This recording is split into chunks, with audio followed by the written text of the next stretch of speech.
bottom, but hold down that bottom button, which is kind of flush to the watch.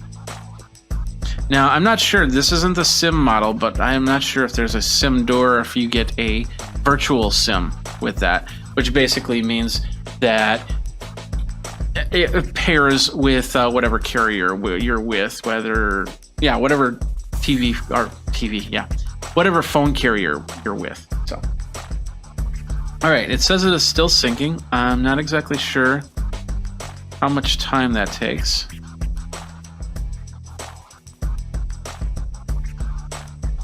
We'll stick around here if there's any questions.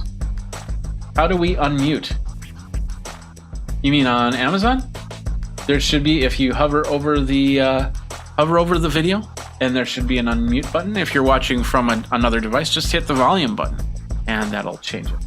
But you probably don't know because I'm talking, so.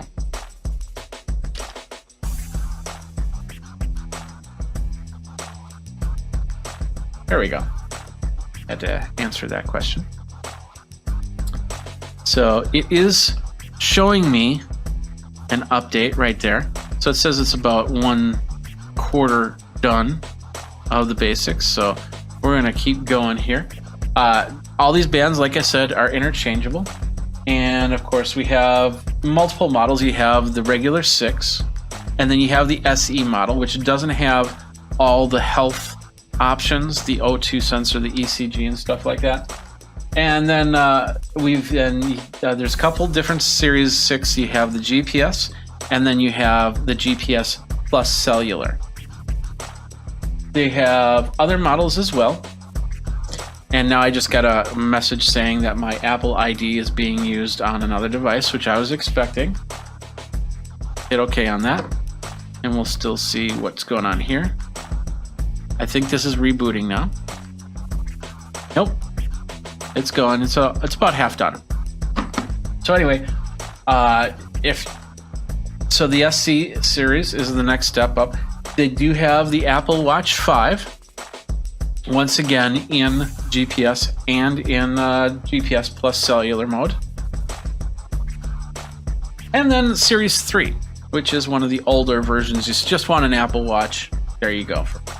Plus, many different types of ways to get bands for your device. So you can check that all out. Like I said, I just got that green band. One of the reasons why I got this band right here is because I'm a drummer. And when you wear a watch, you want to have a strap-on band like this, so it doesn't move around too much. But I will get some other watches. My favorite one out of all these watches is this one right here, because I'm a fan of the metal clasp type watches, and that still works for, playing drums.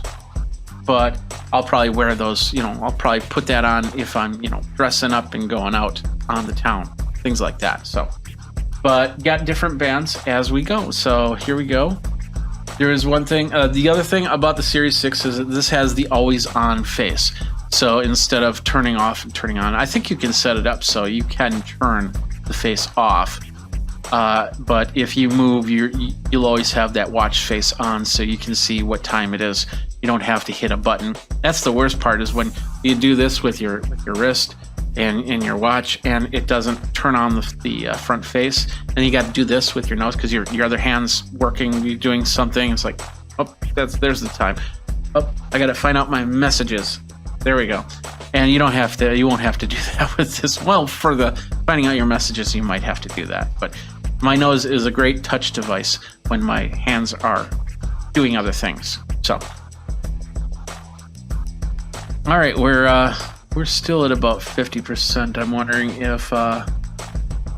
wondering if we should come back when there's more. So let's bring in on this. Let's watching as it goes. We can learn about the digital crown.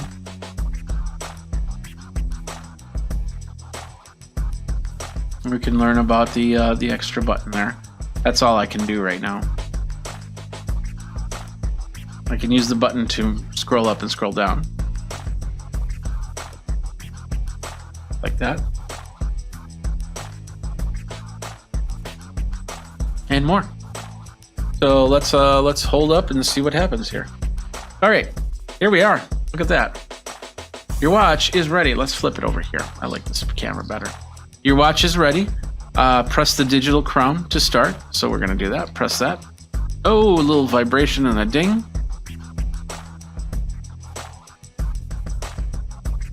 And there we are. There's the time. There is some of the settings right there. I just swiped up for that. We will hit the crown button. Close that out. And there's all of our apps that I can choose, and I can move that around to see some of the apps. I can go into email. I can check my calendar.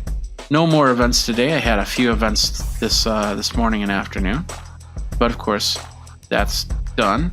Let's see. I'm not sure what we got. The calculator, so I can say what's 2 plus 2.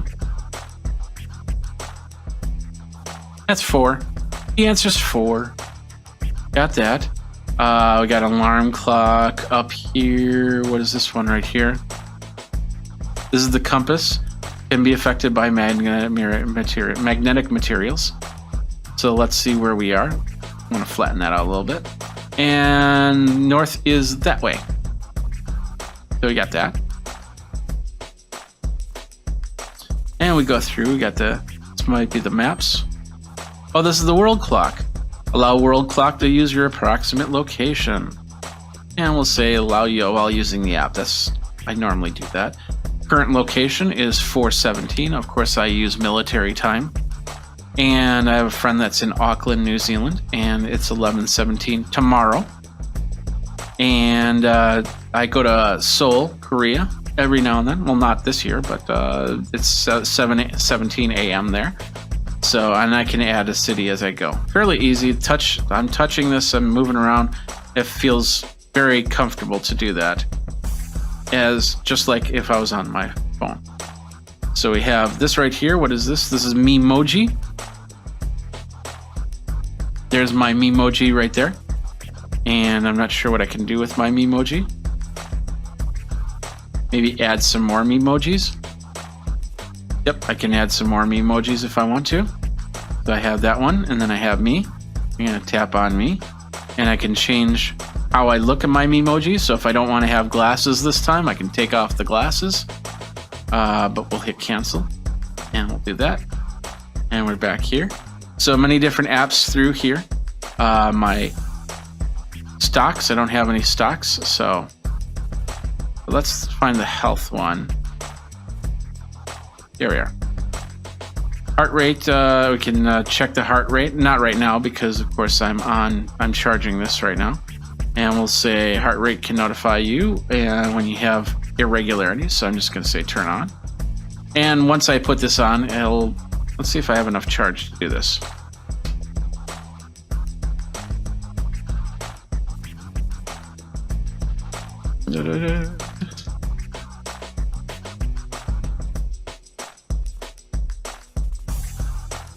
Go. And it's measuring.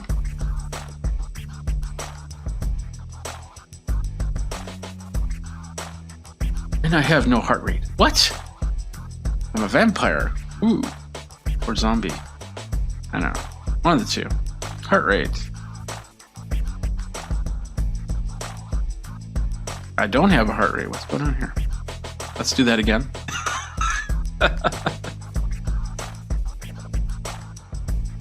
There we go. So we're at about, we're right there. In between 68 and 78. You see a little line. Let's see if we can zoom in a little bit more so you can see that a little bit better. There we go. So that's my heart rate line right there as it's measuring. So I'm doing pretty good in a resting heart rate. So that's not too bad. Let's go back here. And of course we can add more apps. We can set up, we can play some stuff. We can add devices to play remote. Let's see, we got the App Store. So we can find all our cool apps. We got music. Whoops. We got messages, or text messages. there's all the music that I have here. So let's say if I wanted to hear some Fleetwood Mac, I can go to my AirPod Pros, or I can connect another device like a TV or something like that. That's pretty cool. Let's see what else. I can also use a pen. Grab this. I got a little stylus right here. Just like with the phone, I can use this to go through the different things. I have no events today. I did have a couple events before. Don't know what this is. Oh, this is a voice memo. Oh. Remember to finish this episode of Geek Tech Talk Live. There's my recording. Play. To finish this episode of Geek Tech Talk Live. There we go. So I can hear it right here. So that's pretty cool. And then I believe when I'm done, I can say, hey, delete that thing. Let's delete it. There we go. Don't need it anymore. Here, we got some voice memos. Got this. This must be a Find My Phone or Finding People. And it can find me. Where am I? I'm right here. There I am. Big. But it found me. I got this. This is this is my home setup, so I could turn on my TV or my speakers or anything like that, whatever I have set up IoT wise. And that's pretty much it. There are more apps I can add and remove apps as I go, but that's basically it for the Apple Watch Series 6. Now I have that set up. One more thing here, and we'll zoom out just a skosh. We'll come back here, and we'll zoom out a little bit more. As you can see, we're good to go on the Apple Watch on the phone. Now, with the phone, I have the ability to change out the watch faces. So let's say, okay, that's white. Let's color. I don't like that color. Let's go. Yeah, that's perfect. I can see that. We can set it as current watch face. And now my watch face is now white. So we'll go back to a darker color, just like that. Change the color on the face here. And then we can go into the face gallery and add in an artist or something like that. There we go. And then we'll go back to my watch. And then we'll go to this face right here. Set as current watch face. I believe that's how that works. There we go. And now that's the current watch face. Or let's do the activity one. Set as current watch face. There we go. That's okay, but I like this one better. Set that. And I think because I have no activity on here, we're not seeing anything, but there's a red dot and a green dot and a blue dot, and they'll make it like this when I start doing some activity. So, all right. Lots of things you can do on the phone to learn a little bit about that, but that's basically it right there. That is the watch. That is the Apple Watch Series 6 right here. I'll be playing with it, and I'll let you know how it goes as we go from there. So, all right, that does it pretty much for this episode of Geek Tech Talk Live. Thank you guys very much for coming along. I'd like to thank Olivia and Hay and Annie for the questions there. So feel free to contact me over at Geekazine. Think Magazine, put in a geek. Yeah, got me. Here's the follow button over on Amazon.com/shop/Geekazine. Go ahead and follow me there. I'm on all the socials as well, but you'll know when I'm on next for unboxings and reviews. And we're going to do a lot more unboxings coming up very, very soon. I got a couple monitors. I got a printer to unbox. I have a lot of things. And of course, we still have some holiday deals that we're going to talk about too. So anyway, thanks a lot for watching. You guys geek out. You've been watching Geek Tech Talk Live. I'm Jeffrey Powers. Take care.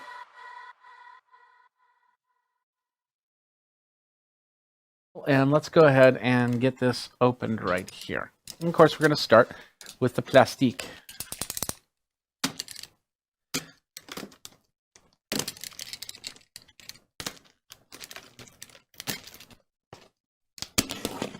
Lots of plastic.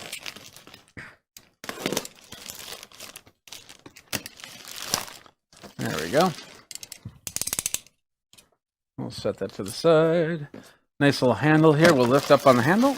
Take out all the plastic. Now I'm really excited. I'm going to stand for this part. Excuse me. Really excited about this because And not only will I be able to steam, I'll be able to do some pressure cooking. I'll be able to do some different types of cooking, long-term cooking. Now I have a slow cooker, which does a great job, and I have an air fryer, which also does a great job. This will do like sautéing. You can steam. You can make. You can slow cook. Keep you things warm, like dips and stuff like that. You can make things like yogurt. You can definitely do some pressure cooking in here, and a lot more. And there's probably going to be a little how-to or recipe book in here. So let's go ahead, open this up. Now it says, welcome to the Galaxy, and that in English and looks like French there, and then the product overview. So we'll have the steam release handle, we'll have the lid, we'll have the float valve in the lid, we'll have the stainless steel inner pot, and then of course the instant pot right there. So we're going to flip this open. We'll bring this down. What do we got in here? First of all, looks like we got a set of instructions. We're going to open that up. There we go. Instant Pot Duo. That's officially its name, is the Instant Pot Duo. Let's take that out of the way. So, and of course, this is in French. There we go. Look at that. That's in English. French, English. So it talks about the safety guards and the safety instructions and what everything is. So we'll leave that there. We'll put that to the side here. We got a multi-use electric pressure cooker, which talks about different things that you can cook in there and how to go ahead and do that. So we're going to set that there. We got a power cord, which we will open up right now. It's just a standard 3-prong, like a computer plug right there. This thing will do, it's a higher wattage device. So that's important to know. We'll take out the plastic here. And it looks like we have some, yeah, we're just going to be able to take this out as one piece. So I'm going to grab it by the handle. So I'm going to fold it up and then grab by the handle, I think. And I'll just go up and I'll put my hand underneath and we'll move it over. And I don't think there's anything on the bottom there. Go ahead and get to the unboxing. So we'll bring this open and we'll bring this down like this. There we go. Yeah, that's locked, so we'll bring that out and we'll set that down. We'll set this forward. There we are. This is the Instant Pot, the R2D2 model. No, it's just, like I said, it's just a decal. So this is the Instant Pot Duo. I think this was, there's a 6-quart pressure cooker, so you should be able to put like a chicken in here. You put different types of meats in here. You can make stews. You can make dips for your games and things like that. So let's see how we open this. In the back, there's a little piece of plastic here. Let's do this. In the little back here, there's this little piece of plastic that's on tape. We're going to pop that tape down. And I'm not sure what this is, but I think it comes out. And it comes out like that. There we are. Up on top, let's throw that down there. Up on top, we have a little orange tag. The little orange tag says in French, so we got to flip it over. Warning, hot steam will release from here. Do not place your hand, face, or skin, unprotected skin, over the steam valve right here. So, yes, we understand that. I think, does this pop out? Yep, it does. It's a little weighted, so we'll pop that back in. Now, let's go ahead and open this up. So basically, to open it up, I just turned it, as you can see, and we opened it up right there. Inside, what do we got? We got some more stuff here. That's the French side. Read warning cards and warning stickers. That is very important, especially in this case, because this is going to be under pressure. And the last thing you want it to do is go popping off and hurting you or the steam burning you, because you don't want to deal with that. So read everything here. Do not fill the inner pot higher than the PC max. There's going to be a line inside this pot that says do not fill past this line, and you definitely don't want to do that. When performing the initial test run, add 3 cups of water to the inner pot and see the user manual for that. And exercise extreme caution when cooking. You also want to put this in a well-ventilated area because it is steaming, and you need, like, if you put it underneath a cupboard or something like that, that steam is going to affect any wood or anything like that. And so you got to be a little careful on that. Got some plastic in here. This looks like a couple different types of racks of some sort. Okay. So if you have like a chicken or something like that, you can put this down, and then you'll have little handles to pick it up as well. There we go. Let's do this. We're going to pull out this pot. This is just basically a nice little pot in here. Inside, you can't see it here. Let's see if you can see it on this camera. Yeah, you can kind of see it. There it says the PC Mark Maximum. So this, I think this is halfway up, and then 2/3 of the way up. You do not want to go past that 2/3 mark on whatever you're putting into this pot here. So very important to note that. We'll set that to the side. And we got a piece of paper down here, and it says, warning, make sure the heating element is free from grease and debris. Do not leave food on the heating element. Use genuine Instant Pot inner pots for cooking. So I can get other types of pots for cooking. This is what they're talking about, this element right here. And nothing else pulls out, so we'll leave that at that. So as you can see, it does push down a little bit, but this is the element that heats this up. So then you basically put your ingredients in here, and you put it in here, and then it starts the heating process, goes from there. And then, of course, if you're doing something like a chicken or something like that, you need to pull out, you can have a little rack in there, and that goes like that. We'll move that out of the way. And then when you're good to go and you got it all plugged in, we're not going to plug it in, by the way. You get the idea when it gets plugged in. So, and the steam, I believe, will be in the back here. Just make sure. Maybe I'm doing that wrong. Maybe this is the back. That's why it's not working. Here we go. And there we go. Bring that in, and then we'll tighten that up, and it locks in place. So that is the Instant Pot. We've got a couple things here. We'll move out of the way. Now, looking close up on this, we'll flip this over, and then we'll go over here. What we have here is different buttons here. So you can make right here's a soup, broth, meat slow cooker, bean chili, poultry, simple slow cook, saute. Sauteing, it's going to get super hot super fast, and of course it's going to saute whatever you have in there, whatever meat or whatever's in there. You can do a delay start, so you can set it up to go, and then like an hour before you get home, it starts to cook. We've got a keep warm option, so if you've had first helpings, throw this on keep warm, and of course you can get the second helpings right there. You can make some rice. You can make some multi-grain rice. We got some, what does that say? Porridge. Oh, porridge. Okay. Pea porridge hot, peas porridge cold. And then, of course, we can steam any item. So if you got vegetables you want to steam, you got that in there. You throw some water in the bottom. That's where that little, it's in the pot here. That little area helps out. And, of course, you can also get a steamer you can put in there as well. I got a couple of those. You can make some yogurt. That'd be interesting. That's interesting. I think I'm going to definitely make some yogurt off of this. So, other things to note here. Let's take a look at the sides here. We'll zoom out just a little bit so you can see. So on the bottom here, this is where the plug goes. Over here, we have like a little tab thing. I'm guessing you can strap this on so it doesn't get knocked over, maybe. I'd have to look at the instructions, but there's only one here. It might also be some sort of locking system where if you have this in a public place that nobody steals your Instant Pot. So that might be the reason for that. One of the two, or both for that matter. So, and then that's pretty much it for the Instant Pot right there.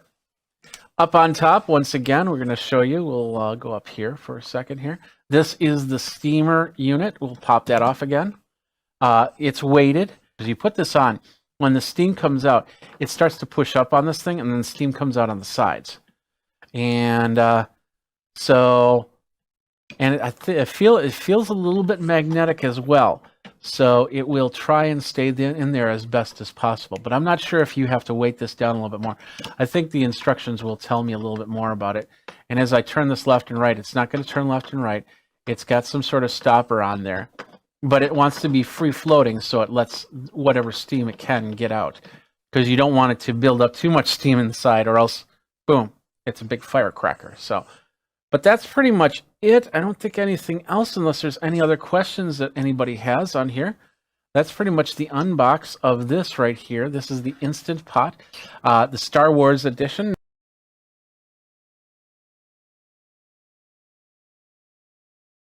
Jeffrey Powers with TikTok Tech, and we are taking a look at the Huawei P30 Pro here with a 40 megapixel Leica quad camera, Kirin 980 powerful intelligence processor, 32 megapixel selfie camera for super portraits, and a 4200 milliamp battery with a 40 watt Huawei Supercharge. You should be able to do your TikToks pretty quick. Then let's take a look at this camera here.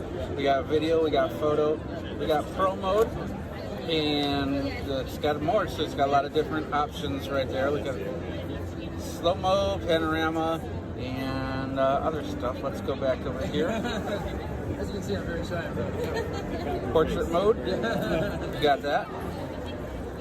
And a lot of others. Jeffrey Powers with Geekazine. This has been TikTok Tech. Jeffrey Powers with TikTok Tech, and look at this concept vehicle right here from Mobileye, an Intel company. We saw see-through vehicles. Now this is very see-through.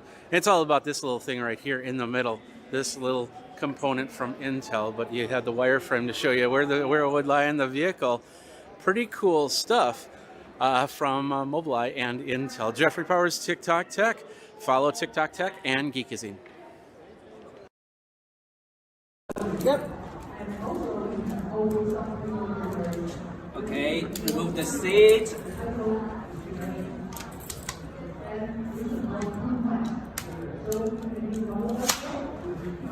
And then turn the wheel to the frame. Unlock the seat. And then close the button at the middle. And then finish. Then the wheel is the same.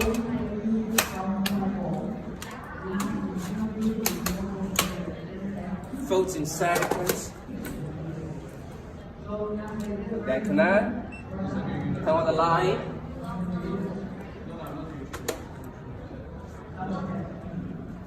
Turn the light.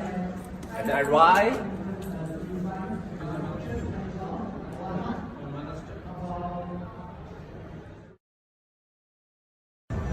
Jeffrey Powers, TikTok Tech, and we're at the Stern Pinball booth at CES 2020. We're looking at the Stranger Things. They come in 3 levels.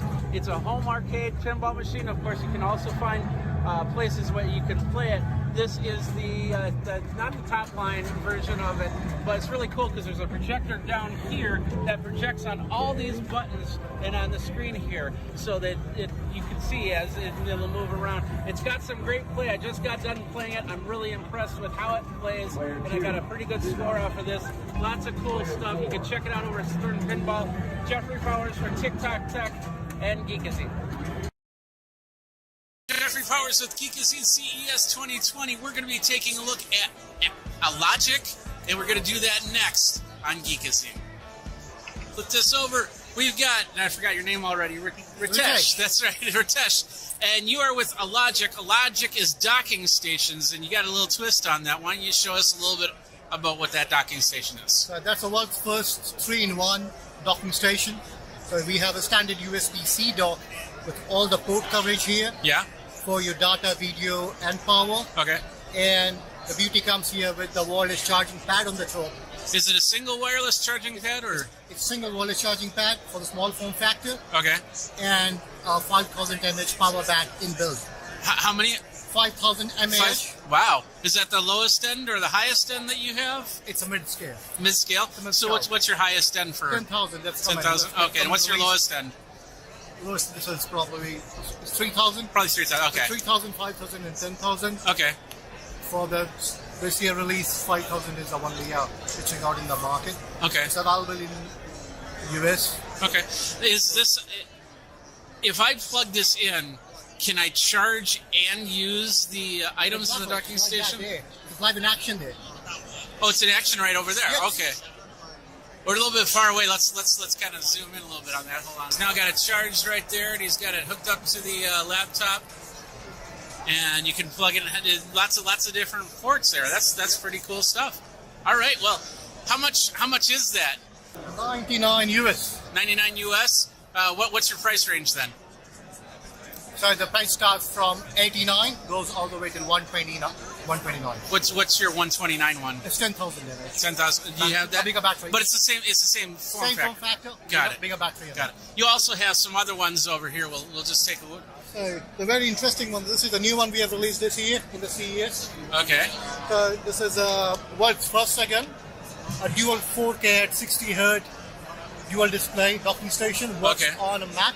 Wow. Okay. And Windows. So yeah, you have the dual plugs right there. Correct. Plug into your MacBook Pro or MacBook Air. Okay. And when you're using with a Windows device, you just push one back in, and you still get a 4K at 60 Hz. Okay. With a single display, and it's a full array of ports here. Maybe USB ports, card reader, audio, and dual HDMI, Ethernet, and power. Okay. And how much is that one? So this one is 129. 120. Oh, that's not bad. That's not bad at all. So. Yeah. So it's and it's a small form factor. The form factor that makes a difference. Okay. As you can see, it probably is easy to put it in your backpack, carry it. Is it available now, or it's available now? So you could go. Where do people go for more information? The Dockwave is available on Amazon. Okay. And on our website. Okay. To buy now. This will be available end of the month on Amazon. Okay, but it's available on your website now. Okay, yes. Perfect. Where's your website? alogic.co.co. Alogic.co. All right. Well, Ritesh, thank you very much for your time. Thank you. Thank you. All right, we got that. Yeah, definitely. Perfect. Thank you. We got a lot of cool stuff going on. CES. Where did I go? Yeah, I'm over here. Come over here. Okay. CES 2020. Jeffrey Powers with Geekazine. We got a lot more action here at CES. Go over to Geekazine.com. Go over to YouTube.com/Geekazine. Go ahead, like, subscribe, comment, hit the bell notification over there so you know when the next video comes out. Until next time, thanks to Ritesh and Alogic, and we'll try and get one in the studio and check it out. So until next time, you guys geek out. Take care. Sure.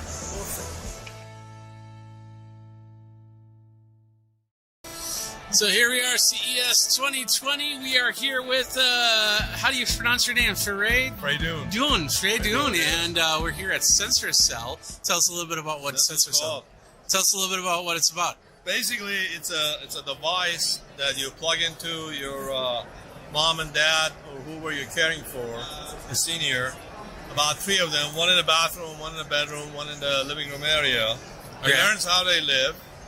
And after a while, it knows what kind of a shower they take, how long a shower they take, and keep talking. Anything unusual happens, it actually alerts the caregiver. At the same time, it allows you to record a message like, "Mom, don't forget to take your medicine," or "I'm coming to pick you up for a hairdo," whatever. And it also allows you to communicate with them directly. So how does it work then? It connects up to a device or what? No, it's all a standalone. It connects to the cloud and basically learns through our machine learning. It learns the habits of the people living in there. Okay. There is no camera. It does not listen to your words. Okay. So it completely protects your privacy. And then at the same time, over time, it actually gets smarter. As we collect more data, we can figure out all kinds of different things, such as are they getting better after a surgery and things like that. Okay. As a son of a person that's a parent that's possibly using one of these, how do I monitor? Do I go to the house? Do I use a phone app? Basically, you install it, and then we basically have an app that actually uses the sensors inside here to map the information into actions. And these actions, basically notifications that, okay, they woke up, they went to the bathroom, and things like that. Okay. Then anything unusual happens, it alerts you. So you can actually bring it up and see exactly what's happening. And if need be, you press this button here, you pick which room you want, and then you can talk to them. Say, hey, Mom, why don't you answer your phone, for example, things like that. So it's basically monitoring, and then you can watch what was monitored and go from there. Right, and then at the same time protect their privacy. Okay. What are you guys out? What's your price point? This quarter, we are going to be out. The price point is approximately $150 each. Okay. And there will be a monthly charge after a year. But our idea is to give it away and just have basically $20 a month. Where do people go for more information? They go to our website, sensorscall.com. Okay, perfect. Well, thank you very much for your time. Sure, thank you. There you go. Yep. I gotta flip that. There we go. There you go. It's Sensor Cell. Jeffrey Powers with Geekazine. Got a lot more CES action coming your way. So check it out. Go over to youtube.com/Geekazine. Go ahead, like, subscribe, comment. Hit the bell notification so you know when the next video comes out. And that was the Care Alert Sensor Cell. Plugs right in. You see the plug right there. So until the next one, geek out. CES 2020, we're here at the Core booth. We're going to be talking about Core, and yeah, we're going to find out about that next on Geekazine. All right, let's flip this. Woo, like that. And we are here with, I can't see your name, sorry. Sarah, there we go. And you're with Core. What is Core? Yeah, Core is a handheld meditation trainer. Meditation trainer. And it's wow. launching tomorrow. Okay. Yeah, so it's a new product. It actually vibrates in your hand. And is paired with an app. Okay. And audio content to help you make meditation a part of your routine. Okay. So how do you use it for meditation? You just hold it in your hand like that, and then it just let me turn this. There we go. Hold it up a little bit more. There we go. So you just hold it in your hand. You put your thumbs. I see some. Yep. So we are doing an ECG of the heart while you meditate. Okay. So we can give you feedback on your calm and focus levels over time. Okay. So you can see within a session how the meditation has impacted your body. All right. And also over time you can, build self-awareness. Build self-awareness. Yeah. Okay. Wow. So you just launched it tomorrow. Tomorrow. Not today. Tomorrow. What's the price of this system? So the meditation trainer is $169. Okay. It's a really nice product made with real hardwood. And of course the ECG sensing system. Okay. We also have a meditation studio in San Francisco with classes and offer an additional subscription offering to experience studio classes from home. Okay. Are you planning to do locations around the United States or around the world for that matter? For now, we're focusing on San Francisco and then streaming that to people all over the United States. Oh, okay. Well, cool. So we did the meditation. The meditation's over. I'm assuming that we're going to see some sort of data that comes from this meditation, correct? Absolutely. Do you want to check out some data? Let's check out some data. Okay. You won't see the data from this session, but I can pull up a different one. Yeah, go for it. This one didn't complete. This is the fake data, but this is what you're going to see. Okay. So, real data just from a different times. Okay. This one, as you can see, has a lot of focus time. Okay. Which is the green, and actually 0 seconds of calm time, which Okay. makes sense for someone standing up at a conference to not have calm time. Okay. Yeah. Yeah. I'm So- never calm. Me too. Yeah. It measures calm and focus, but then more specifically, we're measuring heart rate variability, or HRV. Okay. So that's a Heart measure rate availability. variability. Variability. HRV. Okay. So that's a measure of your overall body's kind of stress level. Okay. And is often a metric that elite athletes use to determine if they need recovery. Oh, okay. But all sorts of things go into HRV and can affect them, like sleep, caffeine, emotional stress, Okay. anything like that. Yeah. Okay. Well, you already gave the price. Oops. You already gave. Let's bring that up a little bit. There we go. You already gave the price. Where do people go for more information? Yeah, hellocore.com. Okay, and it's launch. It's not like a crowdfund or anything like that. It's actually launching. We're launching properly tomorrow. All right, yeah. there you go. Well, thank you very Thank much. you. So, and that was Core. many things we see at CES 2020. We got a lot more video. Go over to Geekazine.com, youtube.com/Geekazine. Don't forget to like, subscribe, comment, and hit the bell notification for the next video. Until then, you guys geek out, and we'll see you at the next one. All right, CES 2020. We're here at Stop Skate. We're going to learn a little bit about an electric brake for your skates. So we got Daniel here. How you doing, Daniel? Hi. So tell us a little bit about what Stop Skate is. The Stop Skate is the electronic brake system for roller skates. It's the very simple system. You have the remote control, Yeah? and on your rollers is the braking system. Okay. And this braking system is on your right and on your left rolls. So you got one on each skate. Yes. Okay. You have the remote control. And when you push the button, the brake working. Yeah. Okay, do that again. Do it a few times. Let's get closer. Yeah. And You you have won't the be remote shy. control and push the button, the brakes work. Yeah. Here. Okay. And it's the very long, but you must very slowly and only. It's very easy. Okay. It's very easy. Okay. So you're basically we've seen skateboards kind of like this with actually go and stop ability. Yeah. This is just braking on the skates. Yes. And why is that? Why is that needed for a inline skate like this? Many people have problem with braking. Yeah. You can brake it with the standard brake. Yeah, this the is little back. You push your foot This back is like the okay. Only one brake when exists. Many people brake the system of T. Yeah. It's the T brake. Okay. Yeah. But your wheels is hard working. So basically, it's a manual system, Yes, and yes. this brings in something Yes. where you don't have to move your ankle, possibly sprain an ankle or something like that, just to stop your skates. It's very comfortable. Yeah, Very comfortable? Right, and now you push the button and brake. Okay. Well, that's cool. Is it out yet? Yeah, I show you the. Oh no! Camera. Sorry. Okay, I'm so sorry. That's okay. It's a small camera. So yeah, go ahead.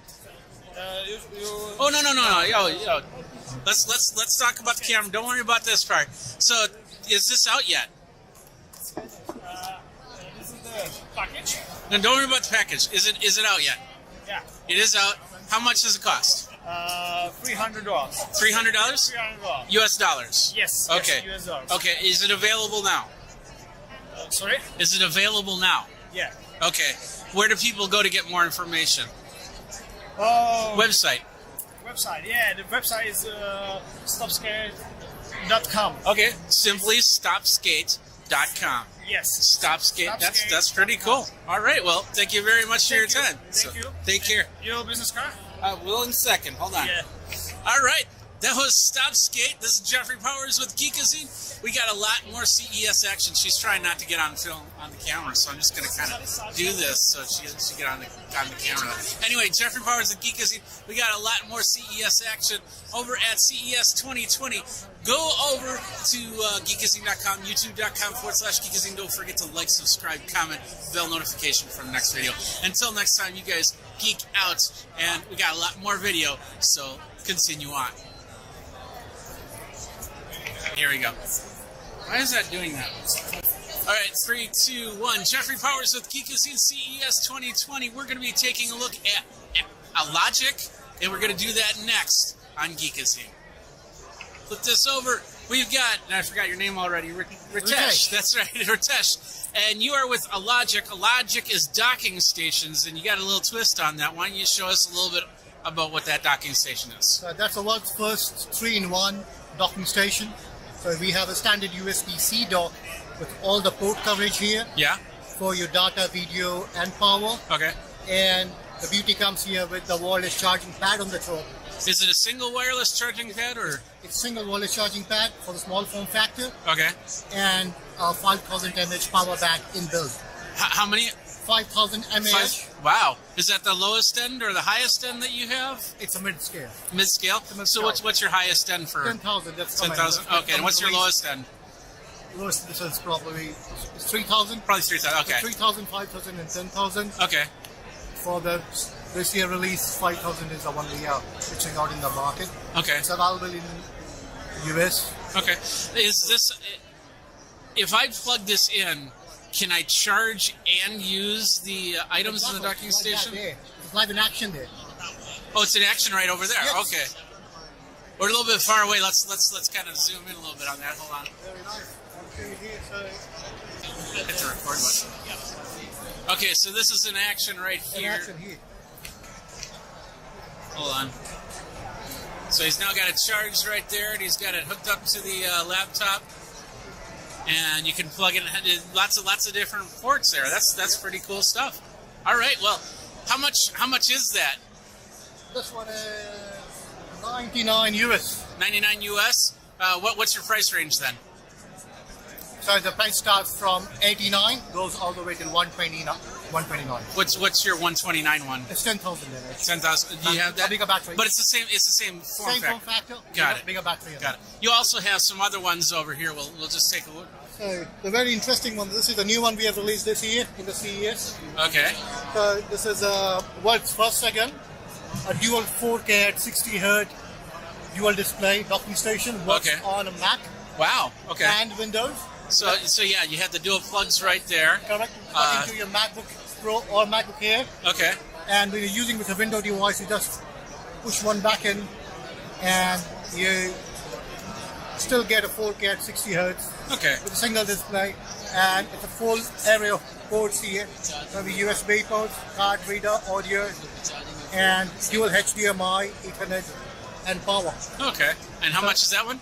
So this one is 129. 120. US. Oh, that's not bad. That's not bad at all. So And yeah, so it's and it's a small form factor. The form factor that makes a difference. okay. As you can see, it's easy to put it in your backpack, carry it. Is it available now or? It's available now. So you can go. Where do people go for So- more information? The Dockwave is available on Amazon Okay. and on our website. Okay. To buy now. This will be available end of the month on Amazon. In Okay, US. but it's available on your website now. Website now, Okay, yes. perfect. Where's your website? alogic.co. .co. Alogic.co. All right. Well, Ritesh, thank you very much for your time.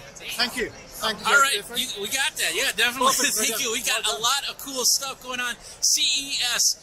Where did I go? Yeah, I'm over here. Come over here. Okay. CES 2020. Jeffrey Powers with Geekazine. We got a lot more action here at CES. Go over to geekazine.com. Go over to youtube.com/Geekazine. Go ahead, like, subscribe, comment, hit the bell notification over there so you know when the next video comes out. Until next time, thanks to Ritesh and Alogic, and we'll try and get one in the studio and check it out. So until next time, you guys geek out. Take care. Sure. Perfect.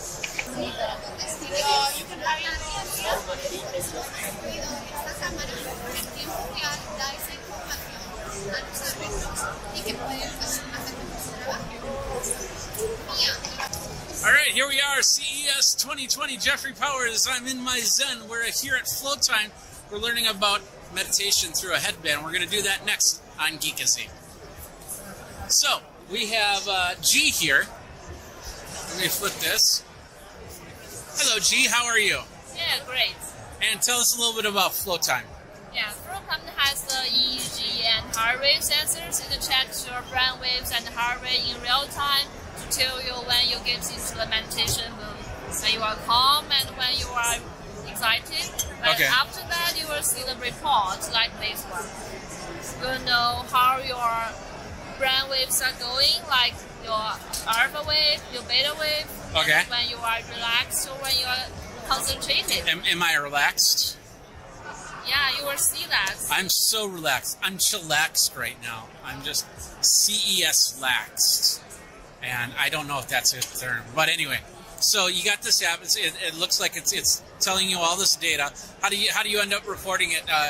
Is it tracking somewhere? Do you put it in a spreadsheet? How does that work? Yeah, it records in real time, and after meditation, you will see the report. It's about everything, like when you are the whole time, when you are getting into the mood, and then when you get it out. Okay. Now I'm wearing the. I'll flip this really quick. I'm wearing the headband right here, as you can see right here. So, how long do you wear the headband for? It depends on how you are going to meditate. When you are going unguided one, you can do it as long as you like. So I could meditate all day. Yeah. And sure. okay. And we also have the audio lessons that are provided by the professional tutors. You can follow his guide to learn meditation. Okay. Wow, a whole guide on meditation. Awesome. How much does this cost? It's got $149 US.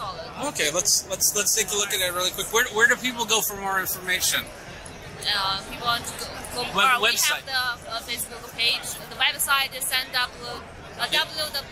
we have the Facebook page. Is it entertech.cn? Yeah, that's okay. That's perfect. There you go. There you go. Let's get into a meditative state really quick. We're at CES because this is important. So anyway, Flow Time. It's part of Entertech. It's Entertech.cn. Is that a Chinese company? Yeah. Okay, this is a Chinese company. Is it available now? It's available now in the United States? Yeah. Okay, where do people... On the website, Amazon? Yeah. Okay, we can link to the Amazon there, and you can get it yourself. How much did it cost again? $149. $149. Pretty inexpensive to learn how to meditate, and they give you guides and everything like that. That's awesome. Jeffrey Powers with Geekazine. I'm going to go in the corner and meditate some more. This is awesome. We got a lot more content over at Geekazine for CES 2020. Go over to geekazine.com, youtube.com/Geekazine. Don't forget to like, subscribe, comment, bell notification so you know when all the action happens right here on Geekazine. Thanks a lot for watching. Until next time, Geek out. Hey everybody, Jeffrey Powers with Geekazine, and we're here at CES 2020. We're here at the Venetian. We're getting ready to go into the Dell Experience, and we're going to do that next on Geekazine. So this is the four-sided Infinity Edge display. Almost disappeared. That's true. As you can see right there. It's a very thin laptop. It's a 16 by 10 display, 6.8% larger than before and 2% smaller size. So you got a very lightweight laptop and no edges, which is pretty sweet. Some of the things are showing off some of the stuff it takes to build their laptops. We got the carbon fiber palm rest right there. We got the woven glass fiber palm rest right there. These are the raw materials of the carbon fiber, and they're pretty soft. They have the stainless steel inlaid logos, laser cut out of a sheet of stainless steel and placed to the recessed pocket here. So there's the stainless steel cut ledge. Finally, we're looking at the gleaming diamond cut sidewalls. They're precision cut to perfectly align the display bezel with the display back and then matched on the base. Diamond cut and edge right there. This isn't actually cutting, but this is all CNC machined aluminum. It's so sharp it can cut through this block of metal. Using aluminum, they say it allows for elegant design with high build quality and stronger and stiffer than magnesium, plastic, or stamped aluminum. So this is Dell Mobile Connect. It is a software that is meant to integrate your phone and your PC. It was originally launched at CES in 2018. Yep. It has a lot of great functionality. Last year we announced file transfer and app mirroring for Android, and this year we've announced it for iPhones. So you take a picture, the picture will pop up here, and then you can just drag and drop onto your PC. So it's really easy, fast. You don't need a cloud service. You don't need a a cable. Great way to get a picture from your phone directly on your PC. So we've got the camera up now, but we could go look at some other apps. So you could call lists, say you're working on an email, you don't want to break your concentration, go to your phone, you can do it right from Can I your type PC. from that too? Yeah, exactly. Yeah, definitely. Can you download that app for other machines too, or? So we only have Dell Mobile Connect on Dell, but it'll come preloaded on your device, and then you just download the app from the App Store on your phone. Okay, cool. Well, thank you very much. Yeah, no problem. All right, what we got here is the Latitude 9510 laptop. It's a 2-in-1. Features a 6-core 10th generation Intel Core i7 processor. It has the new ultra premium laptop, 2-in-1 with a 15-inch Infinity Edge screen and a 14-inch size. All right, tell me about the Latitude 9510 laptop 2-in-1. I will. So this is our first laptop in our 9000 series. Before we have our 357 series. This is 9510 is our most ultra premium device you'll find from Latitude. So it has machined aluminum, diamond cut edges. It is a 15.0 full HD display in a 14-inch size chassis. Okay. It is the world's smallest, lightest 15-inch business laptop out there. Okay. And it's just at 3.2 pounds. It is our first system that we're offering with either a 2-in-1 or a clamshell. So basically, it's going to have the same model number. Yeah. So it's kind of similar to how you might order a touch option today. It's really easier for IT departments to deploy different form factors, but the same image, BIOS, drivers, etc. Okay. Trying to simplify that process for them. Okay. And not only is it the world's smallest and lightest, it's also what we're calling the world's most intelligent, because with our Dell Optimizer software, it's going to learn how you, how you use your system, and it's going to adapt the settings, enhance the performance overall. Okay. So not only are these top firing speakers grade A, we wanted to eliminate the need to find a conference room. The audio quality is that great. Yeah. But with our intelligent audio software, it's gonna know whether you're in a quiet meeting room or one like this where it's really loud. Yeah. And then adjust the mics and the speakers, cancel out the background noise, have the most optimized sound experience for you. The other thing too is one of the capabilities we wanted to kind of eliminate that spinning circle of death. So it's going to know what apps you're using most frequently and then enhance the performance and speed. So if you're someone that uses Excel or Photoshop all the time, it's going to know that, and it's going to open quicker and not get hung up.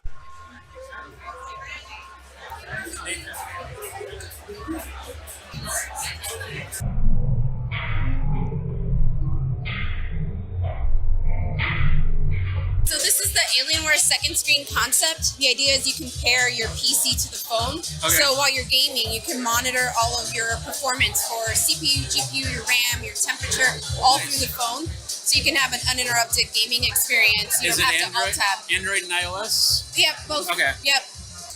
That way you can stay in the game without having to toggle, back and forth to see all of those specs. Kind of like if you're in a race car, you're going to be monitoring your dashboard, right, for oil, temperature, speed, all of that. So same kind of concept here. That's awesome. Yeah, your phone, that way you can stay, focused in your game. Awesome. Yeah, Awesome. yeah. What about this laptop? So this is the M15R2. One of the new features with it is that it has an intelligent cooling, so it knows when it's on your lap, let's say, versus on a surface, and will dynamically optimize the thermal control so it doesn't overheat while it's on you. Yeah, we don't want to overheat that. Yeah, someone told me earlier they burned their quads a few times sure, they're before that quads. Yeah. All right, this is the Alienware Aurora gaming desktop built for battles to come. It features the 9th generation Intel Core processor. Alienware Aurora, that lives off the official PC, includes automatically overclockable HyperX Fury XMP memory with capacities ranging from 64 gigabytes to speeds up to 3200 megahertz. And of course, we got the Alienware 25 gaming monitor, the AW2521HF. It's a 24.5-inch IPS gaming monitor with fast IPS for incredible speeds. It's got 24 gigahertz refresh rate and AMD Radeon FreeSync for smooth and responsive gameplay. So this using a fast IPS panel. Now, old gaming monitors used to use a TN panel, which had great speed, but not as much color. The traditional IPS panels are great color but not as much speed. But these panels combine the two. So we get the vibrant color of IPS, but you also get a 240 hertz refresh rate and a 1 millisecond response time. Awesome. Also, we have it in native full HD. So at a 25 form factor with native FHD, what you get is a very good pixel per inch density. So you get very good details in the images that you're seeing. It's also AMD Radeon FreeSync and G-Sync compatible. So whether or not you're using AMD or an NVIDIA graphics card, you're going to get that very fluid gameplay. You're going to get no stuttering, no tearing at all in the monitors. Okay. Here we got a concept from Dell. It's a 2-screen monitor laptop. Looks to be foldable, of course, as in tablet mode or tent mode or laptop mode. Bottom screen, full color. And top screen full color, so you can do a lot of editing from here. Looks like the top is a touch screen, and it's definitely using something close to the Infinity Edge, if not the Infinity Edge options there. But it is a thicker laptop, dual laptop. We'll just turn it to the side here. You can see one USB-C port, I believe. There's a power up there, and going to the other side, we can see it. We got power in there. But that's pretty much it for connections for this one. But of course, they'll probably have different models as well. And of course, that's all the fun over at Dell at CES. Jeffrey Powers from Geekazine, Think Magazine, Put in a Geek. You can find me over on YouTube, youtube.com/Geekazine. Go ahead, like, subscribe, comment, bell notification for the next video. Thanks a lot for watching, and until next time, you guys geek out.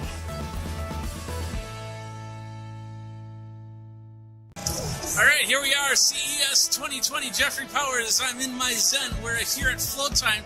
We're learning about meditation through a headband. We're going to do that next on Geekazine. So, we have G here, and tell us a little bit about Flow Time.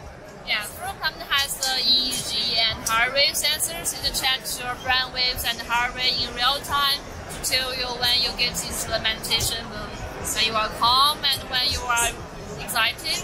But after that, you will see the report like this one.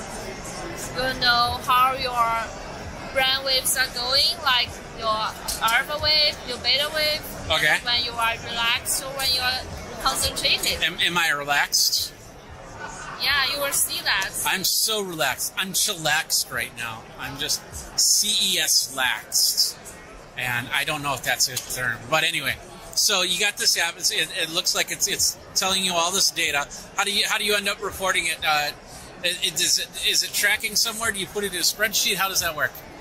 Yeah, it records in real time, and after meditation, you will see the report. It's about everything, like when you are the whole time, when you are getting into the mood, and then when you get it out.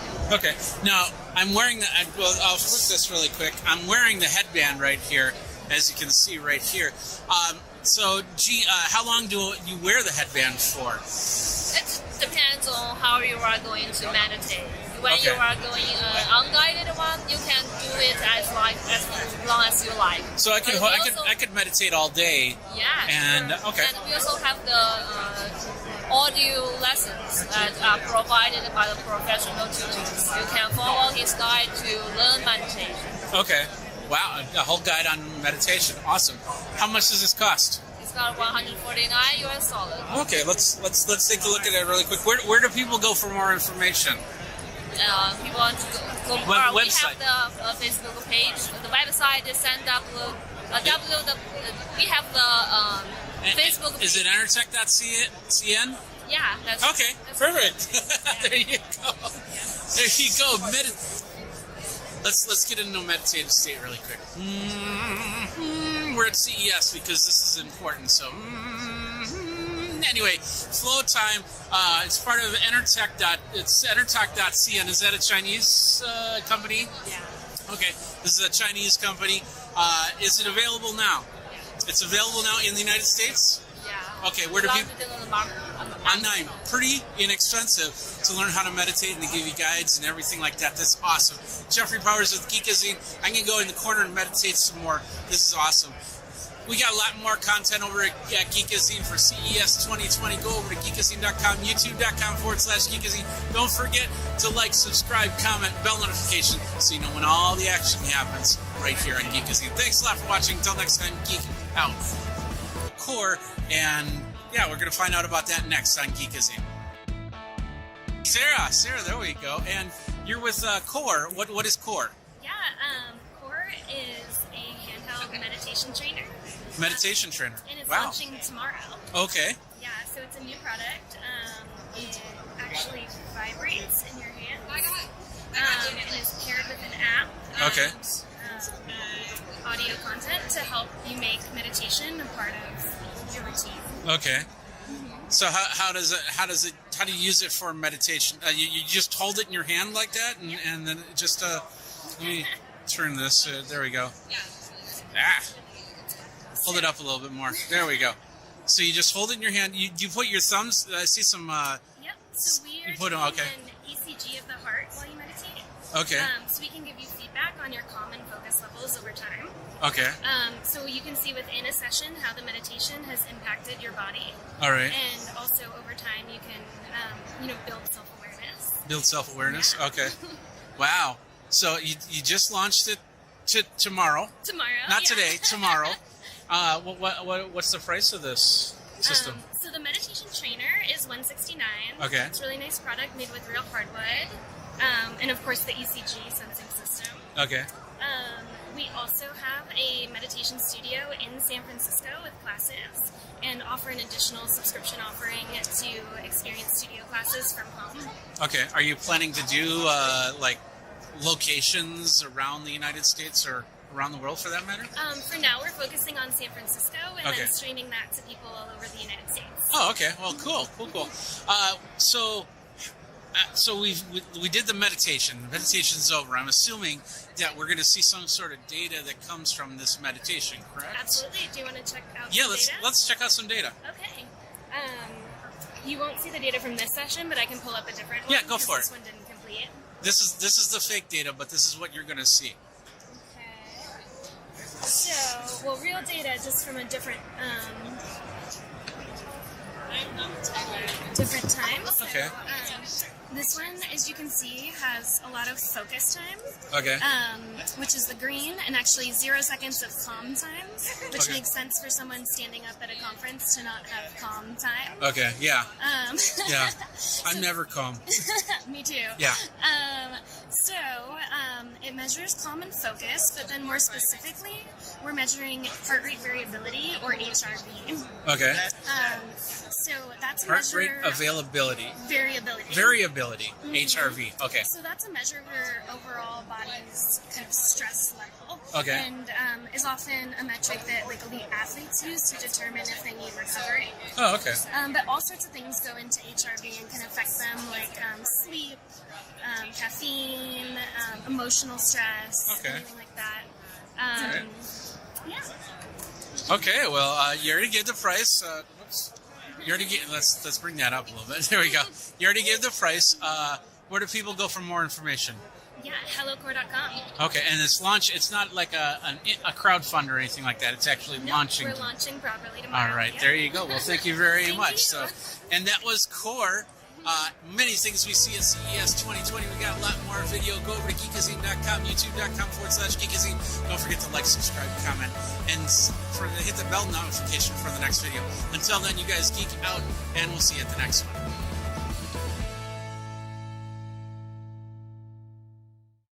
Hey everybody, Jeffrey Powers with Geekazine. We are here at the China First Tech Look. We're going to be looking at Hohem, which is a 3-axis gimbal. We're going to do that next.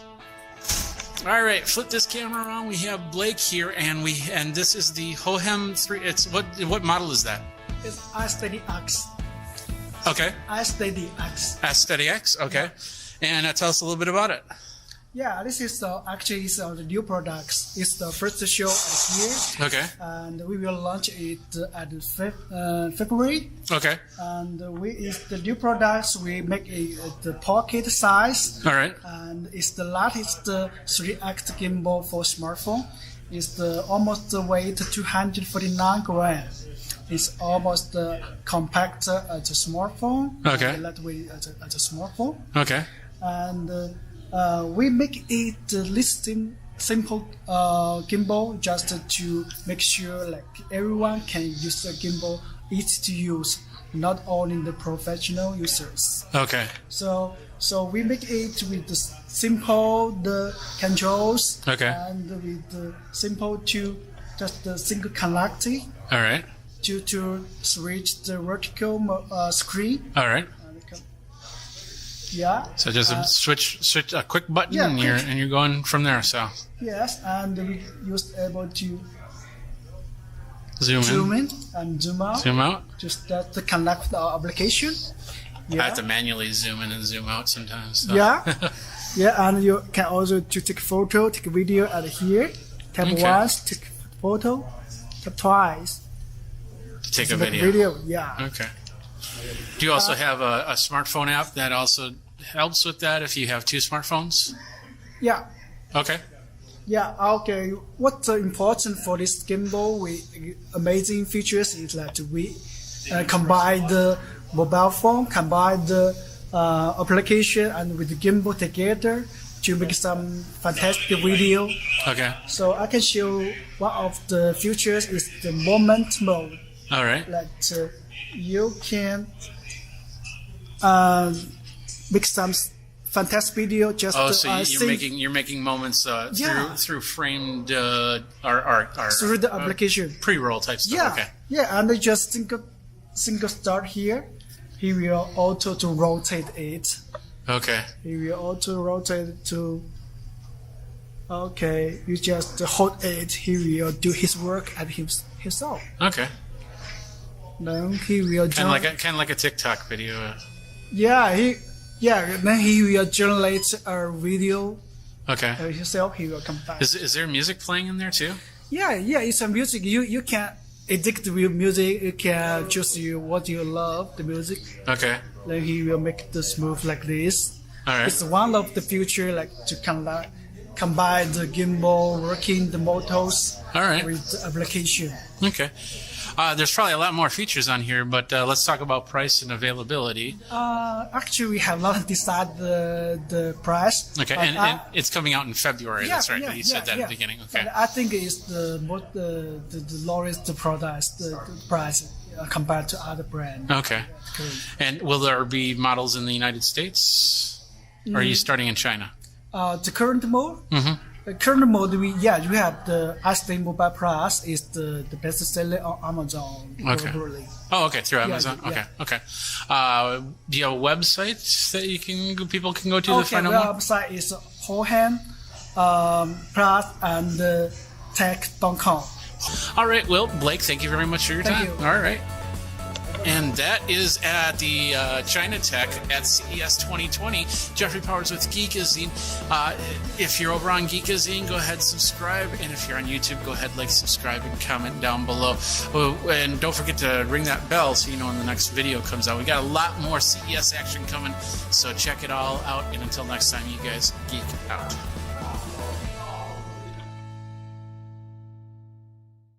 Jeffrey Powers from CES 2020, Geekazine.com. We're going to talk about Hoop, which is a really cool little webcam for so many different things. We're going to talk about that next on Geekazine, CES 2020. All right, let's flip the camera. We got Paul here. Hey, I'm Paul Zabriskie from Hoop. Just want to kind of take you through the system itself and give you an idea of what it does. So the Hoop itself is got all the features of your security cameras that are out there. It does all the things like tells you when there's movement. It can give you all the key things, night vision, other items. But what Hoop is different, and it actually takes the clutter out of your notifications. One of the things that's very annoying about security cameras is you get a million notifications, one after the other after the other. If a leaf moves past it, it will actually give you a notification of movement. With Hoop, what we've done is we've gotten through all that noise and we've gotten to what we call relevant notifications. Okay. So with the relevant notifications, you can set up facial recognition profiles for each member of your family or anybody that you feel you want to have that for. And you can set up reminders. So for instance, with me, one of the biggest reminders that I set for myself is on Wednesdays, to actually take out the trash because I'm notorious for forgetting. So with the hoop, when I walk in the door, it sees and recognizes my face and will actually remind me one of 3 ways. It can either talk to me directly through the hoop and remind me to take out the trash. It can text me, or through the app, it can actually tell me to take out the trash. Another thing about this system is that it actually allows you to set up the capability of knowing what the routines are. So for instance, if your children are supposed to be home from school at 3:30, and for some reason they're not, you can actually haven't seen the children come home from school yet, and that'll give you an indication. You'll get that through a notification, and you'll be able to check on them to know where they are or if they haven't gotten home yet. Yeah. So if they're delayed. So this is really, we call it the clever little helper, because it really... Okay. So, is it out yet? It is out. It actually started today. Okay, So today is our first day for shipments. We have it in 2 different versions. We have a pan and tilt version, which actually will pan and tilt 350 degrees panning and 90 degrees tilt. And you can control that through the app, either just by swiping across the picture, or we do have a toggle on there that you can control the movement. The second version, however you like it, it'll stay in place. That's awesome. How much are they? So the small one is $89. Oh, that's good. Large one is $129. $129? And available right now. And you can get them, where do they go to get Through them? our website, myhoophome.com, or you can go through Amazon. It's also up there. And it will be at additional places shortly. Okay. myhoophome.com. myhoophome.com. There you go. Okay, well, Paul, thank you very much for your time. Thank you very much. Check it out over at Hoop, myhoophome.com. Got a lot of great stuff over at CES 2020. It's getting kind of loud in here. That's how it works. We can go check out the next video and say hi. Say hi, and go from there. We got a lot more videos, CES 2020. Until next time, you guys geek out and monitor your children and take out the trash. Don't forget that.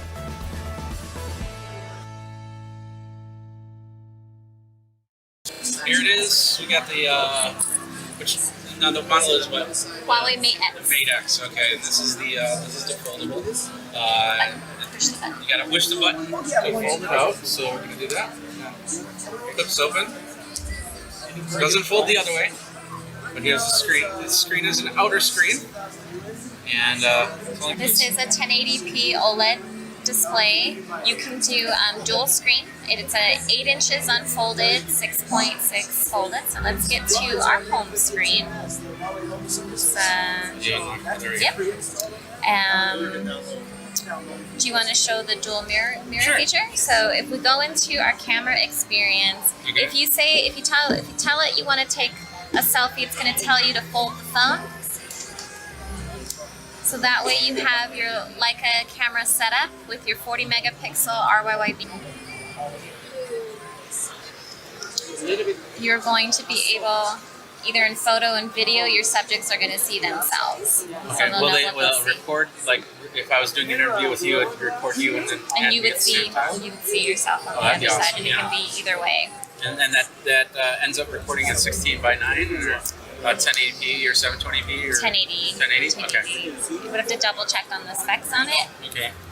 You can do dual screen. So this is dual screen, and so we can run on here, have messaging happen over here, and go from there. So let's pull up the gallery. So some of the cool pictures. There's some guy. I have no idea who he is. Another guy. Oh, he took a video. He's happy. Look at him being happy. He's holding on. So if I fold this, will that close that? Not yet. No, you got about full range up to about there. And we do have a video. We can show you it playing video on the screen so they can see. And you can fold it and it'll stand there folded playing the video. Okay. So if I fold it now. About, not all the way, but Not all the- like, oh, okay. yeah, but almost all the way. Almost all the way. That way you can see the crease going. Which isn't really a crease, it's just I like the touch of this. It's a plastic screen, unfortunately, because glass doesn't bend. Screen protector, so some of what you're feeling under your thumb is the screen Is the screen protector. protector? So the Okay. material itself is proprietary. It's Huawei's Falcon Wing design, Okay. and it has been tested for strength and durability. Here's the hinge. So that's how that works. And that's it. That's the Mate X from Huawei.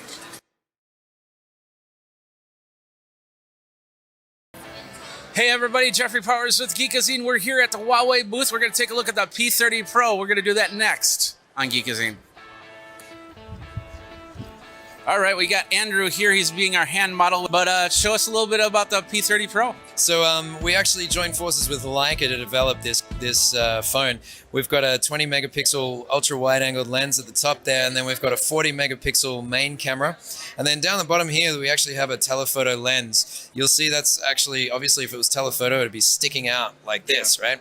So what we've done is we've angled it up, and then we've actually got a mirror there so that we can have that 10 times optical zoom and 50 times digital zoom with this 50 camera. times digital zoom. It's pretty crazy. But I mean, even have to have 10 times optical is amazing. Well, usually with digital zoom, it ends up being very pixelated, and you can kind of notice even it's like a blurry pixelation there.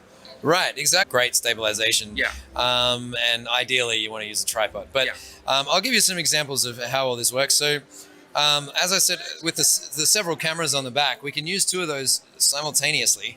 And as you can see here, I've got myself a close-up.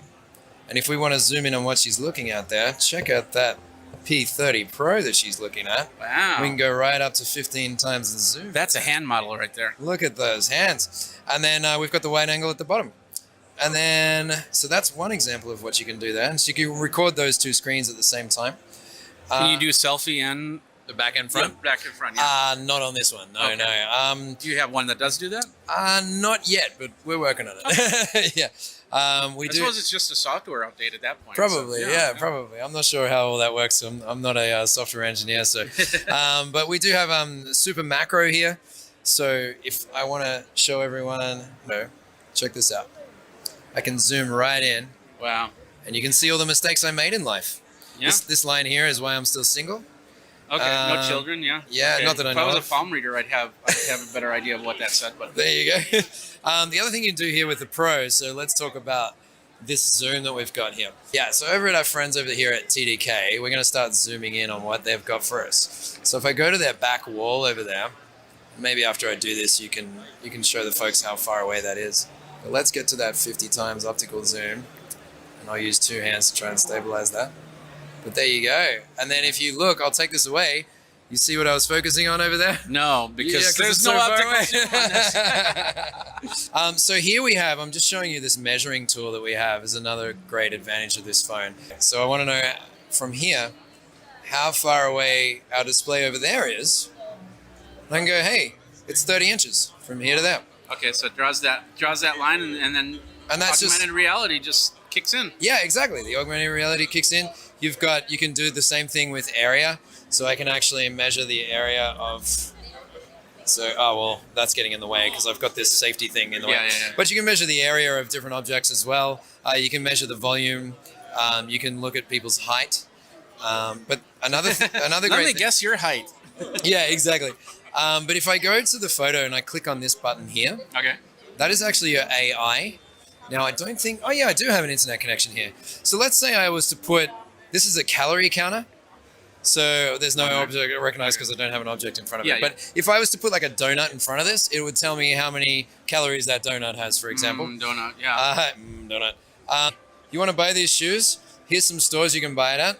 Oh, wait. Oh, I went back. Here's some stores you can buy it at. And here's some options for different shoes that are of the similar nature. Wow. And then the last but not least, speaking of augmented reality, check this out. I've got it set to Russian. Okay, someone previously was Russian that was using this. So all that English is going to actually translate now to Russian, and the English is going to disappear, and there is all the Russian. That's awesome. All right, well, that's that. Thank you very much, Andrew, for your time. Yeah, it was a pleasure talking to you. And yeah, we're going to check out that Mate 30 Pro as we go. Jeffrey Powers with Geekazine. Think Magazine, put in a geek. You'll go over to geekazine.com, youtube.com/Geekazine. Remember to like, subscribe, comment, and the bell notification for the next video. I just did that with the microphone. Wasn't that cool? So we got a lot more videos at CES 2020. So stick around and geek out, folks. All right, we're here with Vicky. How you doing, Vicky? I'm doing great. That's awesome. Human touch. Now, we always see massage chairs and everything at CES, and you go, oh, it'd be great to spend like 15 minutes, 30 minutes, and just kind of relax. But having it in your home would mean you don't have to come to CES to do that. You could sit in one of your human touch chairs and watch me walk around the show floor hurting my back, hurting my legs, and while you're just getting a massage. So tell us a little bit, tell us a little bit about Human Touch, what the company is about, and then we'll get to this chair. Sure. Human Touch is we are a wellness company. We've been around for over 40 years, so for a long time. We make massage chairs, and we make wellness products such as foot and calf massagers. We also do other products like zero gravity recliners. We have a great product called the Perfect Chair, which is a zero gravity recliner that's also been around for about 20 years. Really? Yeah. So it's we have an array of products that really cater to health and wellness. Yeah, and it doesn't have to be like big stuff like this. It's like little foot.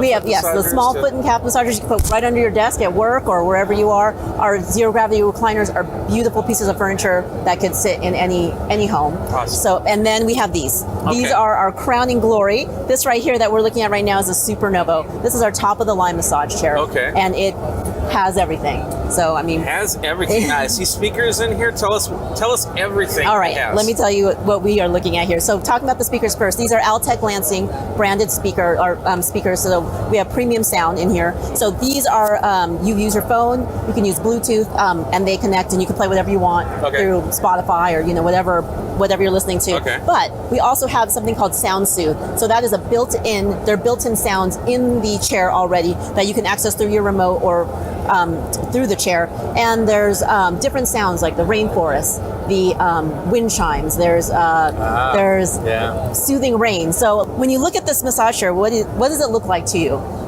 It looks like the cockpit to some airplane or a spaceship. Exactly, and you're like in first class though, right? You're cocoon. Yeah. So when you're in there and you're back there and you're cocooned and you're in this pod, and that sound of just the waves crashing is just it completely immerses you in the massage experience. We also have 38 massage programs, and so that's we're gonna go through all 38 of them. It's gonna be a long video. All day. So I have 38 massage programs. We have Cloud Touch acupressure. So this is a cloud.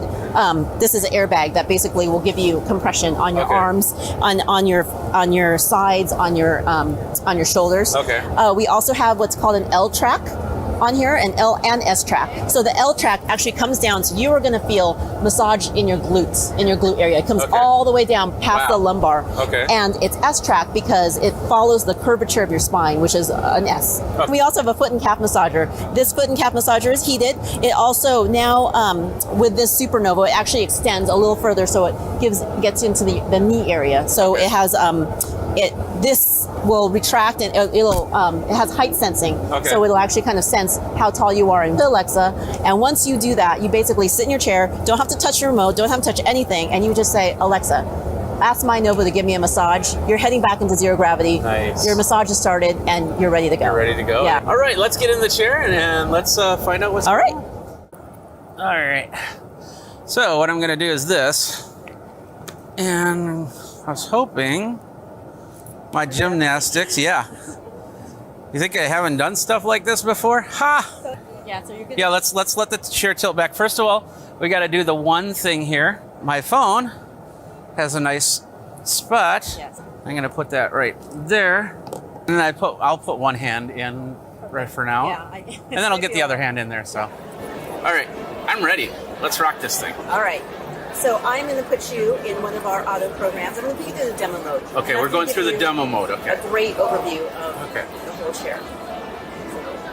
Here we go. Demo mode. Bye. Hello. So what it's doing is now compressing on the shoulders, and it brought back my legs a little bit, which is awesome. There's the shiatsu on the glutes region. And that's really nice. Oh yeah. Probably hold my head back now. Put your head back, relax. Okay. If I fall asleep, I'll wake you. no. No? Okay. A little bumpy ride on the butts. I should have done this at the end of the day. Yes, that would be ideal. You have to come back. Okay. I'll hold the spot for you.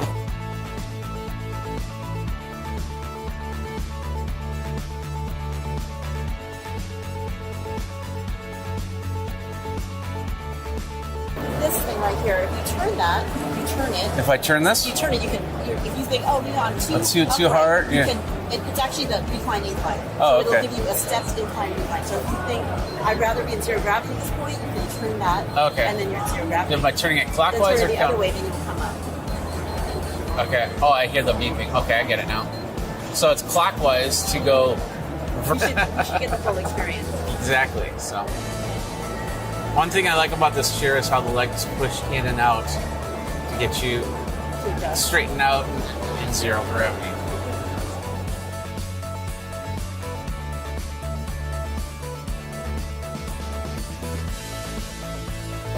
Uh-oh. I think that was 5 minutes. That was very refreshing. Very, very refreshing. It's a great way to start your day. Absolutely. Yes. And end your day. Yes. And lunchtime. And break time.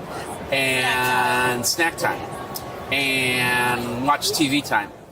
So we're here with Michelle at Human Touch, and you could get yourself a home massage like the Supernovo here, but you can also talk to your boss if your company has like an exercise room or a whole area just for stretching out yoga and stuff like that. They need to have a massage bed in there, and that's where you come in because you help them figure out the plan for that. So tell us a little bit about that. Absolutely. So commercial division at Human Touch, and decided where are people really experiencing our chairs? They're not only experiencing them in homes, we're going to experience them in their everyday life. If they're at the airport, if they're going to work, if they're staying in a hotel, people are always looking for elevated experiences. Yeah. So my thought process was, let's go to those people, let's get them there, let's get them in the chairs, touching and feeling them and feeling better. And so one of the main segments that's growing very rapidly is our corporate wellness. So you imagine everyone's talking about stress today, how stressed out people are and what that does to the body. It's not just, you don't just suffer mentally, you actually suffer physically as well. Absolutely. So by taking breaks throughout the day to just kind of center yourself again, actually what's happening is that people are seeing that the employees are becoming more productive. So not only are they becoming more productive, there's a decrease in absenteeism. People are feeling better. There's less workplace injuries. Okay. So it's not just about, again, it's not just about the body. It's about mind and body and how those tie together. Yeah, and the best part is you can have a chair like this one in a corporate office. If you're in a small 1 to 2 bedroom apartment, something like this is just not going to cut it. Absolutely. So you get something like the zero gravity for your home for the small stuff, and then going to work to really get a good massage. Absolutely. And so we're really excited. We've partnered with Delos out of New York City, and they do the well buildings. Okay. And so they are starting to get us in a lot of, when you're getting your building certified for well-being, they're building out rooms that are specifically for their employees. Okay. And so they're bringing in our chairs and creating that with meditation and a weighted blanket. So you really get a full effect. Oh. And then another very fast growing segment for us is the sports performance markets. So Human Touch now, we're helping people, what we say is we want people to feel better, live better, and perform better every day. Yeah. So we've got our chairs in the Lakers facility in El Segundo. Okay. We're also working with a lot of the major chains of gyms, Gold's Gym, UFit, Export Fitness out of Chicago. So what's happening is people are working out, they push their bodies every day. I've always been told you get in the chair first, you get the massage first. That loosens up your muscles to the point where you can push them to a limit, and then afterwards you get back in the chair and relax yourself down. Absolutely. From that workout. Because the injuries, they're able to push themselves because they're taking care of their bodies. is they're performing better because they're able to make it more meaningful. Okay. And this is, they're actually using this as an active recovery tool. Okay. It's really exciting of all the different segments that you can see human touch now in. And at airports too. Yeah. We're in Be Relax, we're the chair of choice for Be Relax spas in airports. And then we just are now launching with Express Spas. Oh, okay. So you'll see our chairs also at major airports as So well. you got many different places to check out and just get relaxed and see how these chairs really work. That's awesome. Absolutely, yes. Well, Michelle, thank you very much. Well, thank you. Awesome chair. Supernovo. Let's talk about price and availability. Well, it's already available. You already said It is that. available. This retails for about $10,000. Okay. So, and it is available through retailers across the nation. We do a lot of we do a lot of business in Costco. We're in retailers like Relax the Back and different. We are available. We're also available online and Amazon, anywhere. So it's not hard to find. We'll have a link in the show notes so you can get one yourself. And of course, you guys have a whole bunch of other stuff. Yes, we do. We see more chairs that you could probably just sit in. Exactly. And then when you're ready for a massage, you just hit the button and go. Well, Victoria, thank you very much. Thank you, Jeffrey. And of course, if you want to get one of these chairs, like I said, I'll have it in the show notes. You can get it there and check your Costco or whatever. Not for human touch, really cool stuff. I can't wait to get one at home and try it out, and we'll see what happens there. But anyway, Jeffrey Powers, got a lot more CES 2020 action, so stick around and just check out on the YouTube. Don't forget to like, subscribe, comment, hit that bell notification for the next video. And until then, you guys geek out and be relaxed.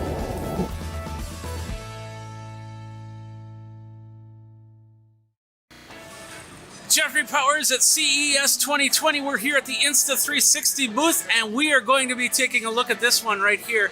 It is the Insta1R. It's a modular camera, and we're going to talk about that next.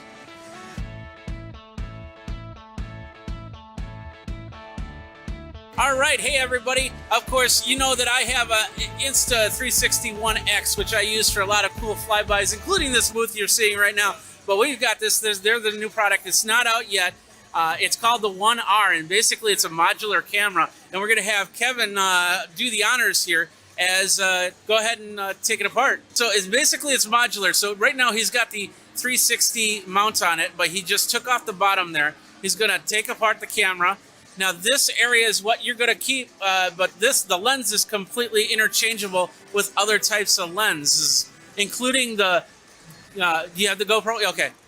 Including the 360. This is the similar action camera. I don't want to say the common name, but sounds like GoPro. And yeah, he's going to attach it right to the unit here. So go ahead.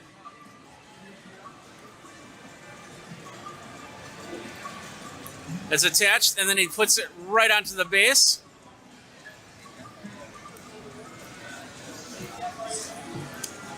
Right there.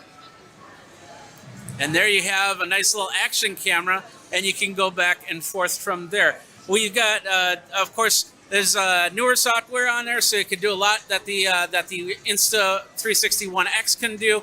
Of course, not in this mode, but in the 360 mode. But there's some newer stuff that it can do too. It's not out yet. It's going to start at $479. You said?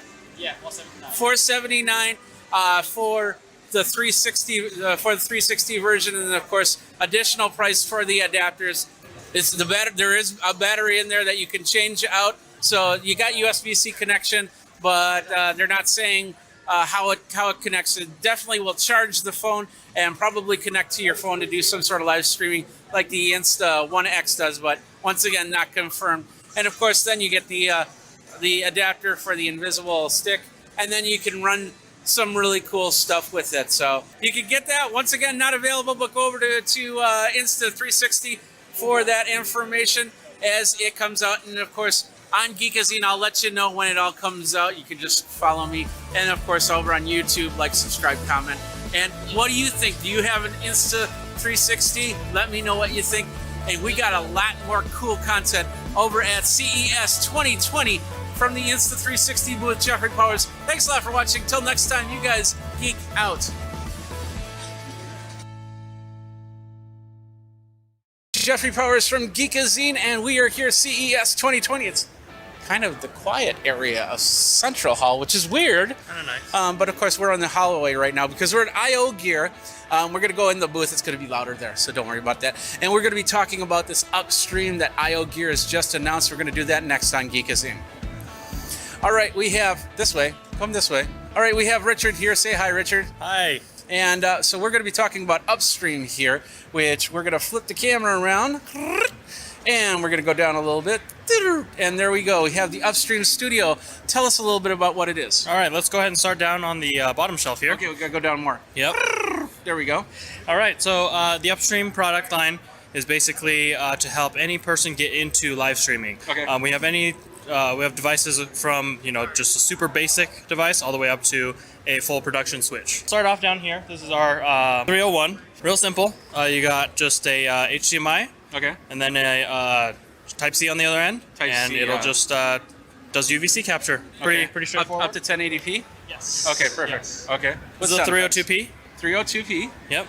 And you got HDMI in, HDMI out. This one is 4K in and out. So it's a your pass-through. loop. Yep. Okay. Loop out's 4K. So you hook in your Xbox or your PlayStation or something like Exactly. that. Yeah. Exactly.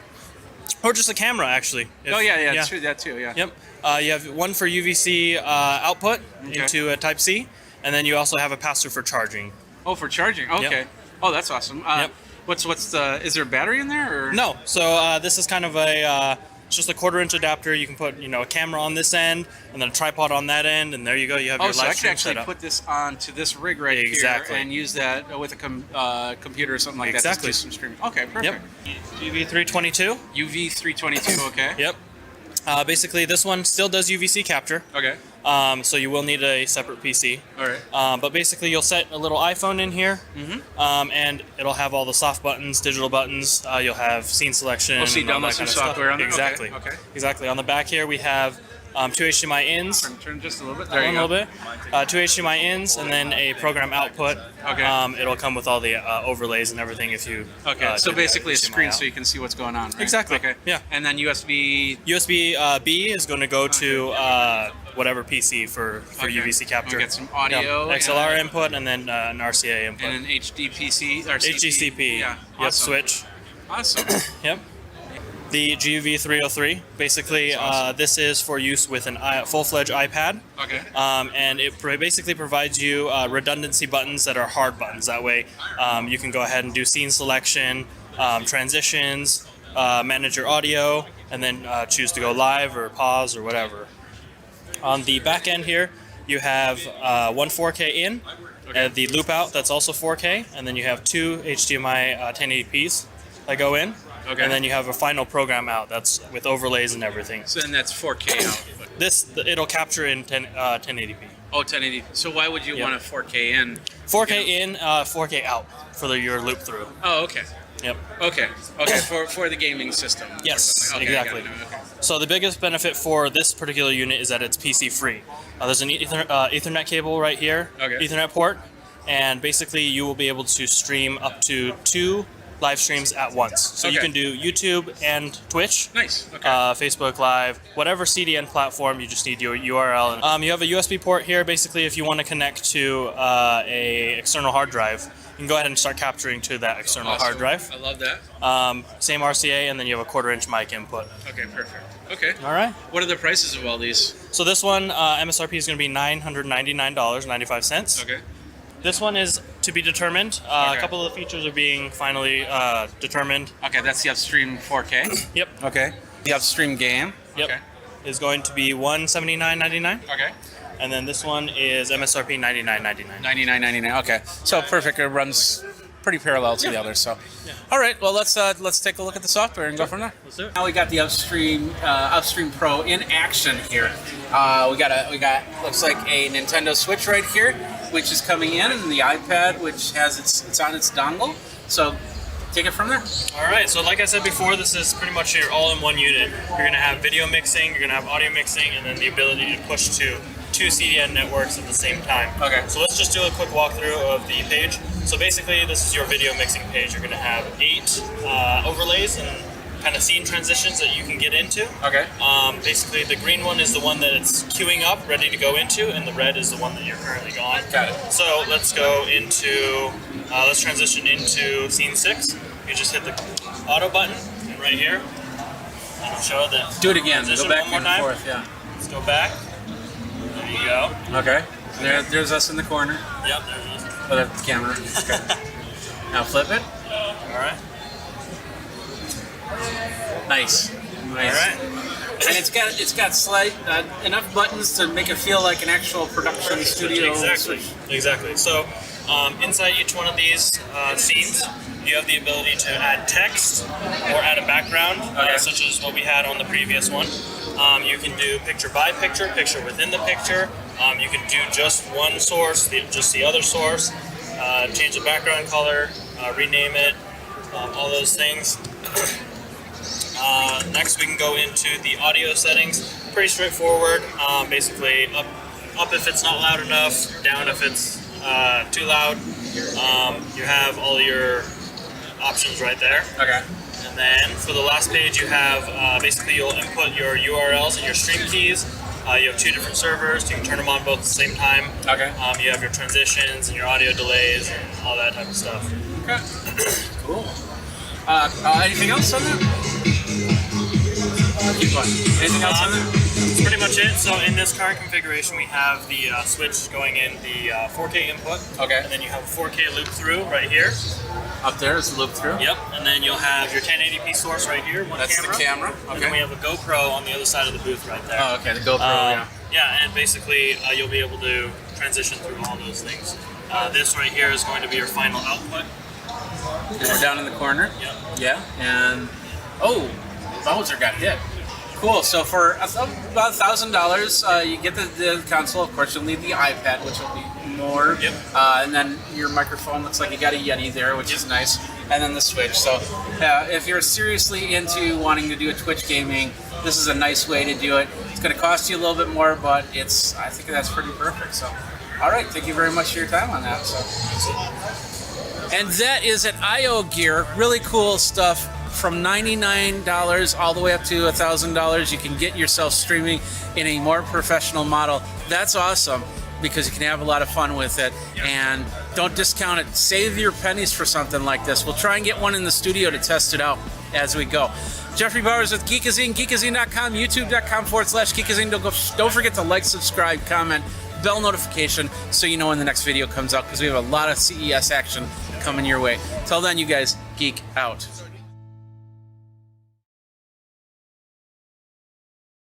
Hey everybody, Jeffrey Powers here with Geekazine. We're here at the Lenovo pop-up booth at CES 2020. We're going to take a look at some of the products and we're going to walk around and we're going to geek out over the products. So let's do that right now. Here we go, ladies and gentlemen. This is the Razer flip phone. It is the iconic Razer phone from Motorola. It's a 6.2-inch cinematic flex view display.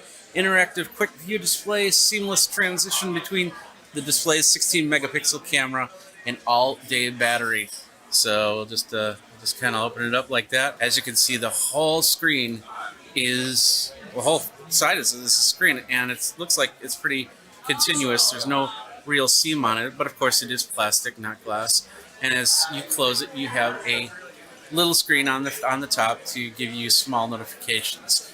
This is the Razer flip phone, as they talked about at the Qualcomm event. This is the Lenovo Yoga 5G.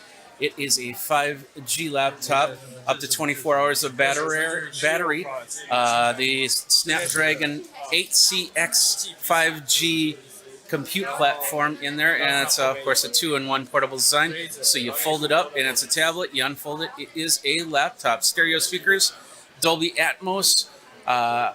Can come in with a digital pen right there, and IR camera and FPR for increased security. An amazing little product, and perfect for some of you enterprise people.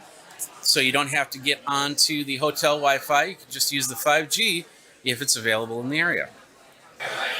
All right, we'll go through the line here. This is first of all, this is the ThinkPad ThinkCenter It is the M90 AIO. It's the 10th generation Intel Core processor with a 23-inch AIO with integrated privacy guard display.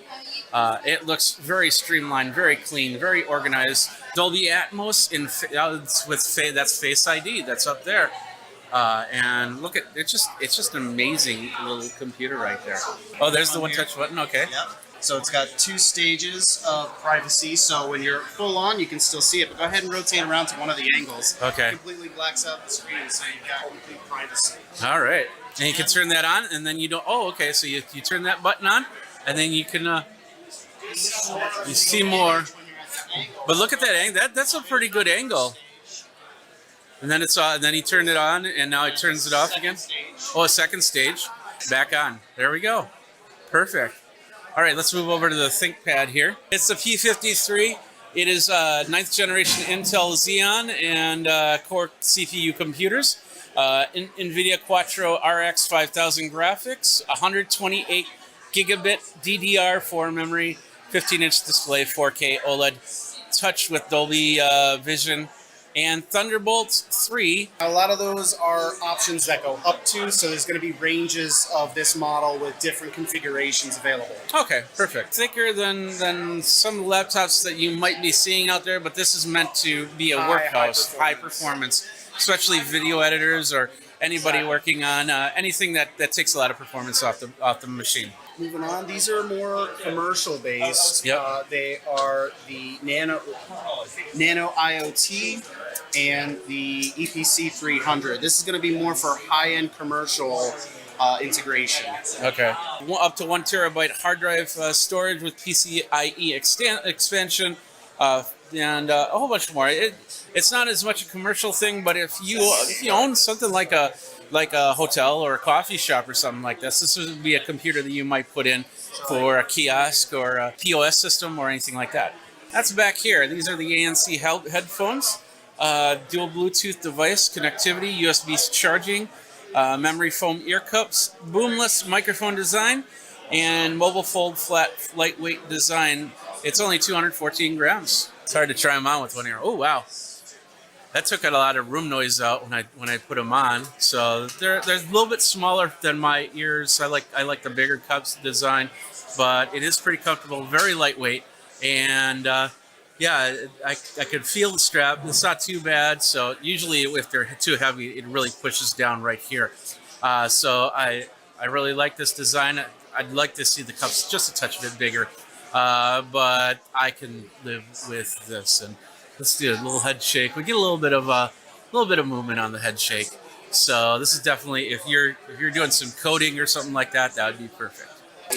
And if you're not into the 5G yoga, well, this is just the Gen 5 X1 yoga, which has the 10th Gen Intel Core processors, 4K HDR screen, ThinkShield, privacy guard, just like the other one. So if I'm like right here working, and then you walk right and here. then I come in behind you, kind of seeing what you're doing. If the camera detects me, then it's going to automatically enable that privacy. Okay, but it needs to have the camera to work.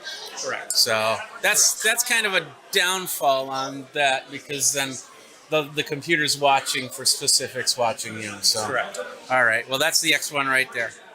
We got a lot more to cover here. There's a lot of accessories. There's a lot of laptops. There's a lot of everything from Lenovo, from ThinkBooks to desktops. So let's get it really quick. This one right here is the ThinkSmart Hub 500 from Microsoft, 7th Gen Intel Core i5 processor, 11-inch, 6-inch touchscreen, 360-degree rotatable. So yeah, it's meant for maybe in the office or maybe at like a coffee shop or something like that. You can turn the screen so they can see the screen, turn it back to you. Preloaded with Windows 10 IoT in Microsoft Team Rooms, and it is Team Rooms certified. Next up is we have the ThinkSmart View. This is an 8-inch HD touchscreen, wide-angle viewing, anti-reflection, 1.75 10-watt full-range speaker, 5-megapixel wide-angle camera, 2-microphone array with mic, mute switch, 2 gigabytes of RAM, 8 gigabytes of eMMC storage, Wi-Fi, and all that other good stuff. So, and it's pretty thin. If you need something thin, And this is Lenovo's Think Reality platform. This is the Think Reality A6. It's a binocular top-down waveguide. Optics by Loomis. It's got a resolution of 1920 by 1080 at 60 frames a second. Field of view is 40 degrees at 16:9 ratio with a Qualcomm Snapdragon 845 SoC and Android operating system inside. Looking closer at the Yoga line, we have a few Yoga tablets here. This is the Yoga mouse with, well, here we got the Yoga mouse with laser pointer right here, rotatable twist hinge to shift between the mouse and presentation mode. So you could turn this around. We saw this last year. You flip this around and it will go into presentation mode. And then you flip it back and it'll go into mouse mode. So that's pretty cool. So we got the Yoga, one of the dual screen tablets here. This is a screen down here. This is not an actual keyboard. It looks, and of course the screen is up here as well. Okay, so we're showcasing here the ThinkPad, which has Alexa built in, and you're actually communicating with devices such as the Smart Tab. So it starts to create almost like an intercom system throughout your home. Okay. So Alexa, announce dinner is ready. Announcing. Dinner is ready. Nice. So you can speak to people throughout your home. Yeah. You might have to leave the room. We have the ThinkBook Plus here, which is really cool. We're showcasing the lid close feature, which is coming out in summer of 2020. Okay. With the ThinkBook Plus, you also have the e-ink screen on the exterior. Oh, okay. So you get access to Alexa, but also the visual component. Okay, so that's with the lid closed. Correct. That's crazy. So this, Can you open it up or? Yep. So you can open as well, and then you've got your ThinkBook, just like a normal laptop. Do we know prices on this? I do not know prices on That's this. fine. That's fine. Yes. So that's pretty cool. E-ink on the top there. Right. How much is it's black and white e-ink, not color? Can you do anything with that, or is it just display? This one's just kind of a display for now. But there is a touchscreen option? Yep. Okay. So that'll be all functional. And then we have the Yoga C940. And this is also summer of 2020 with the lid close feature. Okay. So this you can utilize Alexa. All right, so that is a lot of the products from Lenovo at CES 2020. Some of it's going to come out very soon. Sorry about the light. I'm going to have to move the light to the top here. But anyway, lots of cool stuff. And of course, hey, there's a Ducati sitting right here too, showing off the Ducati course here, the Lenovo Ducati, which is a 10th generation Intel 8 Intel Core i5. 12 hours battery life with a 1080p IPS screen and 2 watt speakers with Dolby Atmos and up to 8 gigabytes of DDR4 memory. So you can have your bike and your laptop too. How cool is that? So we got a lot more content. CES 2020. Jeffrey Powers with Geekazine. Thanks a lot for watching. Go over to geekazine.com. Go over to youtube.com/Geekazine. Go ahead, like, subscribe, comment, the bell notification for the next video. I'm going to turn this off. And thanks a lot for watching. I'm going to get something to drink and then go to the next one because it's got a lot more video. Until then, next time, you guys geek out.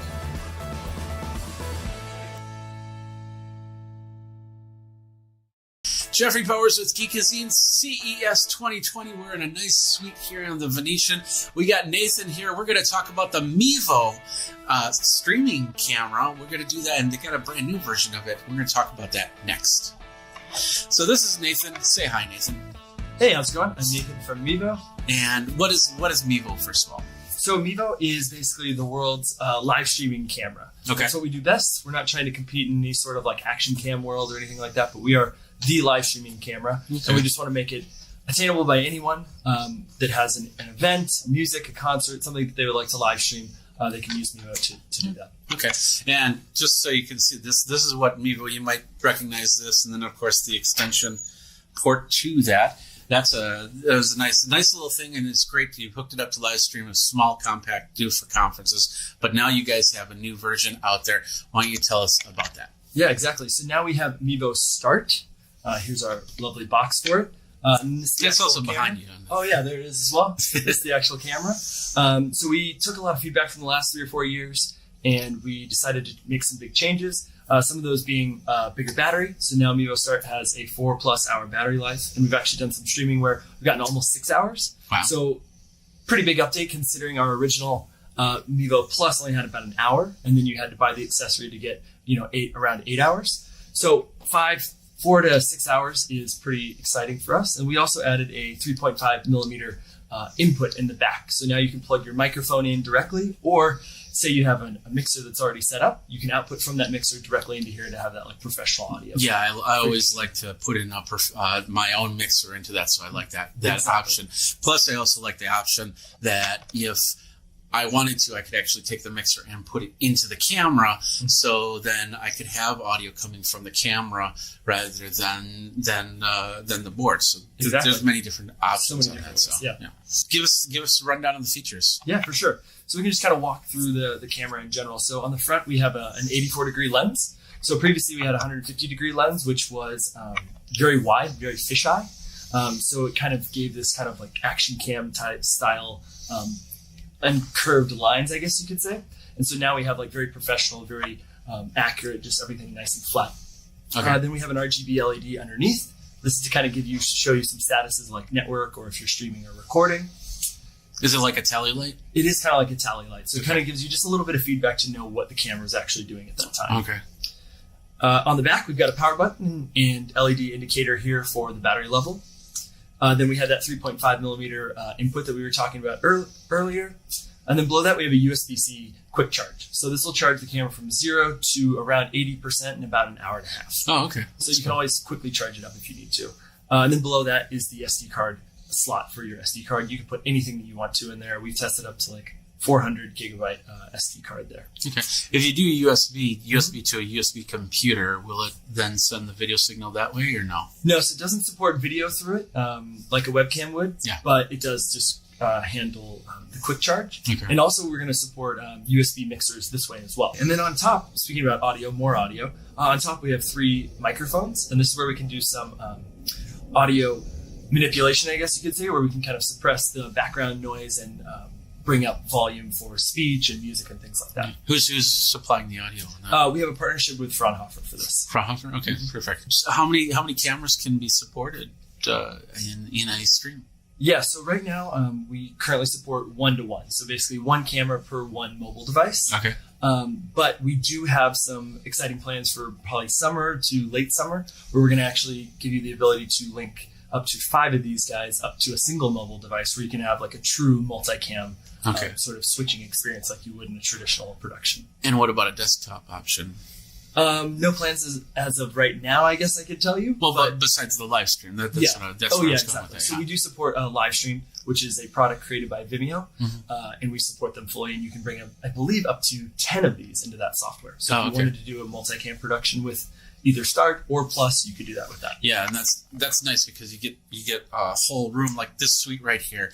Yeah, if I was doing a live stream, I could have 1 main camera, 1 on each of the people that we're interviewing, and then a couple cameras around to kind of give the overall view. So some other things to highlight: it is for pre-order now. It's $299, so a little bit cheaper than our Mevo Plus. Okay, and it's going to be shipping in April. Okay, and with that, we also have something else that'll be shipping with it. This accessory. So this is a PoE accessory. PoE. Okay, PoE. Yeah. Nice. We have wireless antennas in here, so you can use your mobile phone for streaming, or you can connect it to a router. How many antennas are in there? It's dual antenna. Dual? Okay. And it supports AC. Okay. But if you want your production to be very stable, you don't have to be worrying about wireless, you can use our Ethernet adapter. Okay. So this allows you to just bring in a hardwire connection from a router or a switch, and it converts it to USB, goes in the back of the camera. Or if you have power over Ethernet, which is starting to become more popular these days, you can actually power your camera through Ethernet as well. That's awesome. Yeah, pretty cool. And this will be for sale in April as well. April as well? Okay. And then other accessories, I would guess, with that too, right? Yeah, we're going to be launching a case, and then we have our standard stand here that we already sell that we're going to be, making available. Okay, stand is right there. There we go. So as you can see, that's pretty small form factor right there. Mm-hmm. What platforms does it stream to?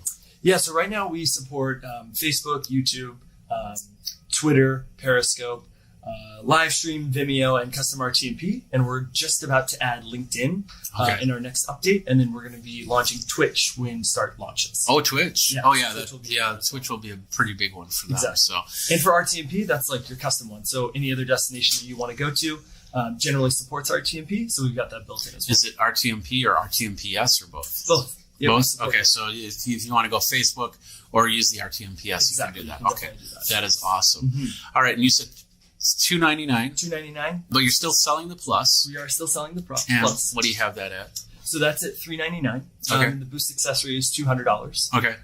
So we're definitely hitting a lower market, more consumer market with this $299 price point. Yeah. But it also offers a ton of features, with the audio and the battery life and things like that. Okay, perfect. And then Mevo.com? Mevo.com. Mevo.com. All right. Well, Nathan, thank you very much for your time. Thank you. All right, there you go. So this is the Mevo Start $299. Pretty cool. I'll try and get one into the studio, and we'll do some reviews on it and play around with it and go from there. So we got a lot of great video at CES 2020. Hopefully I can find suites like this all the time because this is awesome. So sit back and relax and enjoy the videos from your comfy couch because we got a whole bunch of it, and also on the live channel over Geekazine Live. And don't forget to like, subscribe, comment, bell notification for that next video. Until then, you guys geek out and stream on.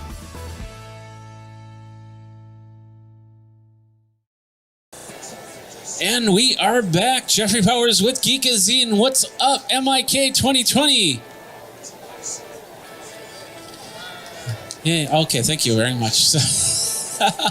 We have got another company here. It's called Alcade, and pick that up. We've got Young Sin Jo here. How you doing? Hi, I'm fine. Yeah, that's great. And so you got it's called a single handheld iris recognition device. It's kind of self-explanatory, but why don't you tell them what it's about?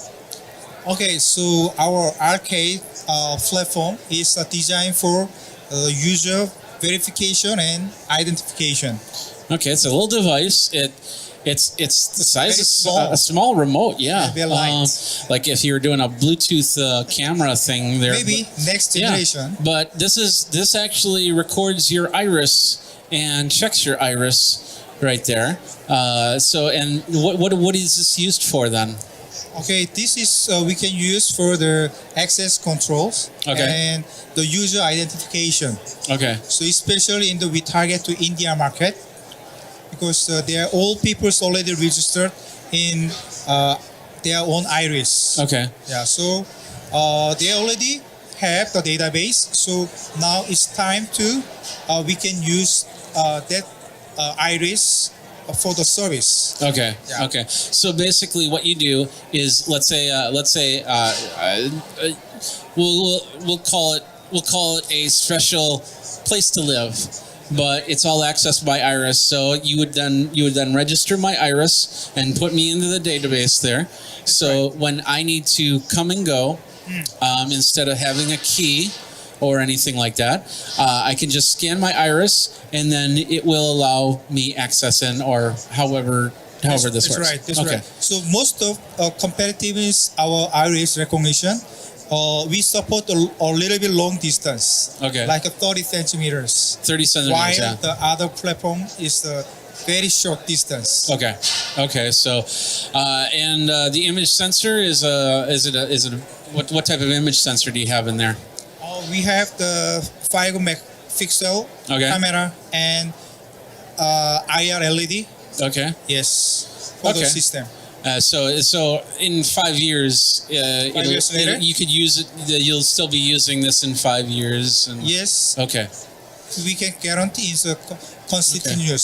So this is more than just the remote, because you have to have a database to put it in, correct? Yes, this one can be adapted any existing system. Okay. And if you have to unlock doors or anything like that, there's an actual door lock system with iris control on it? Okay. Yes. So there's many different versions of the product. And is there a subscription model to this, or is this a one-time fee to put something in? It's not we can consider in the one time the purchase in the company. This is most probably in the big organization. Okay. Oriented it for organization. It's not personal yet. Okay. So maybe in the future, yeah. we can bring it anytime. We can this iris recognition replace in the current security system. Okay. Is it out yet? Do you have any clients right now? Just we complete our platform the last year, so we just have the in current customer in India. Okay. So we target India government. Okay, India government. So, Yes. all right. So, what's the low end cost to install? We still have our price is affordable and very considered to our system specification. Okay. We have very strong comparability in price. Okay. Do you have a website? Oh yes. What is that? www.j2c.com. J2c.com. That's right. Oh, that's an awesome website. That's a lot of people would want that website. You got a good job on that. So yeah, thank you. But it's JTWOC.com, which is still awesome. It's very short. So all right. Well, and that's called Arcade, right?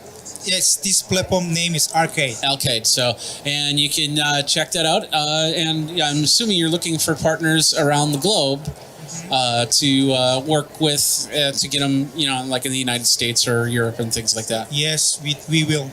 Okay, absolutely. So, all right. Well, Youngsin, thank you very much for your time. Thank you very much, Jeffrey. And we got a lot more here at MIK 2020 with Geekazine 2020 at CES 2020. Ooh, we got more, like the sound said. Yeah, we got a lot more, so check it out. Go ahead, like, subscribe, comment, and geek out. We'll see you at the next one.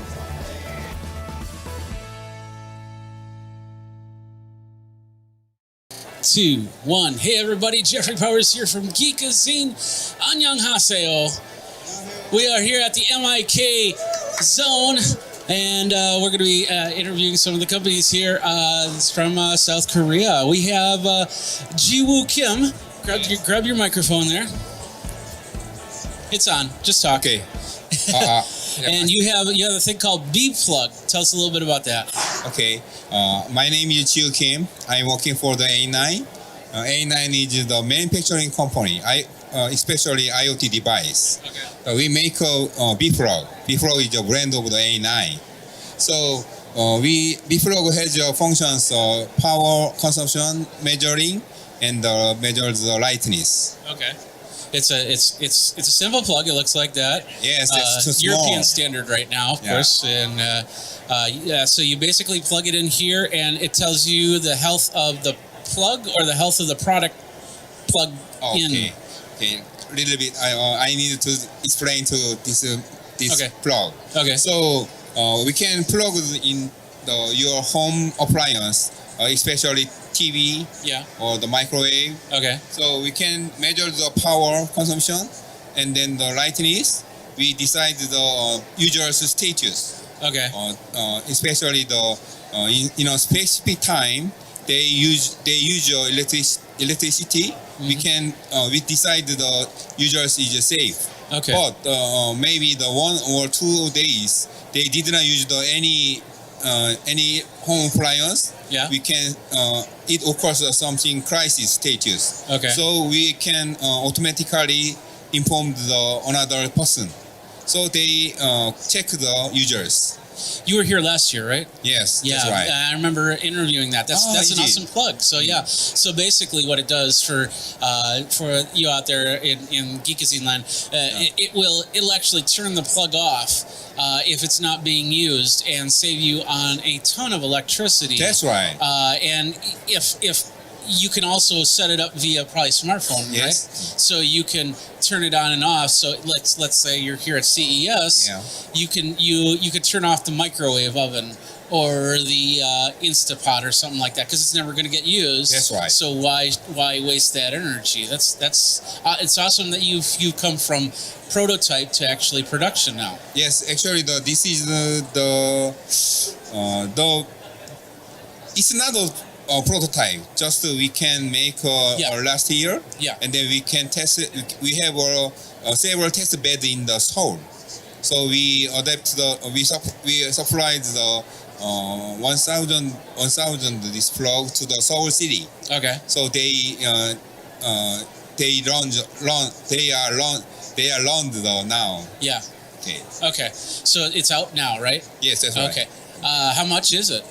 It's maybe $100 for 2 years. Actually, this machine needs some telephone fees. Okay. Because you know that usually the Internet of Things machines they need some internet, wired internet. Oh, okay. But you know that some weak people and Okay. the poor people they don't have internet. They don't use internet in house. Okay. So we can if our service is needed, they need internet service. Okay. But that's not so good. Okay. So we made this machine by the LTE module. LTE Okay. means LTE, yes. like the cell phone. Yes. So we don't need any wired internet. Just put the plug and the plug is the wall constant. The wall. Yeah. That's all. Okay. We don't need any internet. But there's also Bluetooth ones, right? Actually, it's not. Not Bluetooth. Just because last year you were talking about Bluetooth, and if you left, your Bluetooth signal disappears, then it turns itself yeah, off. we can do that, but we didn't adapt not yet. Okay. We Okay. just only the LTE. Okay. You decided to go with this version first. Yes, that's okay. right. Okay, that's awesome. That's awesome. Thank And you have a US version as well? Not unfortunately not yet. Okay. We are preparing. Okay. So, how much does it cost in Korea to get one of these? Pardon? How So this plug right here, how much is that? Actually, the Korea is maybe $70. $70. Yes. So and then you have to get a phone, some sort yeah, of way that's to right. So connect it up. including the $100 per 2 year. $100 for 2 years. That with Yes. the Including LTE the option. communication fee and then Got it. the server operation fee. Okay. When's your plan? Are you planning to go out of South Korea? Okay. All right. Where do people go for more information? Website. Website. Yeah. How do they find you online? Are you a9design.com? What's your... Okay. Why our website is www.a/nine.co.kr.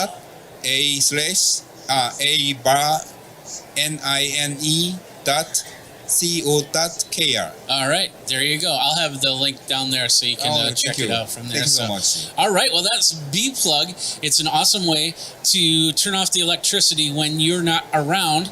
And then, of course, if you're in Korea, you can get this now in Korea. Yes, sir. And soon, in the next couple of years in the United States, it's a great idea. So, Ji-woo, thank you very much for your time. Okay, thank you so much. Thank you. Yeah, okay. And thank you guys. We'll have a lot more from the MIK Pavilion on Geekazine. Geek out.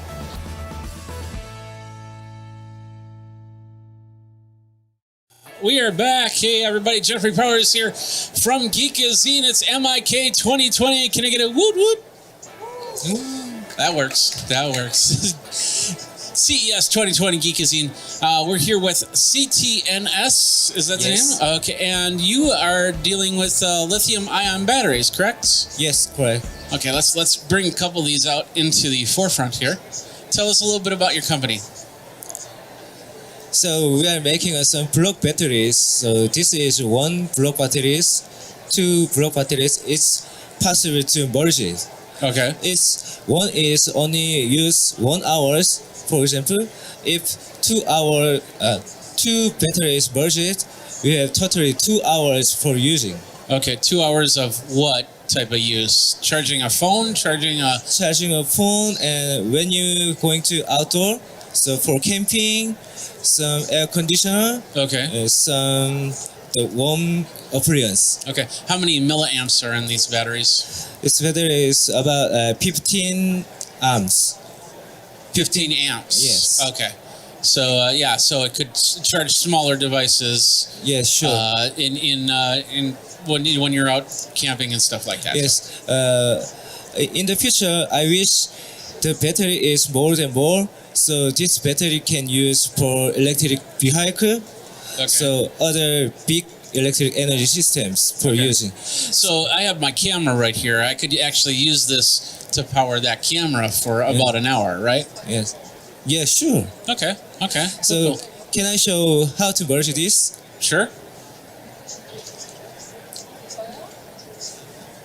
So what he's doing is he's just turning it off. Okay, it's got like a 4-pin connection there, and he's going to attach that to the other battery.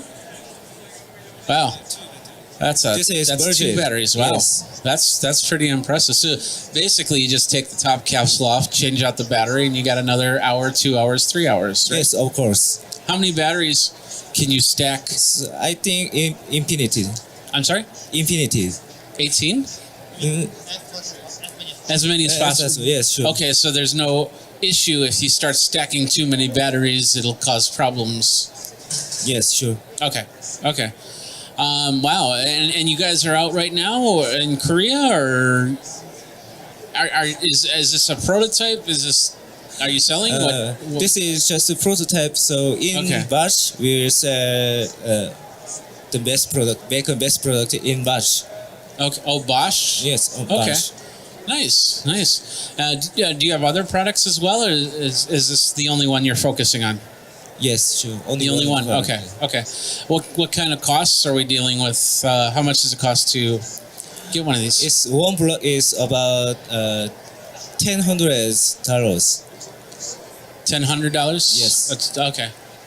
So about $1,000. Right? Yep. Okay. How many Korean won? It's 10,000 won. 10,000 won? Oh, no. 100,000 won. 100 with okay, so that's about $100. So. 알겠습니다. I'm sorry? Yeah, so I had to translate between you and him with so you speak English, he speaks Korean. Yeah. Oh yeah. Then I wanted him to speak. Yeah, I wanted. No, that's okay. So, all right. So for about $100, you can get a 1 hour charge for emergency use, or for if you need to charge your iPad while you're camping or something like that. Well, can this do anything like charge a car or something like that? 일단은 지금은 안 되는데 이게 더 많아지면은 가능할 거라고. 그게 저희가 미래에 꿈꾸는 거라고 조금 더.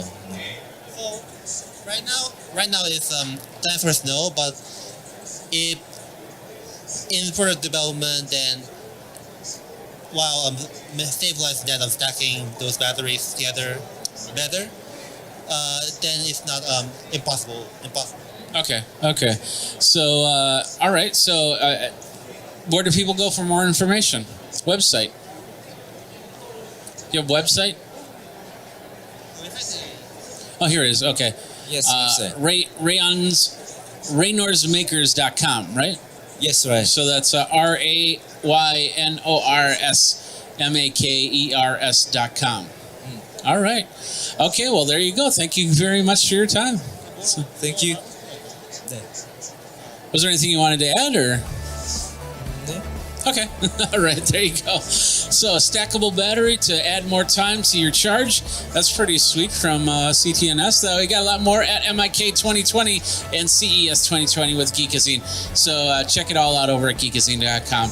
Geek out, folks.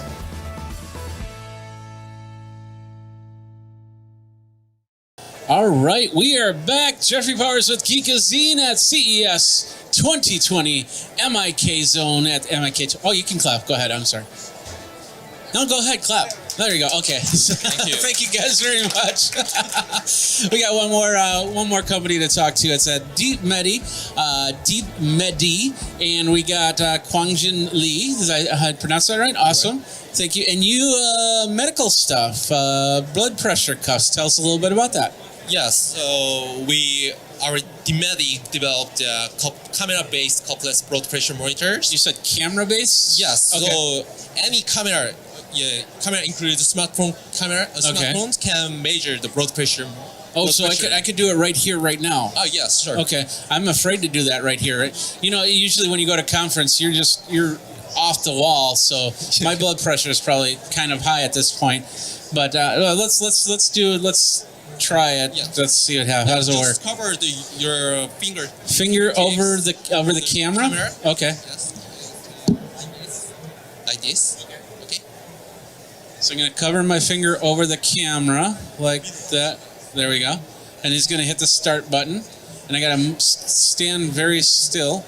The light just turned on. He's hitting the start button. We can measure the blood flow from your fingers, and then we analyze these morphologies using our deep learning algorithms.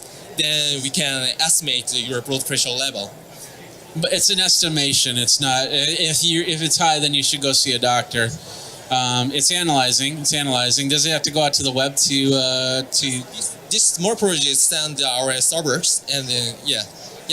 Oh, it's not too bad. 133/84. Yay! Let's hear it for my blood pressure. Woohoo! Let's do that on Thursday and see what happens. So it's an app. That was Android. Is there an iOS app too, or? Now we provide our solutions through the API, so any Android and iOS app can apply our solutions. Okay. Okay. And I'm assuming any camera, so you could probably do like a PC solution if you wanted to too. Yeah, sure. So we also developed webcam camera. Oh, what? Webcam. Web camera. Okay. Yeah, yes. So more like a finger camera in this case. Yeah. Yes. So any cameras can measure the blood pressure levels using our solutions. Okay. Any healthcare companies can healthcare company wants to apply our solutions, then they only use our API. Okay. Yeah. Then they can use our solutions. Yeah, absolutely. Yeah. So somebody feels faint in the booth, you can go over there and say, hey, let's check your blood pressure and see if we need to take you to the hospital. So that's not too bad. And everybody can have that app on their person. So if you're out in the middle of the country and there's no help, at least you have an understanding of what's going on, so you can go get help. So, yeah, awesome. So, do you have any other products, or are you just focusing on the blood pressure? On other things, there is another app. So that app is help for reducing the blood pressure using through the deep breathing exercise. Okay. Yeah, so that app name is Haley. So yeah, from the in Israel. Okay. Yeah. So that app users using our app. Okay. They practice the deep breathing exercise. Okay. And then we did also measuring the camera for measuring the breast pattern, so we can score the breathing exercise. Okay. Yeah, patterns. Okay. Yes. So they can help the hypertension patients. Yeah. Yeah, for reducing their blood pressure level. Okay. Is the app available now? Yes. That app can download it. Okay. Yeah, now it's only the Android store, Play Store. It's only in the Android store right now, but you're planning for an iOS version. Yeah, yes. Okay. Sure. And is there a price? Is it free? Does it cost money? Now it's free. Okay. Yes. So they can manage their blood pressure level. Okay. Using the blood pressure. Notes. Okay. Yeah. So you're basically going to make product around this app. Yeah. So the app's free to download, but then you'll buy the cuffs and things like that to use. Okay. All right. And what's your time frame on making the products and bringing those to market? So in this app, we should get the medical approval. Okay. Yeah, because we show the blood pressure level. So now we are planning to have a clinical trial for getting the medical approval. Okay. So now we will proceed to have a clinical trial. All right. Yeah. All right. Is it deepmedi.com or what's the website? Yeah, right. DeepMedi. Okay, yeah, there we go. Deep-medi.com.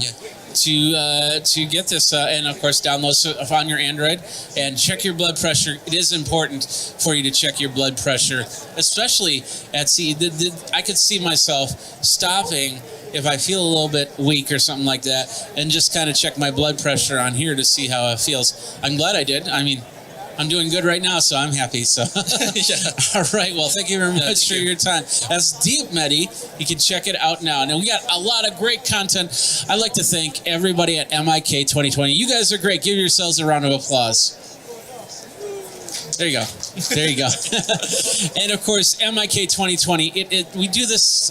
We did this last year. It was awesome, and I'd like to thank all my friends at Aving News for bringing me to Korea these last few times, helping me with CES and coming here and getting in front of all these great companies. We got some great companies you might have even heard of before that are really emerging on the market, and maybe one of these companies next year you'll go, I have that product, I have that on my phone, I'm using it. So that's the best part. So I'd like to thank everybody here for that, and I give you a round of applause. Thanks again over on Geekazine.com for 2020 at CES 2020, MIK 2020. We will see you next time. Till then, you guys geek out.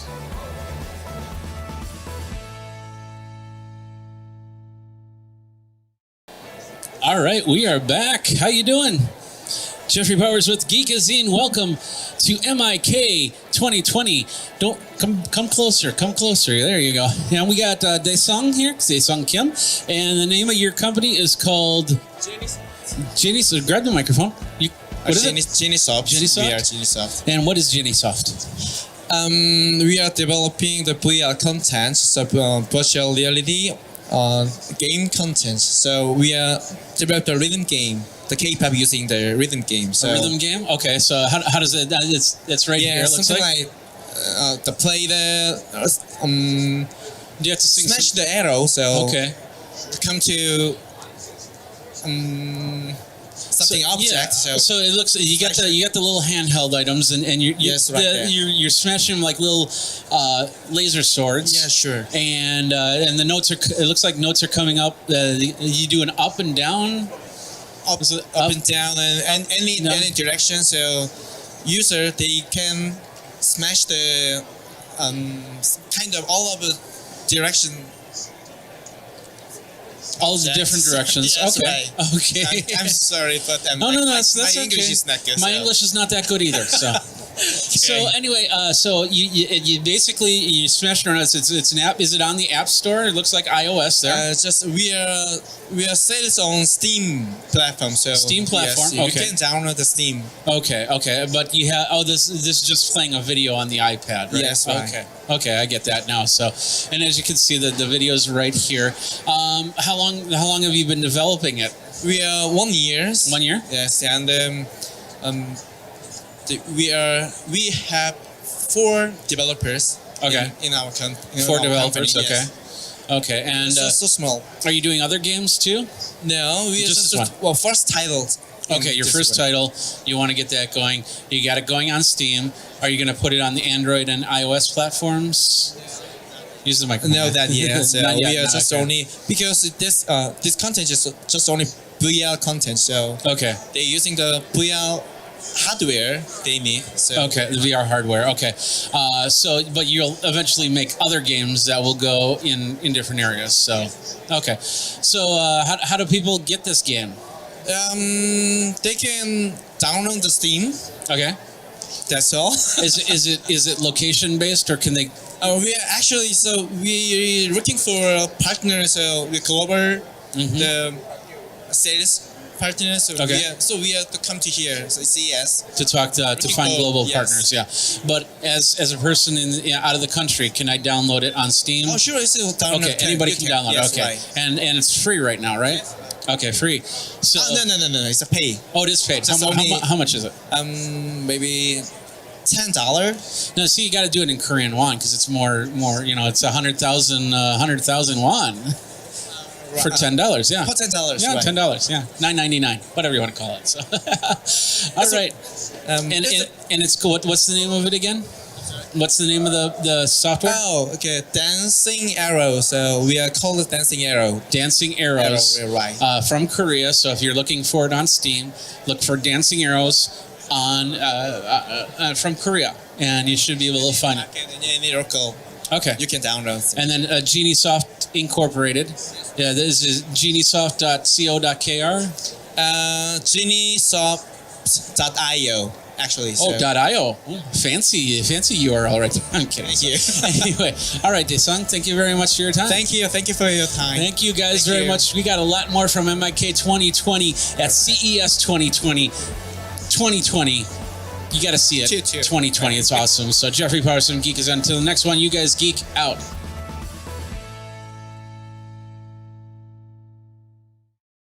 Okay, we are back. MIK 2020 at CES 2020.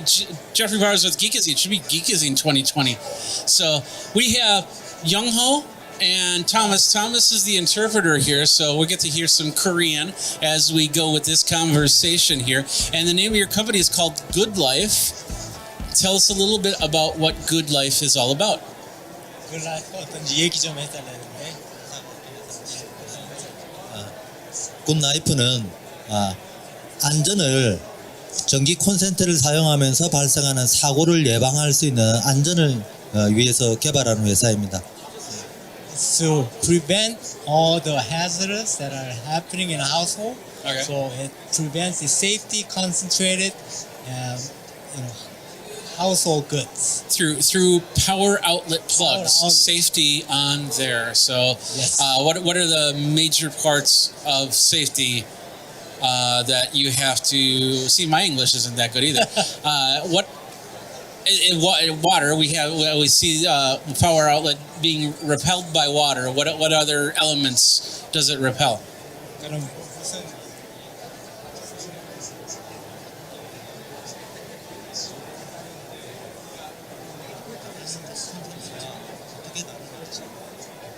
기존의 전기 콘센트는 콘센트를 사용하고 있는데 물을 부으면 합선이나 감전이 되는데 사람이 다치거나 화재가 발생하거나 저희 굿나이프의 제품은 전기 사용 중에 물을 부어도 합선이나 감전이 일어나지 않고 사고를 예방할 수 있는 그런 특징을 가진 제품입니다. difference is, even if you pour the water, it does not short circuit. It does not power have any shortage in the household. So it prevents it from accidents are happening from burning down a house, anything like that. Okay, yeah. So, but it keeps going. If like let's say like a pipe bursts or something like that, it'll still you could have this in the bathroom or in a basement and it won't short circuit. Exactly. Okay, perfect. All right. I take it you're out in Korea right now, correct?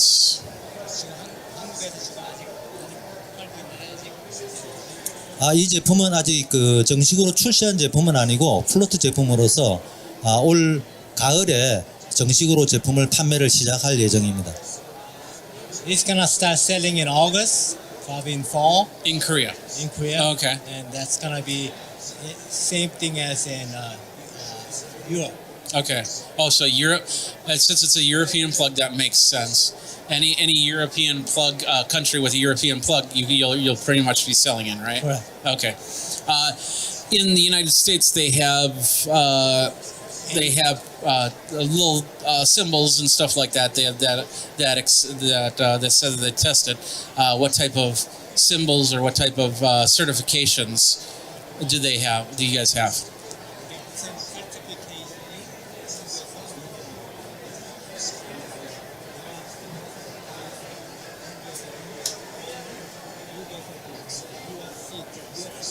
Yeah, or UL listed or something. Yeah.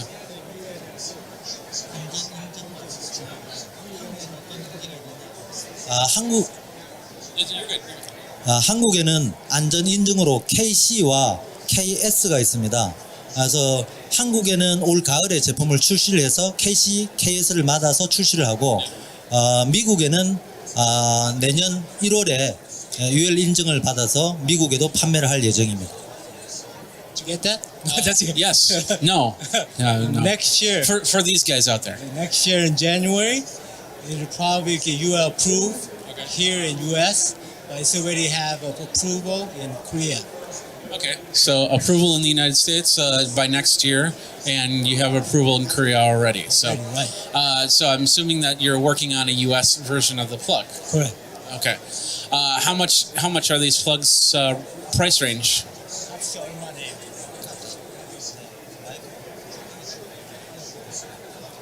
지금 한국에 출시되는 제품은 가격이 한국 돈으로 10,000원, US 달러 10달러.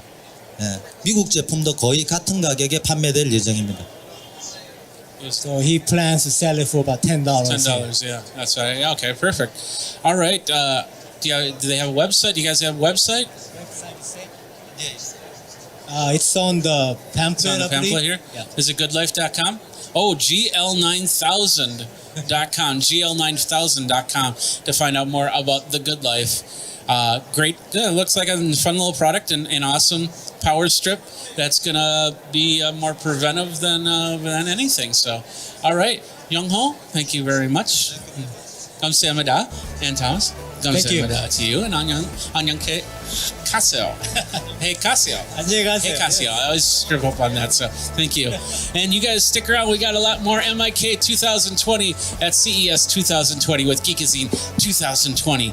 We'll be right back.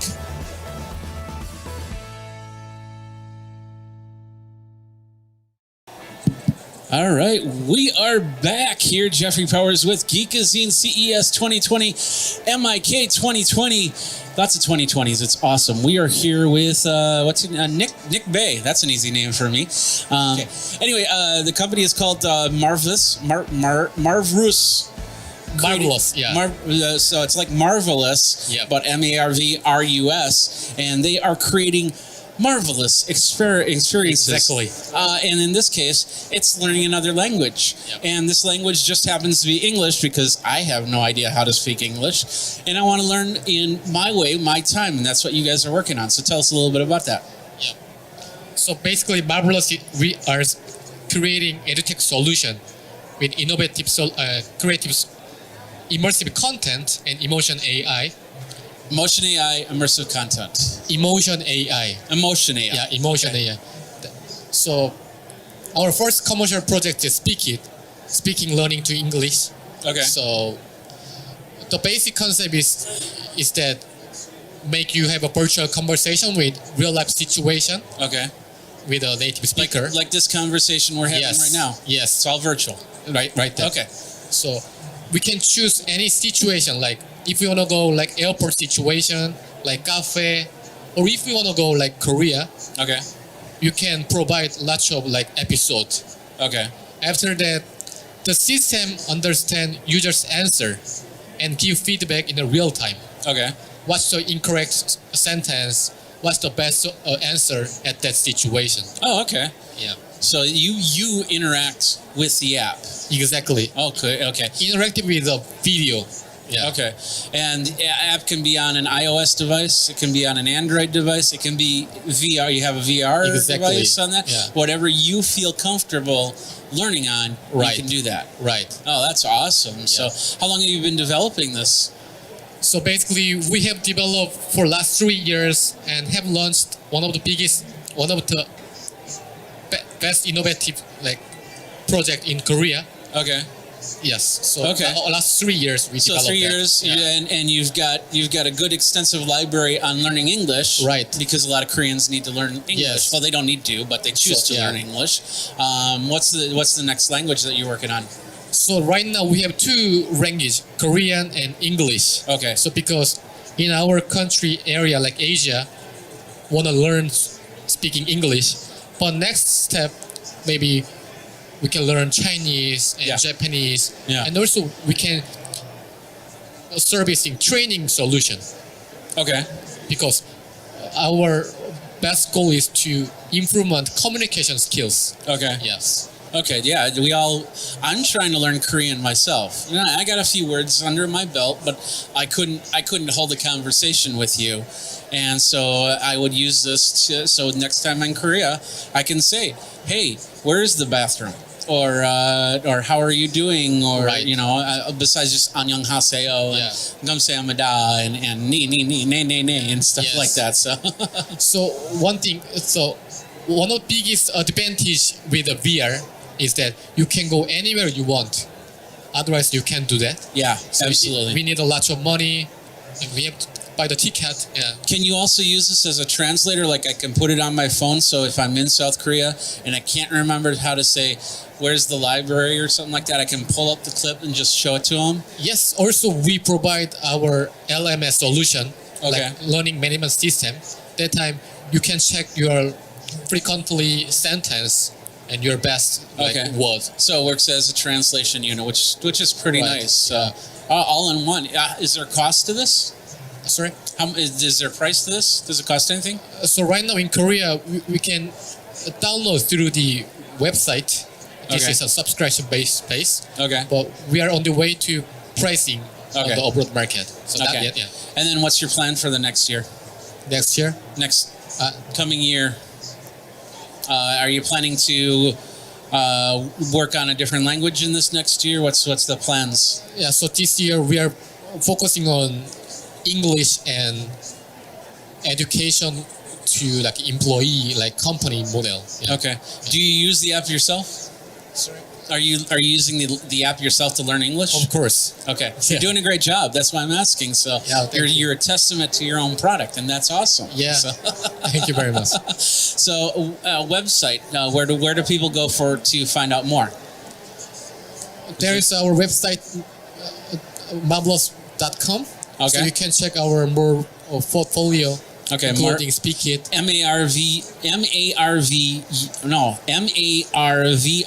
marvrus.com. Yes. There's also a speakitvr.com, right? Yes, we have two websites. Okay. Yeah. So you have a couple different options on how Yeah. to get, to this content and learn whatever language you want to learn. Right now, English and Korean, which is great. Yeah. And go from there. So, Nick, thank you very much for your time. Thank you. Lastly, One more thing? Okay. Yeah, we are looking for like partner, distributor, and any partner talking with our business. I'm assuming we are open. Yes, people, maybe from Germany or something. Is that Yes. what you're looking? Okay, Yeah. so you're looking for partners in different countries, from France to Yes. Germany to Spain to whatever language you speak. Right. If it's Pig Latin, they'll probably want to talk to you about that, and go from there. So, all right. Well, thank you very much, Nick. Thank for your you very time. much. So, Thank you. thank you. And we got a lot more MIK 2020 from the MIK Zone CES 2020. Jeffrey Powers from Geekazine. Think Magazine, put in a geek. Don't forget to like, subscribe, comment, and hit the bell notification so you know when the next video comes out. You guys geek out. See you at the next one.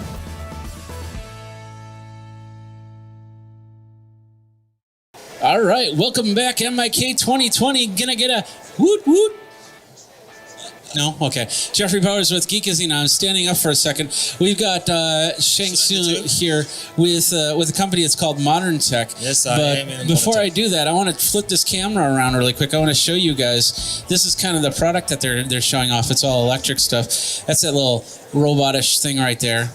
It's actually grabbing onto a charge port. So that's what we're going to talk about here. So let's flip the camera back here. Yeah, I'm a cameraman too. And there's Chang Song. Say hi. Hi. Hi. Okay. Do I sound like robots? And let's just, there we go. All right. So you're with Modern Tech EV charging systems. Yes. Why don't we you are tell us a little? specialized in So, how different is a charging system in Korea to a charging system in the United States? Well, in the United States, there are a lot of parking spaces, so they are not caring much about the parking spaces. So, which means that they don't care whether they are used the big chargers. But in Korea, we have to always think about the efficiency. Yeah. With a big population and in a small place. Okay. So we are trying to make the EV charger as efficient as possible. Yeah, because I've seen some of the parking jobs, and even in some of the U.S. cities, you have to do some creative parking to get all the cars in there, and that's right. understandable. So with modern tech, you have EV charging systems, small ones to big ones, correct? From small ones to big ones, yes. Okay. And is this a company that's been putting these charging systems out, or are you just starting, or what? We've been developing our EV chargers from 2009. Okay. And then it's more than 10 years. More than 10 years? Yes. Okay. That's how we are able to occupy 80% of our EV bus charging station in Korea. Okay. So you're based in Seoul, correct? Not in Seoul, but, about 50 kilometers away from Busan. Okay, from Busan. Oh, Yeah. okay. Oh, the other side of the country. But you cover all of South Korea, right? Oh, yes. You got to see the map. Okay, later. it's a nice coverage area. Yes. Do you do any other countries other than Korea, or? Not yet, but we are still looking for the partners. The partners, yeah. Yes. Partners that can do Please not only contact just U.S. charging, but there's other... The Europes too. So Yeah. we are in the middle of our charges of being certified with the UL and C. So we are being ready with our products, really technology-based products. Yeah. Okay. So how much does it cost to put in one of your systems? Can I call you back? Okay, I'm not on Keiko Talk, but yeah, we can definitely. Would you say it's about a few $1,000s, a few $100s?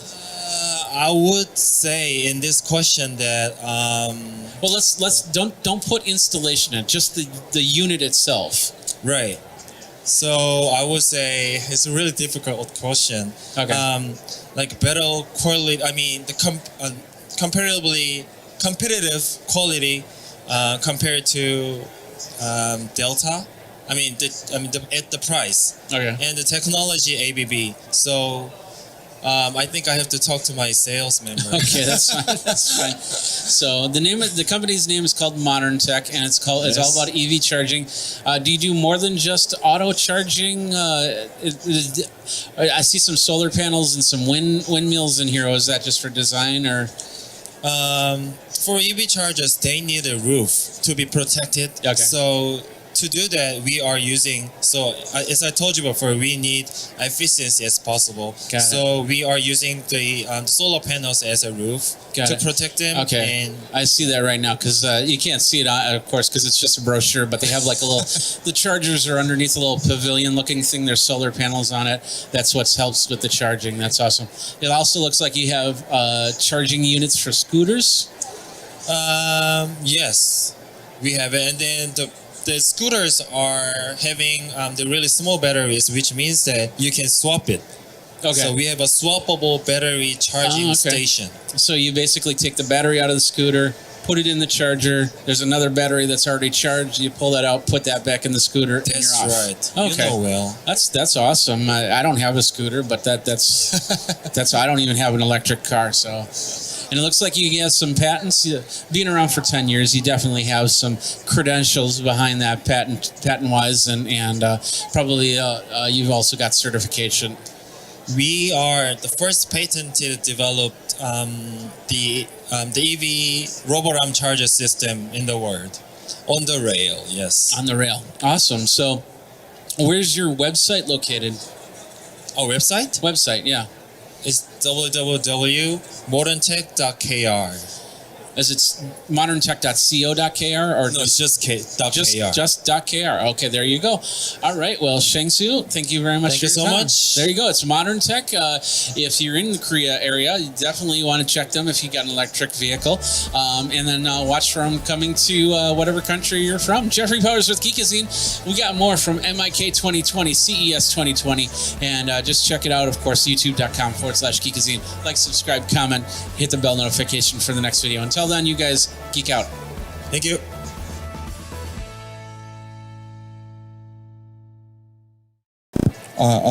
Hey. Hey, yes. My beatbox is just rusty. Your beatbox is I got a rusty beatbox. Rusty beatbox makes me happy. Rusty beatbox makes me happy. Okay. So we could turn that into Rusty beatbox makes me happy. Anyway. Today really fun day. I have no idea. Yes. I'm not a rapper. Only a presence, and I do it badly too. So, all right, we're back here at MIK 2020 with Geekazine 2020 at CES 2020, and we've got N2 Falls, right? N2 Falls, right? N2 Falls 2020. Yeah, so we got our product here. I've seen you guys a few times. Coffee lovers, you're gonna love this. Let's talk about it. It's called N2 Falls Nitrogen Coffee. Nitrogen cold brew coffee. This is an awesome system. It uses these capsules right here that look like something that you would inject in your system. Where's my vein? Coffee right in the vein. But no, don't do that. It's not a good idea. You do it in the water. So show us what you got. Yeah, okay, of course. Let me introduce myself, Jeff. You want me to do a beat behind you?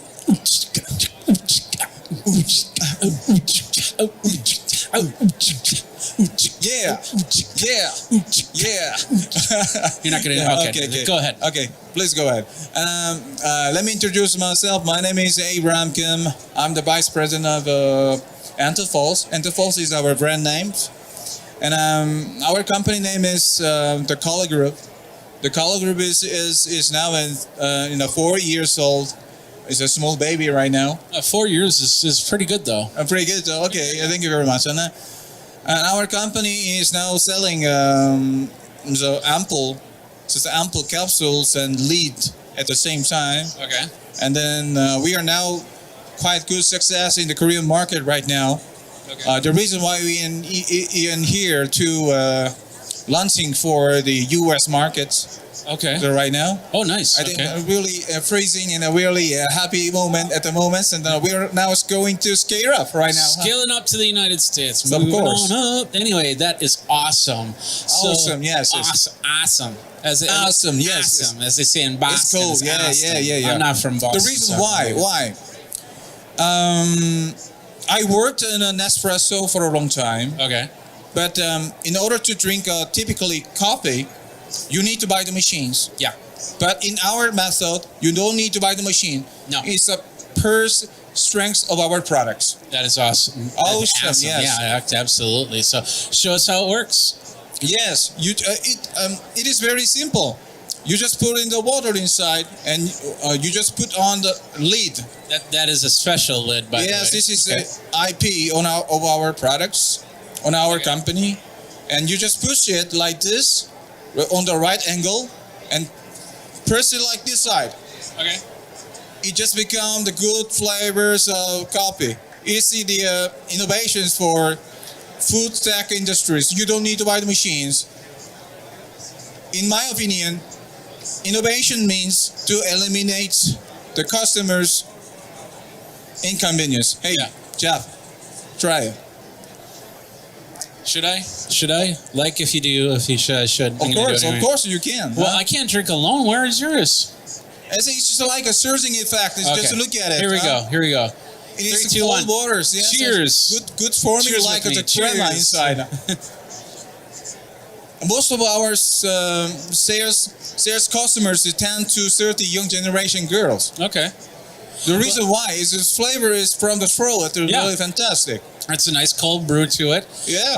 I'm not a fan of cold brew myself. I like a nice hot coffee. And moreover, there is another big strength of our company, and then including coffee. And then we have a sweet tea product line. This blueberry and raspberry and lemon and something like that. Okay. Anything other than coffee, like hot chocolate or you said tea? At the moment, we are now in R&D processes right now. Okay. But we can make it if you can recommend with it, and then we can make anything. And this could actually be hot coffee. I just have to get hot water in the cup. It's hot water and cold water. We can make it anytime, but I do strongly recommend you with the cold water. Cold water because water is the best. Yeah. The flavor with the throughout is fantastic. Okay.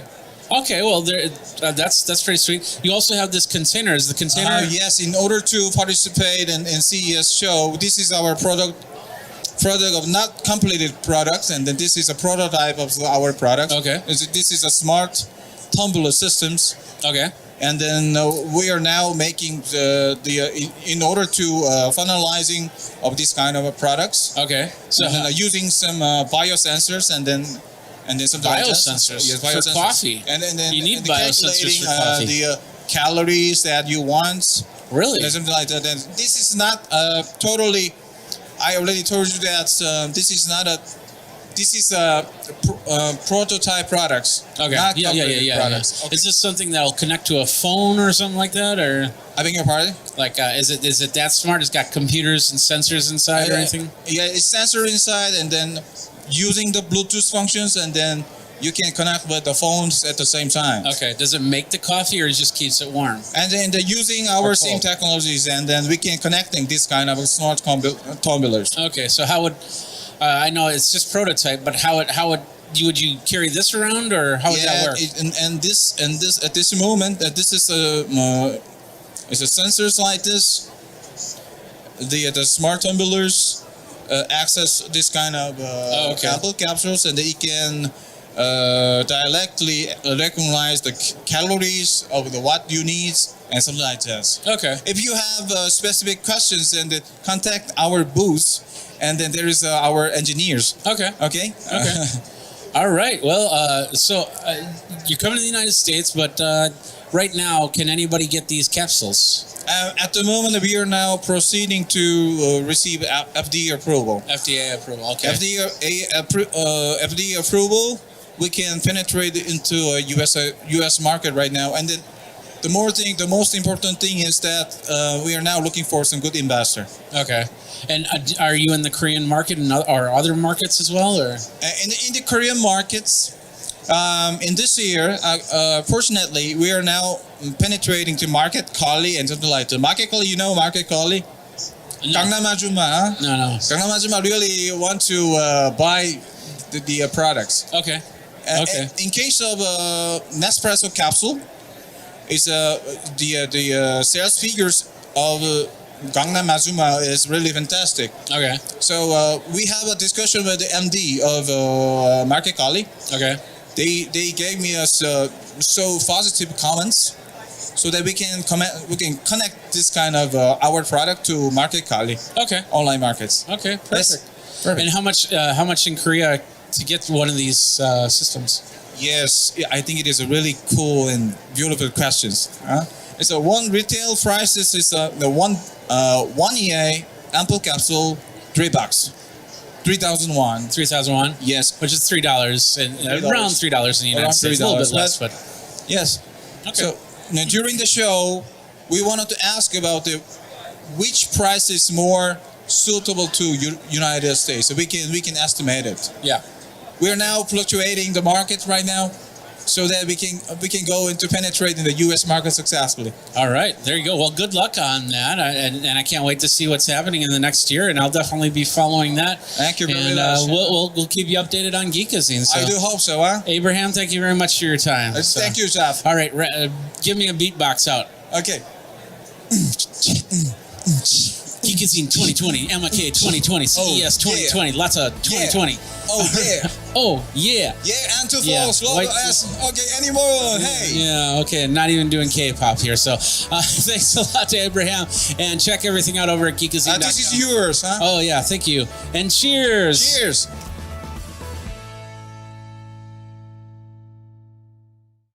All right, we are back. Jeffrey Powers with Geekazine.com, and we are here at MIK 2020 at CES 2020, and Made in Korea. Awesome products that we're here. We got another one here. This is a company called Seesaw, and we got Moon. Is that what your name? Moon Joe, yeah, and we got an interpreter, Andy, here. That's going to help us here. And so, tell us a little bit about what Seesaw is all about. 안녕하세요. 한국의 시소톡의 문재호입니다. 저희가 갖고 나온 아이템은요, 시소라는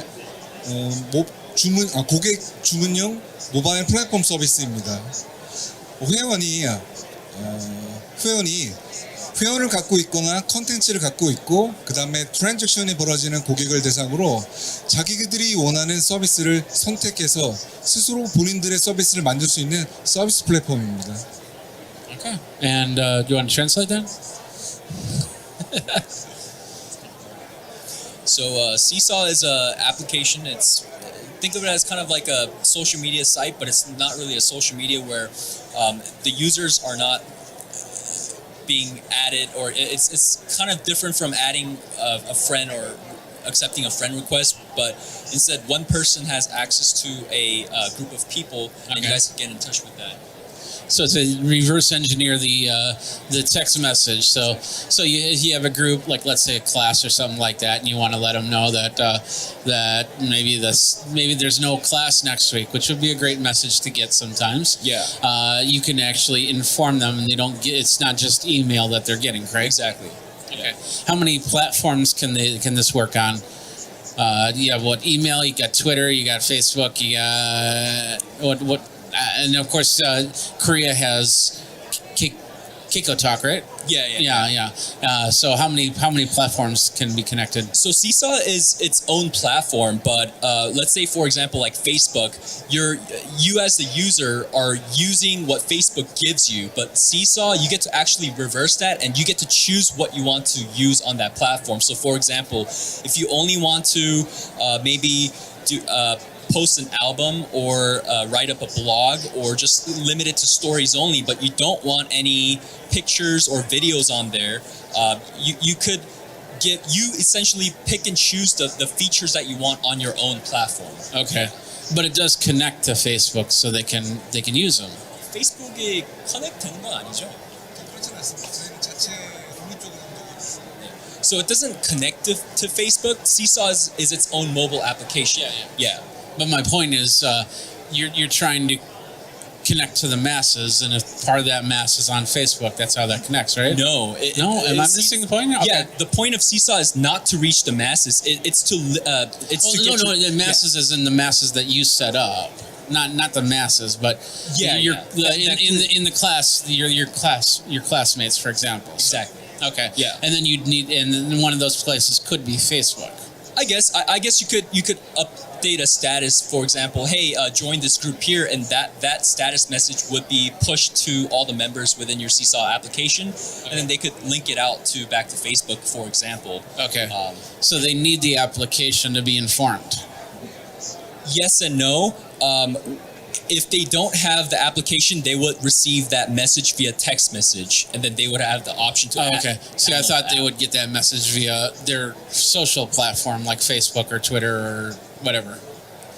So that's not the case. Yeah, that's not the case. Okay, so they would get a text message. Yeah. To say class is canceled, or here's the next lecture. Exactly. Or whatever. Okay. Yeah. Okay. Perfect. So, who are you catering to? Is this something I could download right now, or would I have to pay a subscription fee to set up for a group of people?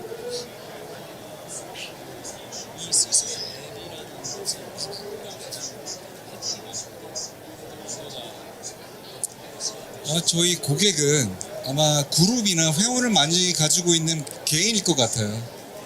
그 사람들이 본인들의 회원들한테 뭔가 독립적인 서비스를 할 때 페이스북이나 채팅이나 이런 것들은 할 수가 없잖아요. 그럴 때 가장 유용하다고 저는 생각하고 있어요.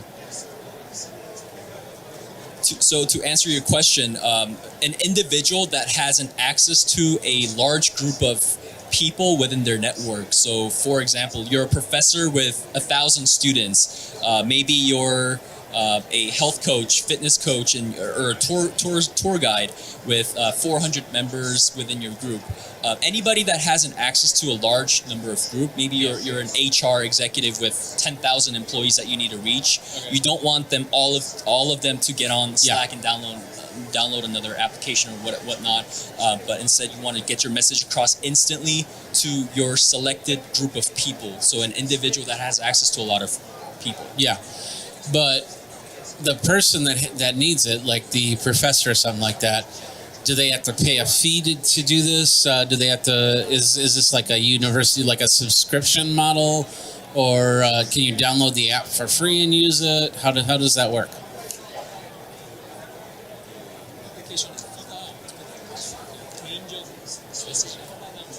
아, 그렇지는 않고요. 저희는 관리자한테 돈을 받는 거죠.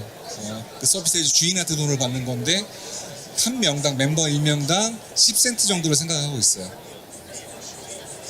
So the pricing model is we charge one fee for the admin of the groups, and if that admin has 1,000 members, each member is about 10 cents. So it would be roughly around $10 or $100. $100 for about 1,000 students. Okay, okay, perfect. It's out right now, right? It's available to use now. 아, 앱 지금 사용할 수 있고요. 한국에서는 릴리즈는 돼 있어요. In Korea or in Korea? Are you planning outside of Korea? 네, 당연히 6월 정도까지는 글로벌하게 오픈시킬 생각을 하고 있어요.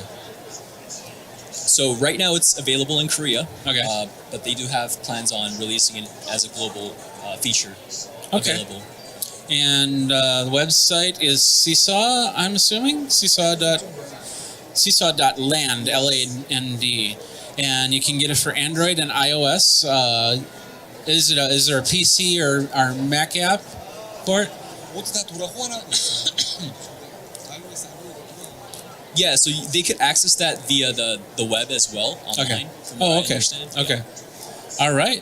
Okay, well, that's Seesaw at Seesaw Talk and Seesaw.land. Thank you very much for your time. 감사합니다. 감사합니다. All right, we got a lot more at MIK 2020, CES 2020 with Geekazine 2020. So go ahead, like, subscribe, comment, bell notification for the next video. We got a lot more, so stick around.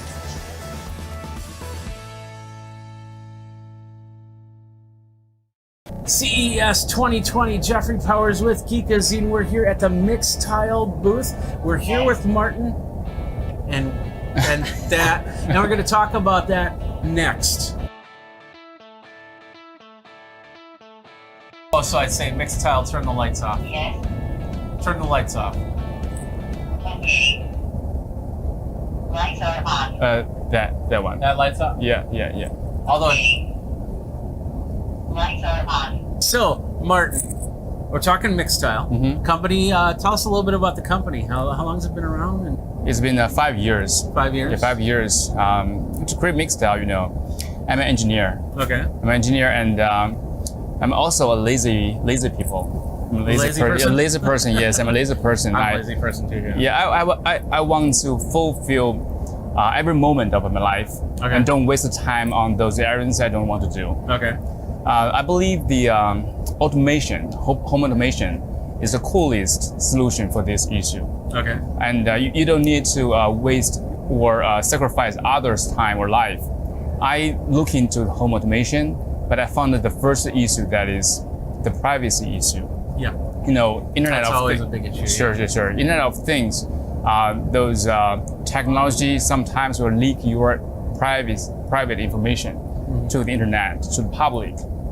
So our concept is to build a privacy sure system. The theory is very simple. That we move the calculation, the processing progress to your home in your own device. Okay. Yeah. That is, you have your own cloud in your home. Oh, okay. Sure. So everything is encompassed in your home rather than some server in Akron, Ohio. Sure. I believe there's a need of diversity and choice in smart home field. Okay. When you want to find a solution that is a serious solution for your home, for your new smart home, you may to purchase every device from the same brand because you want to have a stable and a completely system for a home, right? Yeah, you don't want to be remembering one name versus another to try and do something as simple like turn off a light. Because I've done that before. Because I've got 3 different systems from the phone to the 2 assistants. We also know that there's no one brand can provide the the best products of the world. Some brand has their advantages and some brand has their own another advantages. Yeah. So our solution is to combine all the solutions together. We compatible with Z-Wave, Zigbee, Bluetooth, Wi-Fi, all the protocols, and we can make the devices from different brands can work together. For example, you can use a button from some brands you click the button and turns another light bulb on. We all know people want to use the best choice of the smart home world, right? The best device of the smart home world. So we build a system that can compare with all the protocols, and we created a new language. The language can compare with those protocols, those languages speaking each other of the devices, and this language are don't lose any single bit of information of the controlling. Okay. So in all reality, then Mixtile becomes the smart home manager of all your other devices, right? Yeah, sort of manager. Yes, like the manager, like the interpreter, or something. Integrator, yeah. Yeah, integrator. Ambassador, Yeah. Whatever term you decide to use, that the same idea is there. Yeah. And that is, it wants to bring everything all under one umbrella, under one roof, so you don't have to remember one name versus another. We want to put the real artificial intelligence into smart home. Okay. And without sacrifice your privacy. All right. The most of the artificial intelligence are running on the cloud. Okay. And instead of running the artificial intelligence on the cloud, we chose to run the AI locally. All right. That means we build a new powerful hardware for AI's computing. Okay. Our newest product is we call that a Mixtile Edge. Mixtile Edge. Mixtile Edge, and Mixtile Edge can also compatible with the differences of protocols, and also it has a 5.0 tops computing power inside the device. You need a device to monitor your home 24/7. Okay. Okay, so we build a powerful device that can monitor your home 24/7 and use its built-in AI to enlarge or to empower the system of your home. For example, maybe you already have a civilians system at home, and the civilian system has some moving detection right, functions, but the moving detections cannot tell you which one is inside of the field. For example, there's a very young child that play with ball nearby the swimming pool. Okay. They're dangerous. They're dangerous. But if we just to watch the field by movement, maybe some adults walk around with the swimming pool, the system will give you a false alarm. So this is really, you don't want the false alarm, no, of we course. don't. Yeah. So you want something that's gonna determine whether this is your child getting close to the edge of the pool or a raccoon getting close to the edge. Yeah, sure. Okay. So that's AI helps. Okay. I believe this is the three ideas of Mixtile. The first one is privacy assured, and the second one is to put diversity and choice into smart home system. Okay. And the third one is local AI. Well, that's where Mixtile comes in. Taking care of it, and you got a whole host of products that bring all IoT together into one management console. Yeah. And we're going to take a look at the products in a minute here, which everything can be run through iOS and Android, correct? Also PC, Mac, and Windows. It can run in a browser. Okay, through the browser. Yeah. So wherever you are, you're always able to access your home, as long as there's an internet connection, of course. All right, let's go take a look at the products and see how things work. Okay, good. Let's start with this right here. This is the Mixtile Edge, correct? Yes. What? Tell us a little bit about them. Okay, the Mixtile Edge is the most powerful smart home hub in our product line. Okay. Yeah. Why we created this kind of product, because there are many spacious house or office spaces in the world. So the wireless technology has a shortage, that is the range. The range is not that far. Yeah. And one hub or one gateway cannot support thousands of devices or in a very large space. Okay. We create this product is to manage several sub gateways to manage all the network. Okay. Without to slow down the whole network. The technology of this to separate the whole network separately in several smaller network. Okay. The smaller network is managed by our new product Mixel Link. The Mixel Link can manage your single room for the smart home devices. Okay. Just imagine you have maybe 20 devices in a single room, okay. and you maybe have 200 or 500 devices in your own the entire house. Okay. And you can use one Mixel Link for one room with each room. I take it it's put on the ceiling. Yes, yes. On the wall, so it would look like that on the ceiling.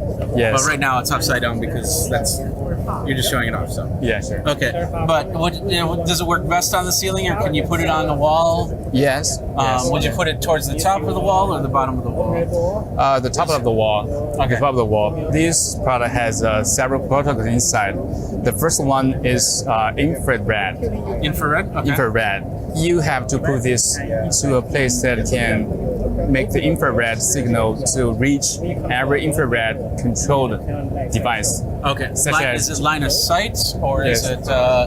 Does it just has to be within a certain range? Sure. It's a range or the line of sight. Line of sight. Line of sight's best, but a range like a short range, like 10, 20 feet or something like that? Yes. Okay.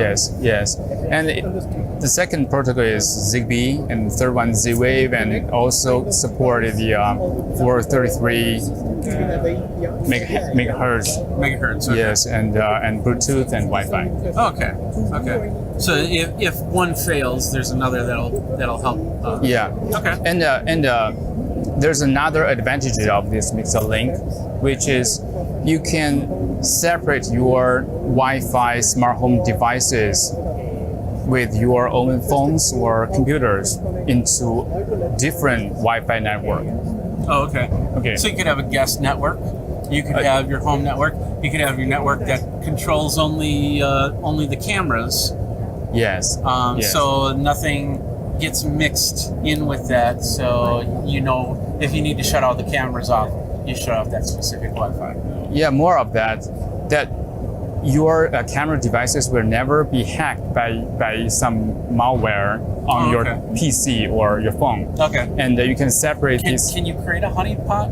Just like that. Just like that. Yeah. Just like that. Okay. Just like that. Perfect. Yeah. So if you have a friend that comes over and this is the Wi-Fi password, they have no way to get into your cameras. No way. They have no way to get into your smart appliances because those will all be on different Wi-Fi signals. You have all the bands for Wi-Fi signals. And then, of course, when you're talking like in a more populated area, you look at your Wi-Fi signal, you have like hundreds of different Wi-Fi signals. Will that be affected if all of a sudden you're taking up channels 6, 7, 8, 9, 10, and 11 and stuff like that? Sure. This is another advantage of using a separately Wi-Fi network. Okay. Our Wi-Fi AP or routers use a kind of technology we call that MU-MIMO. MU-MIMO means multi-user, multi-in, multi-out. Yeah. And but the multi-user that cannot support too many users at the same time. Maybe you have 3 phones a person, and you have four persons in your family, and maybe you have maybe 20 devices in your family, and every device are phones, mobile phones, and PCs or pads. So you need a very high speed. Okay. The data rate to access internet, right? Okay. And so maybe the router can support 20 devices at the same time to make them can using a very high speed data rate to access internet. But the normal routers or Wi-Fi APs cannot support hundreds of devices. To make the every devices doesn't to disturb your phones, your pads, your PCs network. The only way is to separate the Wi-Fi network with the phone's network. Okay. Do you also put those outside? Because we were talking about the pool, and keeping the kids safe. Yeah, actually, with some other surveillance cameras, the outdoor surveillance cameras, that cameras, we can get data from the cameras and process locally inside the hub or the Mixtel Edge. All right, so these are the hubs. Yeah, this is hubs. Where would you put in the link as opposed to the hub? For a small house, maybe we can just use one hub, and this is powerful enough for a small house. It can support maybe over 200 devices in your house. And but if your house is built from maybe rocks and the signal is not that good, maybe you will use 2 or 3 links in your house and link with Mixtel Hub. Okay. But if you have many rooms in your house, maybe, or a hotel or something like that. Sure. Maybe you should use Edge, Mixtel Edge, to link with 20 links or more. So it would be Edge if you have a higher capacity person. It would be a hub if it's more of a home type situation. Sure. Okay, that makes sense. And then the links depends on how many rooms your house has. Yes. All right. Well, that's a pretty straightforward system. You either choose the Edge or you choose the hub, and then of course you use the links as more like repeaters, but as repeaters for the specific wireless network. Yes. All right. I think we got that explained pretty well. And now, how do we integrate the other IoT items from that? Okay. Every product from Mixtel, all of them support different kind of protocols. Yeah. And we can talk with Z-Wave devices, we can talk with Zigbee devices, we can talk with Bluetooth devices or Wi-Fi devices or some line wire devices. Okay. They use their prior. If you get really legacy, yes. Yeah, sure. Okay, some great products there. Let's get to the square tax of things. How do people? Where do people start in getting this put into their homes? To build a smart home system is not a very easy thing for normal people, for consumer.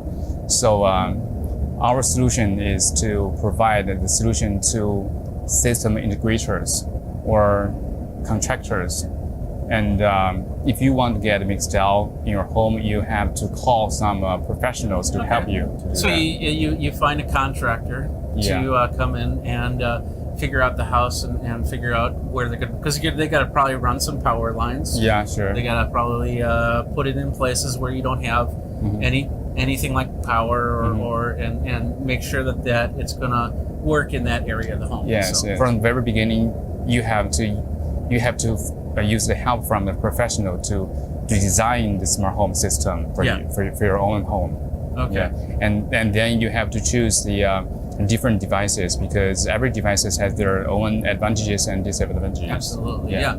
And it really depends on the home. I mean, if it's a brand new home, building it from scratch, that makes it easier to get somebody in there and figure out where these devices are going to go. But then if you have something that, not only is old and been around for a while, but might also have certain parts that you can't tear down because they have maybe a landmark ability, or it's just that old of a home that you can't do anything to, or maybe you're even renting. You want to have your IoT in there. You want to definitely get some sort of contractor to take a look at it and help you put that all together. Sure. All right. Well, where do people go to start to get Mixtel into their homes? You can visit Mixtel.com website. Okay. Yeah, sure. And do you have any lists of approved contractors that you work with or companies? For now, we are building our contractors list. Okay. So you will have something. We will have something. So if somebody says, I want to put Mixtel into my home, this business or something like that, then they'll know exactly where to go to by going to mixtile.com. Right? Yes. Okay, there you go. All right. Well, Martin, thank you very much for your time on this. Thank you. And that's it. That's Mixtel at mixtile.com. Jeffrey Powers with Geekazine at CES 2020. We got a lot more content for you guys. All you have to do is go over to Geekazine to find it, or youtube.com/Geekazine, where you can like, comment, and subscribe. Hit the bell notification so you know when the next one is. For Geekazine, we'll see you next time, and you guys geek out.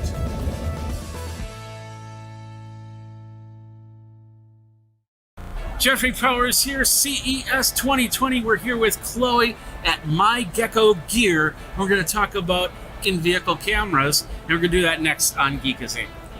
So tell us about My Gecko Gear.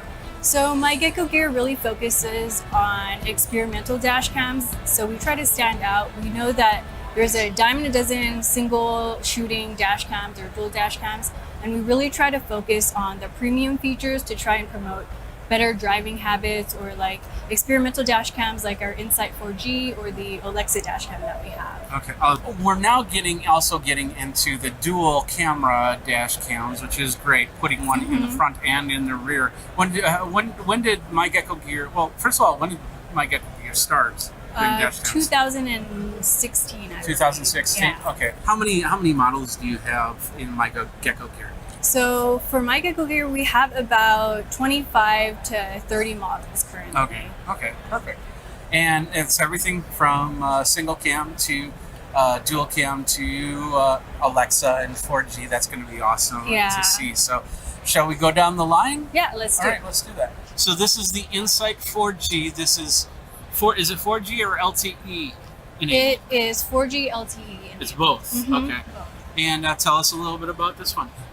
So this one, you would need a little SIM card, either from AT&T, T-Mobile, or Verizon. Which you get your provider, correct? Yes. Is it a GSM or CDMA? Do you know? I actually don't know. Well, if it's going, do you work with Verizon or Sprint?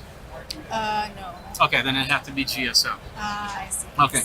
So anything GSM, which means that you could also use it overseas. And also what's cool about this is you can get instant video alerts since it's connected all the time. Yeah. And so if the G sensor senses any like shaking from your car, it'll send a video alert to your app, and you can check out the app and see what's happening around your car.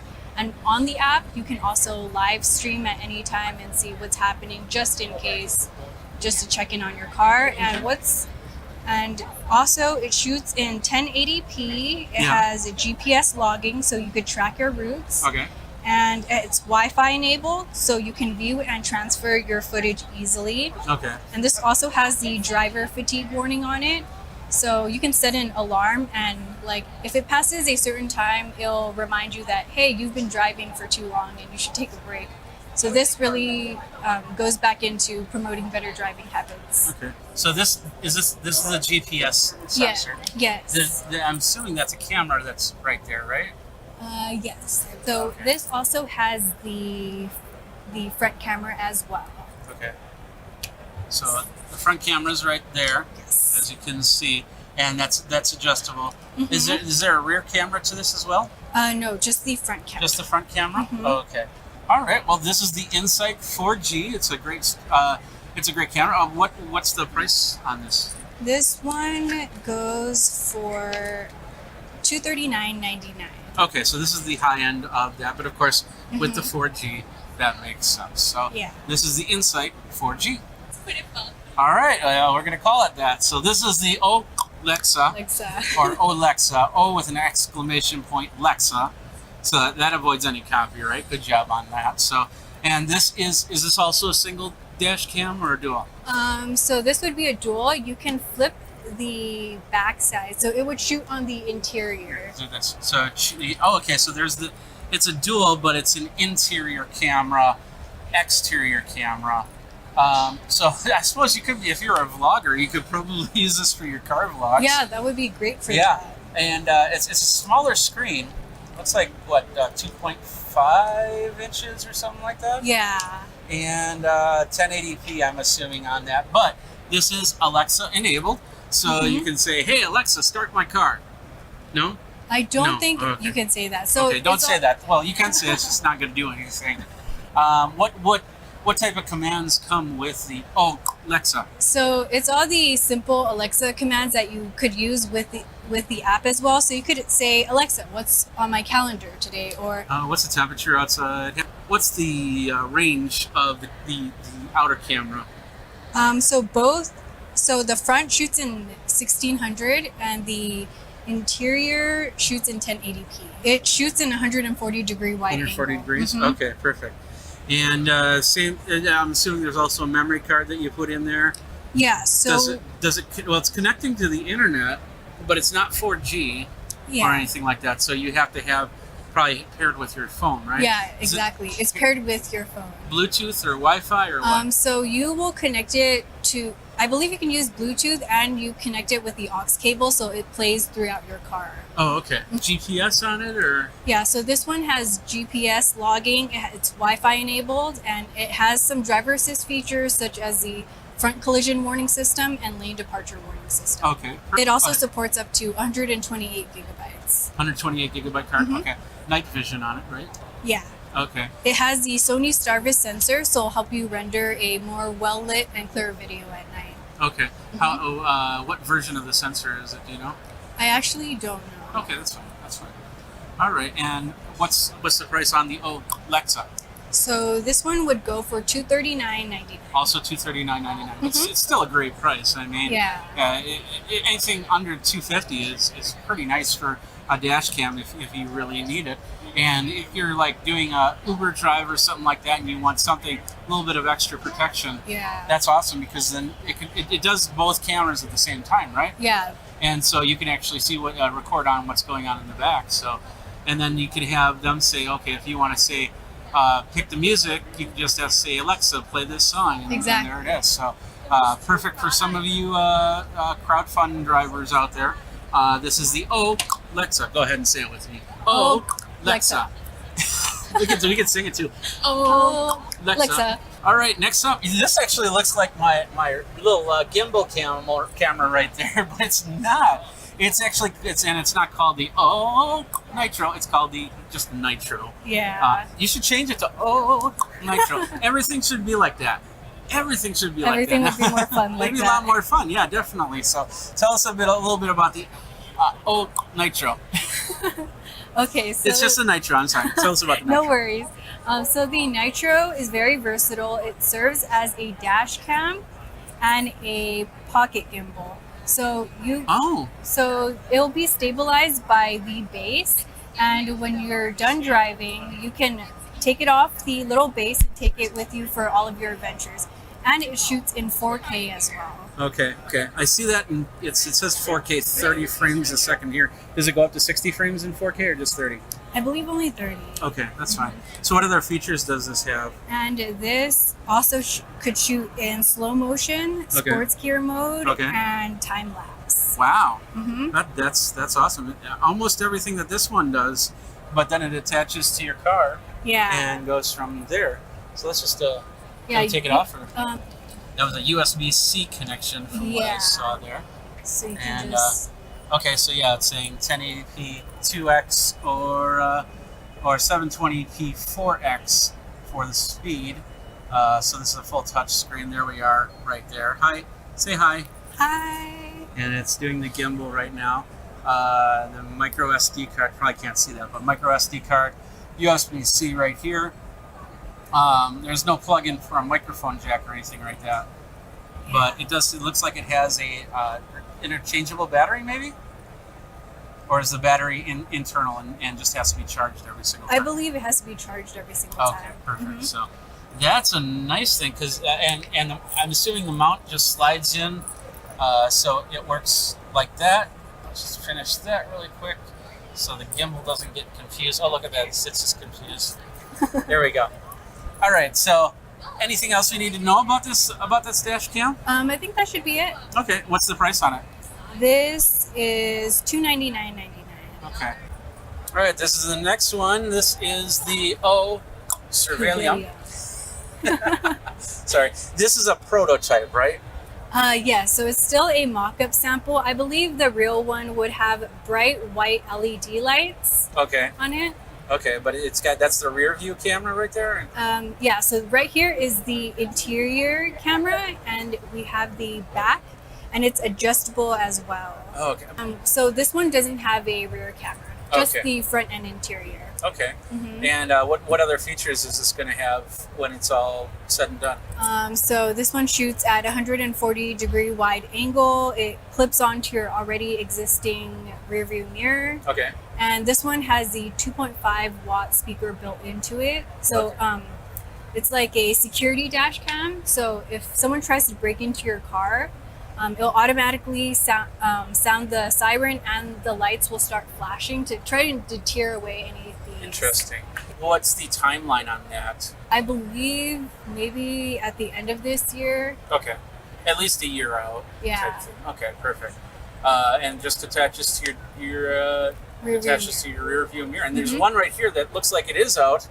Mhm. And we'll just move over like that. It's called the InfiniView light, or just the InfiniView light. Okay. So tell us a little bit about this one. You Okay. can kind of see me. Here we are. Say it. Wave high.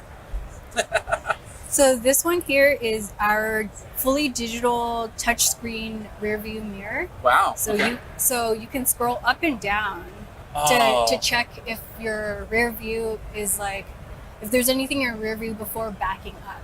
Okay. And this That is awesome. also shoots in 1080p for front Okay. and rear. It shoots in 170-degree wide angle, and it has the Sony Exmor sensor on the front and the Starvis on the rear. And also, if you click the bottom of this rear view mirror, it serves as a rear view system. So Okay. if your car doesn't have like a backup camera or rear view system, this would be great for that. Okay. It just has the one camera then, or? Oh, yeah. Well, that's two cameras because Two cameras. we got to back up. There's So right this here. Hold on a pulls out. second. Right there is where the backup camera is. So and there's This is the front cam. so the front passenger side cam, and then the driver cam, and then the backup cam. That is awesome. So, and how much is this retail for? This goes for $259.99. $259.99. Okay, and it is available now. Yes, this one's available on Best Buy and Amazon. Okay, perfect. So yeah, I'll have a link in the show notes on how to get those because definitely both of those are partners of mine. You know, we can get you connected. I know I have a friend that just asked about because he just got a brand new truck, and they said that they cannot put an in-car dash cam into the system because the software is not the right software. And I'm not going to tell you the brand, but I can tell you it's a very popular U.S. truck brand that couldn't do that. So I told him I'll look for something for you, and he says I don't want an extra camera. But I said, well, what about a rear view mirror? He said, that might be interesting. Yeah. And with this being a touch screen, that's awesome. Does it also have a dimming feature? Like for instance, with a rear view mirror, you know how you flip it up, or some of them have the automatic dimming if the lights are too bright. Yeah, I believe you could dim the system as well on the. Okay, so you could do it manually. Oh, there's a lot of Yeah. cool settings on that.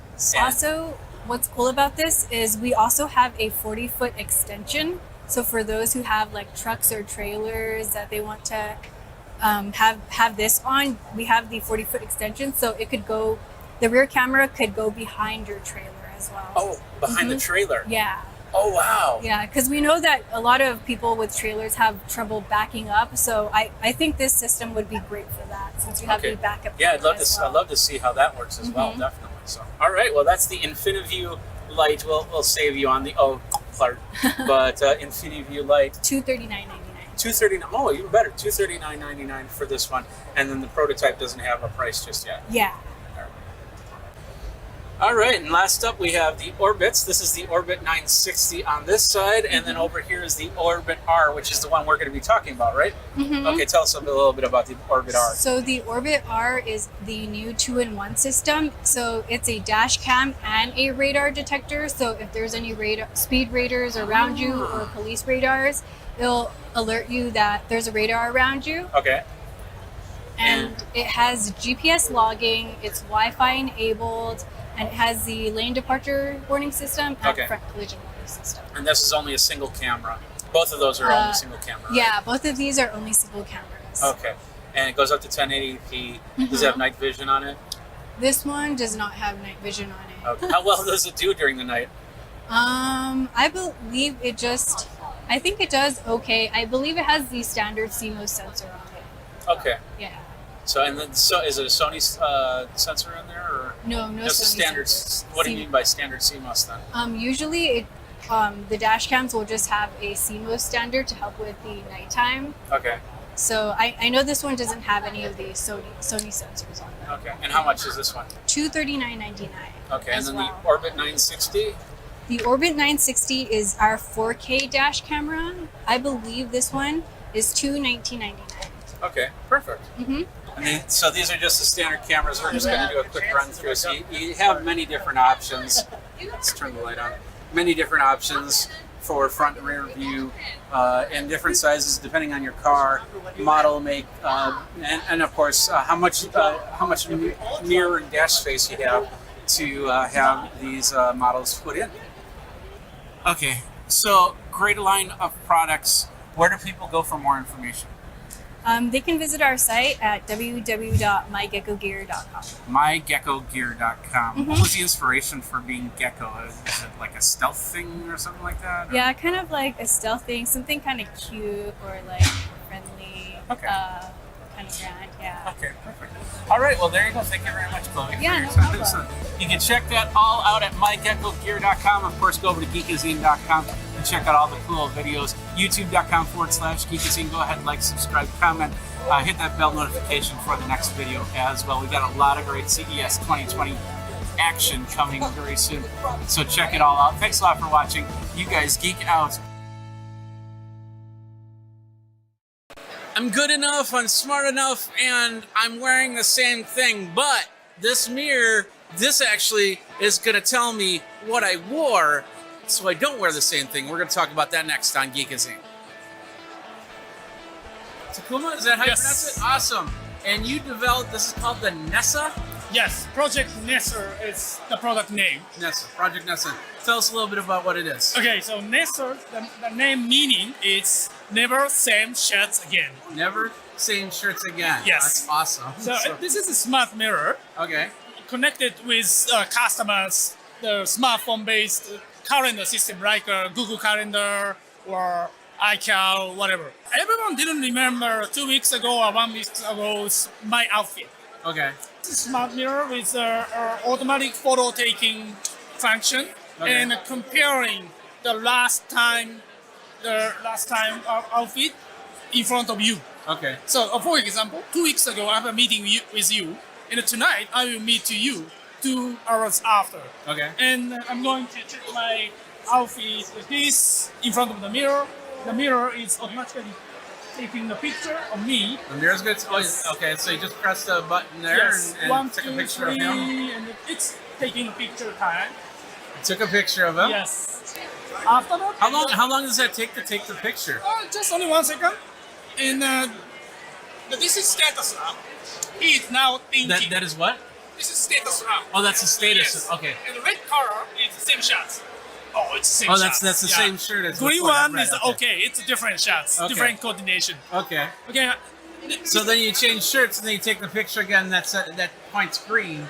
Yes. And that says that it's okay. You didn't wear that last time. So.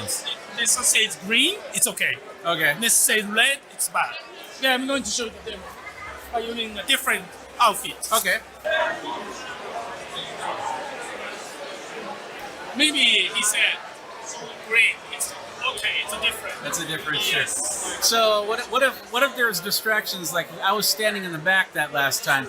Would that affect anything? Does it rule that out or? We have a smartphone app, Okay. and if I can't clearly understood about the NESA's result, Okay. People can be checked by the smartphone Okay. and to compare the past picture after NESA's picture and the similarity result display. This is completely different. Oh, so the camera's on the bottom, not on the top. Yeah, not on the top. Okay, Yes, that's it's interesting. hidden camera right here. Right there? Yeah. Okay. And the outfit is the 50% the similarity because same shoes and the same pants, but the different tops. Okay. He said similarity only 51, so he said this is okay. Okay, perfect. Okay. If I don't like the result, no, I can change the course. Yeah. Where's that photo stored? Stored to our server system, cloud system. It's on your system? Yes. Okay. And I take it you have all the privacy stuff set up on there? Of course. Okay. Okay, and then you can pull it from a smartphone app. Can you pull it on a PC or anything like that? Currently, we are providing only smartphone application. If the customer's request is available, whenever we can provide the web system or PC-based system. Okay, all right. How much does it cost? Probably we're gonna setting up the price about around $200 US. $200 US. Yeah. Okay. Subscription fee only a few dollars per month because we provide the server space. Yeah. Because we have to keep every day's Yeah. the pictures. Okay. How thick? Really quick. How thick is that mirror? That looks like what, an inch thick? Yeah, it's like Something like that. 1 or 2 each. Okay. And do you have half-size mirrors, or does it have to be full-size mirror? It's depend on the CES feedback. Okay. That's why we are here in the CES. Okay. And when do you plan to have it out by? We are targeting the ship out date. It's end of this year. Okay. Where's the website? Our website is shifto.net. I'm sorry? Shifto.net. Shifto.net. Yeah, Shifto is my company name. Oh, okay. It's Shiftall.net. Okay, so shiftall.net. So, okay. Okay, well, Takuma, thank you very much. Thank you for your very time. much. There you go, a nice mirror for your clothes. I always wear this. And when I'm not wearing this, I'm wearing my college shirt. And I'm not wearing this, I'm wearing Geekazine gear because that's what I do. We got a lot of cool video at CES 2020. You can go over geekazine.com, youtube.com/Geekazine. Go ahead, like, subscribe, comment, bell notification for the next video. Got a lot of great stuff at CES 2020, so stick around and geek out.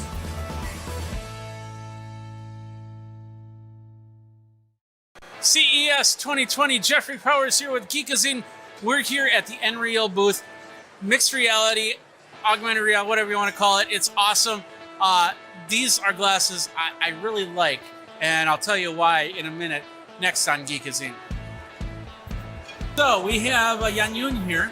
Nice to meet you. And tell us a little bit about Nreal. Nreal is a pair of mixed reality glasses. Okay. So I think about Magic Leap and HoloLens, but Nreal is the first that shrink the mixed reality glasses into a sunglasses size. What you can see here is it's foldable, and it can be connected to your Android smartphone, Okay. and it can actually like turn your Android smartphone into a Android TV, like when you view it from the glasses. Okay. So when you connect it to your Android smartphone and you turn your smartphone into a controller, Okay. so you can actually like interact with those digital contents. Okay. And they have this set up. There's one over here. They have it set up. Yeah, Let's take a look through there. Yes. We should be able to. Let me know when you got something playing. You'll see a little bit of it, but probably not as great. Okay, there we go. I think that's what are we seeing? Yeah. Okay, there we go. So you're seeing some of that, and it looks a lot better if you look into it yourself. And unfortunately, there's no easy way to do it on the camera, but we got the idea there. Are they out yet? Oh yeah, you can buy the developer kit Okay. from shop.nreal.ai, and Okay. it's priced like $1,199. Okay. And the consumer kit, which only contains a pair of glasses, Okay. will cost like $499, and we will release in mid of this year. So stay tuned. So around June, Yes, we'll see yeah. one there. So awesome. Well, here's what I like about it. So I've always said that movie theaters have to look for new ways to do things. And I said the best way to do it is to have a set of VR glasses that you can see through. And then you're watching the movie screen, and then all of a sudden a ship flies out and flies off into the corner. That's what these glasses can help do, is bring that extra thing to there. Now, I'm just spitballing. This is not the first idea for these. These are just meant, if you're on a plane or if you're on your couch or something like that, to actually use these to view. So, but that is what I really love about something like Nreal, is something you can see through. You definitely don't want to wear them while you're driving or anything like that, but it is something so you can keep an eye on what's going on. If the dog starts to knock over things or the kids are running around or something like that, you can still see them. Thank you very much for your time.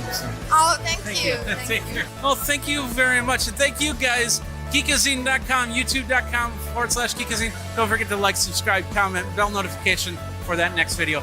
And until that next video, you guys geek out. Wow, that's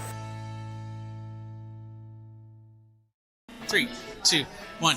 Jeffrey Powers with Geekazine. We're here at CES 2020. This is called the China Tech First Look, and all these companies are from China, and we're going to check out this first one. It is called... Oh, sorry? Vlog. Vlog? Yeah. Okay, it's called Vlog, and we've got... And I forgot your name. I'm sorry already. What's your name? My name is Lily Wu. Lily Yu? Yeah. Okay, so tell us about this product. Hi, hello everybody. Like right now we are doing for the smart lock to use in the USA marketing, and then this product also can be used the survey and then also use the both. Okay. And you can very easy to have the password to come in. Also, Okay. you can use the card. But I think important is you can directly ask the Google. You say, "Hey Google, turn on Vlog," and then the Google will send the device to the lock. To the Google. Yeah. Yes, Okay. And you do the Amazon too, right? Yeah, Amazon too. So we also have connect with the Wi-Fi box, can let these products to online. Okay. And then the people who is open the door, you can know it on time. Okay. And also, I think main function is here. If the guest is from the Airbnb, because right now these products are okay. important for the Airbnb. Okay. And you can share for your guest like he live in 1 day. Okay, you can accept 1 day. I copy. Okay. Agree. This tempering password he can use you 1 send, day. okay, send the temporary password, and then you can go down to the lock. Yeah. And then I can punch these keys in, and it'll show up on the display and unlock the door. Okay, Yeah, so that's you can awesome. directly to open, and then use with the tempering password to open it. Okay, so you can do password. Oh, hold on a second here. You can do password. You can do the key card. Yeah. You can do the phone. Yeah. Through And also- Wi-Fi, as Yeah. long as the Wi-Fi is working. Yes. Yes. Also, you can Google open the lock. Hey Google. Or Amazon. Hey, Yeah, Amazon. Amazon to open it. And this is the USA model. You also have European models. European models. Okay. What's the price on that? Right now, we will start to this one in the USA marketing is $99. 90. Oh, that's not too bad. Yes, because I hope all the people make easy to use these products easily. Okay. Yes. What's the battery? What type of batteries and what's the battery life on that? Battery life will be 1 year. Okay. If you per day open 10 times. Is it double A's or is it Yes, recharger? double A, Okay. double A. Okay. Yes, 3 pieces, double A's. Yeah. Okay. Yeah. And then is that the only US model you have right now, or are you working on other ones? Yes, right now important is for the USA marketing because you know the USA is the huge marketing. Yeah. Yes. Also, by the way, we already is the top 5 in the Euro marketing already. Really? Oh, Yeah, congratulations. yeah. So you can see, go to the Amazon, Germany. Yes, you can see. Oh, Germany, Vlog okay. is in the top. Your lock is the top. Yes. Okay. So before some years we are below the Euro marketing, but right now we change to the USA because USA for the technology, the people will be accept easily, and then also for the USA, for the brand, for the products will be easy to let the marketing to accept. Okay. Yeah, and then marketing is huge. Oh yeah, yeah, definitely. Yeah, and then 99 will be absolutely to everyone. Is that the same type of price in Europe? No. Well, comparable to Euro will be. a little bit more. Okay, that's fine. Yeah. That's fine. So, where do people go for more information? Website. The website? Yes.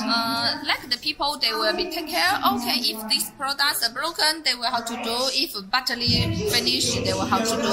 So more the customer will be asked same like this. Oh yeah, but the website so people can find out more about your company. Yeah, Where's the website?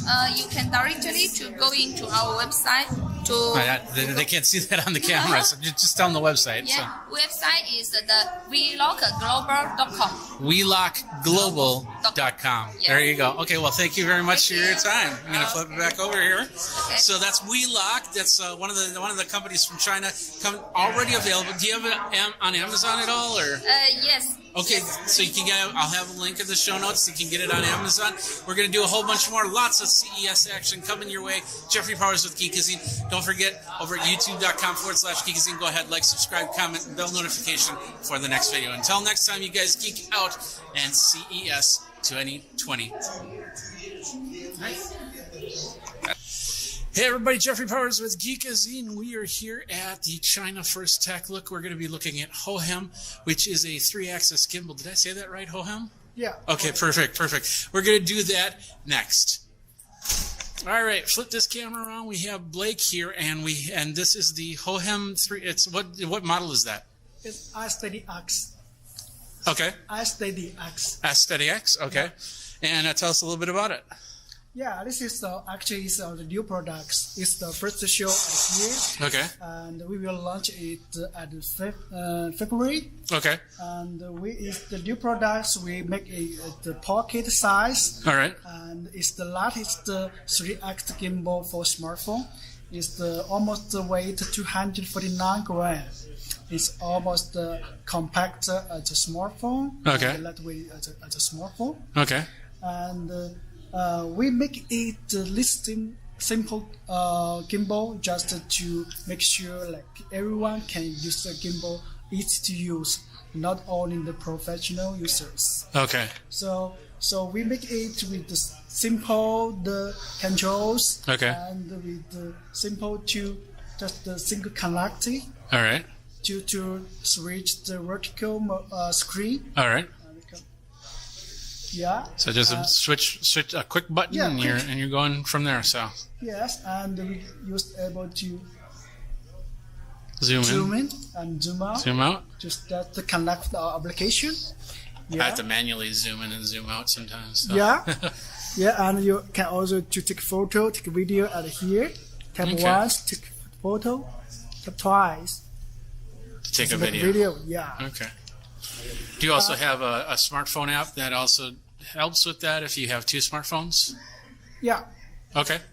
Yeah, okay. What's important for this gimbal amazing features is that we combine the mobile phone, combine the application and with the gimbal together to make some fantastic video. Okay. So I can show one of the features is the moment mode. All right. Like you can make some fantastic video just so you're making moments through framed or through the application pre-roll type stuff. Yeah, Okay. yeah, and just single start here. He will auto to rotate it. Okay. He will auto rotate to. Okay, you just hold it. He will do his work at himself. Okay. Then he will Kind of like a TikTok video. Then he will generate a video. Okay. Himself, he will come back. Is there music playing in there too? Yeah, it's a music. You can edit the music. You can choose what you love the music. Okay. Then he will make the smooth like this. All right. It's one of the future like to combine the gimbal, working the motors. All right. With the application. Okay.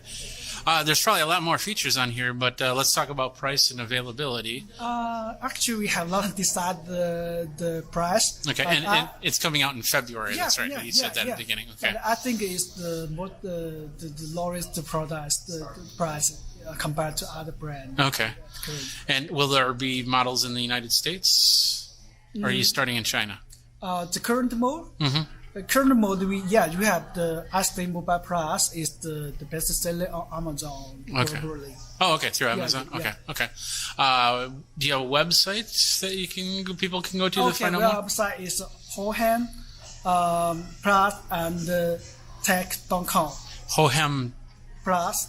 Press. Yeah. Okay. Yeah. And that's a public website. Yeah. Okay. So Hohem, that's HOHEM. Yeah. It's Press. A brand. Yeah. Hohempress.tech, right? .com.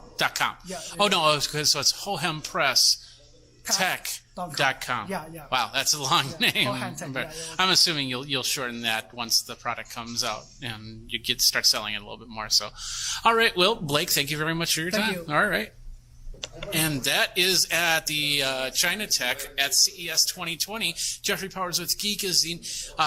If you're over on Geekazine, go ahead, subscribe. And if you're on YouTube, go ahead, like, subscribe, and comment down below. Oh, and don't forget to ring that bell so you know when the next video comes out. We got a lot more CES action coming, so check it all out. And until next time, you guys geek out. All right, Smart Mic Plus in 3, 2, 1. Hey everybody, Jeffrey Powers with Geekazine, and we're here at China First Tech, and we're taking a look at this product right here. It's called the Smart Mic Plus. It's a wireless microphone, Bluetooth microphone for your phone for when you want to start doing your vlogs or your YouTubes coming out to CES and things like that. We're going to talk about that next. So the product, it's actually fairly simple. It is a Bluetooth microphone adapter. In fact, I'm wearing one right here. That is how small it is. And basically what you do is you pair it up with your smartphone, iOS and Android, correct? Android, yes. Yeah, iOS and Android. And you pair it up with that. It's got the little charge there. It's got a battery in it. How long is the battery life? 5 hours. 5-hour battery. There we go. And then on the other end, we have a little headphone jack or a plug to plug into like a camera, like the camera I'm using right now. So you would actually buy two if you really wanted to do a wireless device to device, but it would still go to your phone, so you could record the audio, send the audio to the camera. So this is the box right here, and inside, let's just open it up really quick. Inside we've got the unit, and let's take that little foam. We're doing an unboxing. Hey, this is awesome. Yeah. So I got the unit right here. So that is it right there. It looks pretty small, pretty cool. Let's see what else. We got some packaging. This opens up over here, and in here it looks. Whoops, looks like some microphone foams before, so you can cover the wireless part. I'll show you that really quick. This is where the microphone is. You probably see it right there. Let's see if we can get that focused in. But you get the idea. That's so you want to have that microphone up. Is there any attenuation or noise cancellation or anything like that? Yes, it is. Absolutely. Okay. Very high advanced noise reduction. Okay, noise reduction. Yeah. So it helps take out the noise like in this room and stuff like that. We got looks like a little. Is this some? Yeah. This is just a hearing bud, correct? Yeah. Just sound pickup with ear monitoring. Okay. Also could listening to the background music. Yeah. Oh, listen to the background music or just basic monitoring right there. And then we got looks like a little micro USB charge cable, and then a nice little velvet case to store all that stuff in. And then of course the instruction manual, which who cares about those things anyway. So that's pretty much it in a box shell, because it's not a nutshell, it's a box shell. And that is that it's $159, and it's available on Amazon right now. And of course, if you decide to use it with a DSLR or anything like that, you actually have to get two of them. So about $300. It doesn't really break any bank when it comes to creating video. And if you're putting up on YouTube, doing your monetization right, you can make that money back pretty quick. That is cool. It is called the Smart Mic Plus. You can get it. What's the website? Is Savvytech.com. Savvytech.com? Oh, there's SABINETEK.com, Savvytech.com. Do you guys make more than just the wireless microphone thing? Yes. Yeah. So yeah, a lot of different products, but you can definitely check it out. And we'll have the link in the show notes so you know exactly where to go. And that is the cool tech that we see at CES 2020. Jeffrey Powers with Geekazine. Got a lot more coming up. We still got we got Pepcom, we got Showstoppers, and then we got like the CES show floor, things like that. It's just small stuff. Not as cool as this. Maybe a little bit more. I don't know. We'll see. But anyway, check everything out over at Geekazine.com, YouTube.com/Geekazine. Don't forget to like, subscribe, comment, the bell notification to let you know when the next cool video and the next awesome product show up on your doorstep. Jeffrey Powers with Geekazine. Until next time, you guys geek out.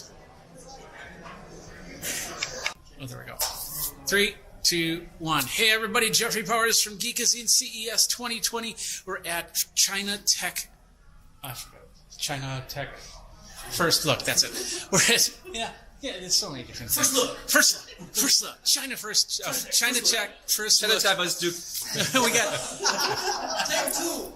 There's no Take Twos. There's no Take Twos in CES. There's no Take Twos in CES. So we got Shanghai Wu. Did I pronounce that right? Yeah. Awesome. And we're going to talk about this. It's called Smart Circle. And here he is. Woo, like that. How you doing? I'm fine, thank you. So tell us, what was the inspiration of making Smart Circle? Actually, we developed Smart Circle 3 years ago. Okay. So the idea comes with we want to have a very amazing and the products can resolve the first mile and last mile. Okay. Yeah. And so, so basically, it's a foldable bike. We'll go over there. How long? Tell us a little bit about the development of the Smart Cycle bikes. Actually, we developed Smart Circle for more than 3 years. Yeah. Yeah. And was there a lot? What were the major challenges of putting this bike together, besides figuring out how it's going to fold? Well, actually, for us to develop the Smart Circle is very difficult and Okay. very beginning. So we need to make the concept for the real product. That's Okay. a long trip. Yeah. That's a long trip. So during this trip, so we have to have the idea comes out because this is the invention. Okay. So this is the innovative products. Okay. So we have also have to open the mold. Before we open the mold, so we have to have the prototype, and we have to open the mold. After we open the mold, so we need to encounter many problems, such as the reliability. So we have finished all of the reliability tests to keep the quality reliability testing. Reliability? Yeah, reliability Oh, okay. testing. Okay. Yeah, reliability testing to consider Okay. all of the safety and the quality because this is the vehicle. So we Okay. cannot imagine. So we can fold the vehicle into the backpack. So we can make the smallest one. Okay. So the idea we want to make it the smallest one. So that's why the material we make is the carbon fiber. So Okay. that's why so we can make this so light. Okay. Yeah. How light is it? What's the weight on it? We say it's 24 pounds. 24 pounds? 24 pounds. Is that with the battery or without With the the battery? battery. With the battery. Everything. Okay. Everything. Including the stand, that little kickstand that you have. there. The kickstand is not come with. Okay. Yeah. Okay, fair enough. And then when you take it apart, the battery and the kickstand are two things that don't attach with the bike. Bike then gets put in the backpack. You then put it into another backpack. But the cool part about that, and the one thing that he explained it to me, was that you can then take it on a plane. You have the battery on your person, and then you can put that in as checked luggage, which is pretty cool. So correct. Yeah. Yes, we can. This is the first electric bike can take on the airplane because we have customized the special battery. Yeah. Okay. Can fit to the law and the airplane. And he's right in front of you. What's the battery life on this then? The battery life. So after single charge can ride for 13 to 15 miles. Okay. For single charge. Okay. Yeah. What about standby mode? How long is there like if you use it for a couple days, you have to charge it back up, or? Normally we say the distance for single charge can ride for 13 to 15 miles. Okay. For 3.5 hours. Okay. And the battery life we say normally we can charge for 2 or 3 years. We say it's 1,000 times. Okay. For It the still battery goes. life. Okay. And how long does it take to charge? 3 hours. 3 hours to charge. Okay, Yeah. perfect. And what type of is it? Just regular lithium ion type battery? It's the regular battery. Okay. Leon Samsung battery. Okay. Yeah. Okay. So how much is it? Now the retail price is $13.99 US. Say that again. $13.99, $13.99 US. $1,399. Yeah. Okay, perfect. I heard $13.99, and I know, I definitely know if you could get this for $13.99, a lot of people would be getting that's for sure. So, Okay. is it available in the United States? Yes, it's available. Okay. How do they get it? So people can buy from the Amazon. Okay. People can buy from the www.smartcircle.com. So people can Smartcircle.com. buy from the Hammer. Yeah, because we have the distributor at the US. The name is called Whammo. Whammo? Yeah, Whammo. Yeah, this is the toys company. Oh, it's Whammo. Yeah, Whammo. It's Okay. a 72 years company. Yeah, I haven't heard that name It's in a long also a time. partnership. Okay. Yeah. Okay, perfect. Well, Yeah. thank you very much for your time. Thank you. So, Thank take you for the care. interview. Thank you. All right, there you go. And that is the Smart Circle here at CES 2020, the China Tech First Look. Yeah, I can say that. We have a lot of video from here, from CES. We got PepCom, we got Showstoppers, we got CES coming up, which is awesome, and a whole bunch more. Go over to Geekazine.com. Don't forget, and of course, YouTube.com/Geekazine. Don't forget to like, subscribe, comment, bell notification for the next video. And until then, you guys geek out. I'm going to take a quick B-roll of this really quick before you roll it up, just in case I need it. Yeah.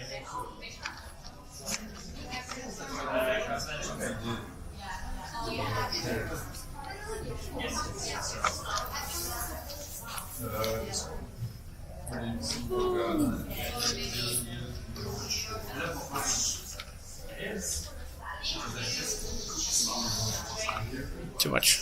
Here we go. Here we go. 3, 2, 1. Jeffrey Powers CES 2020. We're here at Pepcom, and we are here with Zeg and Mofi. We're going to check out all the cool products. We're going to do that next on Geekazine.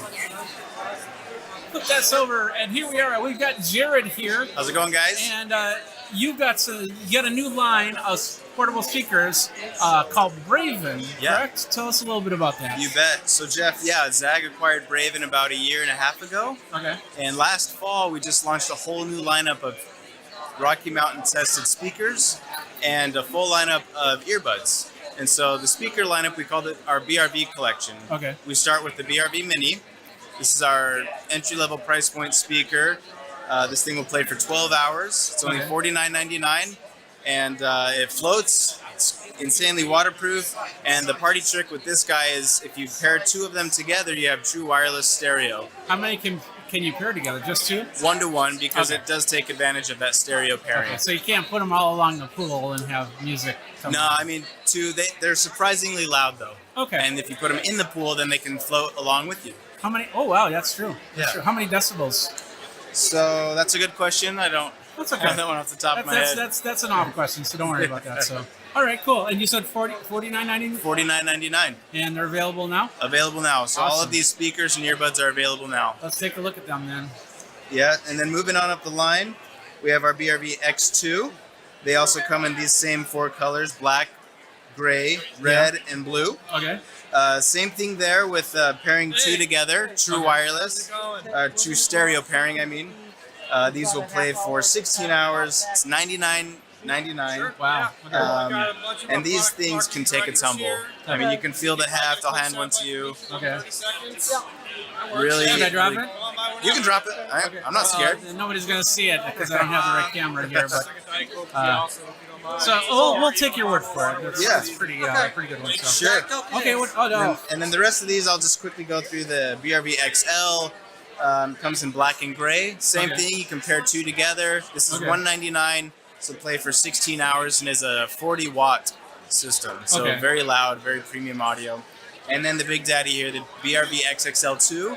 This guy is $399. This can play for 20 hours. It can have a Bluetooth distance of up to 100 feet. And it has a chipset in there that enables you to have broadcast pairing. So if me, you, and 98 other people have one, we can pair them together to really start thumping. And this thing is 100 a lot of musicians watts. are finding that these speakers are perfect for portable singing machines or playing their guitar or whatever other instrument they need for it. And to be able to pair with 98 others, you could have a full orchestra with one of these and just kind of pass down. Totally. Is there any latency when you go to pair them like that? Or? 2 or 3 of these a year. No. You basically just open it in the broadcast pairing right here. And you just press and hold that.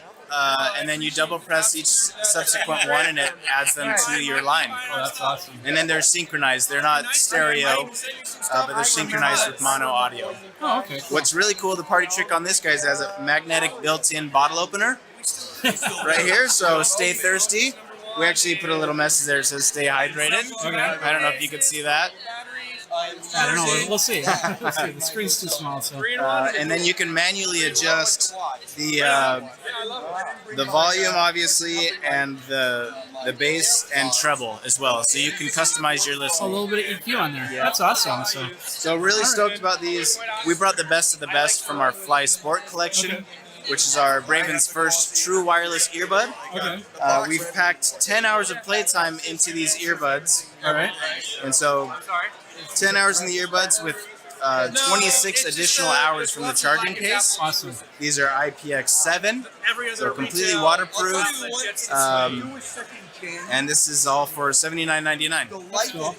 And of course, you have other stuff. I mean, we could go on. Totally. We'll just do a quick scan of the table. While we still can because people are starting to look up. But lots of cool stuff from cases for your iPhone 11 to it looks like there's a car charger right there. Yep, car charger. So that's our brand Halo. Okay. You can obviously charge directly your phone and tablet, but we also comes with some jump starter kits, so you can use it as an emergency jump starter for your car, which is super beneficial if you're not able to get your car out of where you were at. Yeah. Sometimes people are in a garage and they can't pull in another car to do that. So yeah, I get that. So. very portable. That's These are awesome. performing extremely You push well. all that cool stuff from Zeg and all that. So you saw it right there. Yeah. So Jared, thank you very much. You bet. Where do people go for more information? Jeff, you can check us out at zag.com. All of our brands, you can shop by device or by brand, and everything is posted online today. All right, cool. Well, Jared, thank you very much for your time. You bet. Thanks, Jeff. All right, let's flip this around. That is at CES 2020. Jeffrey Powers from Geekazine. Thanks a lot to Jared and Zeg and Mofi. Lots of cool stuff. Check it all out. Go over to geekazine.com. We'll have the links in the show notes. YouTube.com/Geekazine. Don't forget to like, subscribe, comment. Hit the bell notification for the next video. We'll see you at the next one. CES 2020 is happening now. Take care. Nice. Here we go. 3, 2, 1. You're taller than me. This is great. CES 2020. Jeffrey Powers at Geekazine, and we're here, and Roland's here, and we're going to be talking to them about a cool live streaming option using your phones to do that next. So, let's flip. There we go. We got Christian here. How you doing, Christian? I'm doing well, thank you. That's awesome. You got a new live stream option using phones. Tell us a little bit about that. Sure, absolutely. So streaming off your smartphone extremely popular, but the production quality that you get from your smartphone is not fantastic. Yeah. So you've just got your single camera on your phone, and you got your crap microphone on your phone, but you don't have any other content or any other camera angles. So with the Go Live Cast, which is this product here, what we can do is improve your audio by using more professional microphones. Also, we can trigger content that's stored on your phone. So anything off your camera roll for photos or for video, as well as any music and audio that you have stored on there, you can play that back as well. Would you have to preload it before you start? Yeah, I'll show you how to set it up and everything. Okay. Yeah, but you just do it all through the smartphone app that comes with it. Also, if you have a second smartphone, you just connect over Wi-Fi, and that'll give you a second angle. So you can use it as a switcher, using either a smartphone or a tablet or something like that. Just over Wi-Fi. You said Wi-Fi. Is it like what protocol? What wireless protocol are you using? Or is It's just Wi-Fi. Just straight Wi-Fi between the two. 5 gigahertz Wi-Fi. Yeah, whatever your phones are using. Okay. Yep. Okay. Yep, Cool. exactly. Awesome. So you got it all set up here. Absolutely. So if you want to change your angle so you can catch it. I think we let's see. There we go. All right. So hopefully you can get a good enough shot of the screen here. So from here, I could choose the services I want to stream to. So I've got Facebook Live, YouTube, Twitch, Twitcasting, and then custom RTMP. So if you have your own channel and you're pointing at that IP address for your own custom webpage, you can do that. But Hold on a second. Sure. I think the audio cut out there for a second. Sure. Do this really quick. All right, start from the beginning there. Sure. All right, so this is the Go Live Cast app. You load it on your iOS or Android device. When you get to this screen, first thing you need to do is tell it which service you want to stream to. Okay. So you got Facebook Live, YouTube, Twitch, Twitcasting, and then custom RTMP, which is if you have your own website and you're just streaming directly to a more professional service. Put in your credentials that you have for Facebook or Twitch or any of those. It's really, really straightforward. It just streams direct to there. You don't need the Facebook app or anything like that. Okay. Once you're on here, if you wanted to load some of that content we talked about, you can just go in here and just hit the button here, and I can go through my library. So this will go through my photo roll, so I can pick up photos and videos. You can also do the same thing with music. Then you also have a titling option that allows you to, go through and say what you want. It's got some presets and stuff like that you can work That's with awesome, as well. yeah.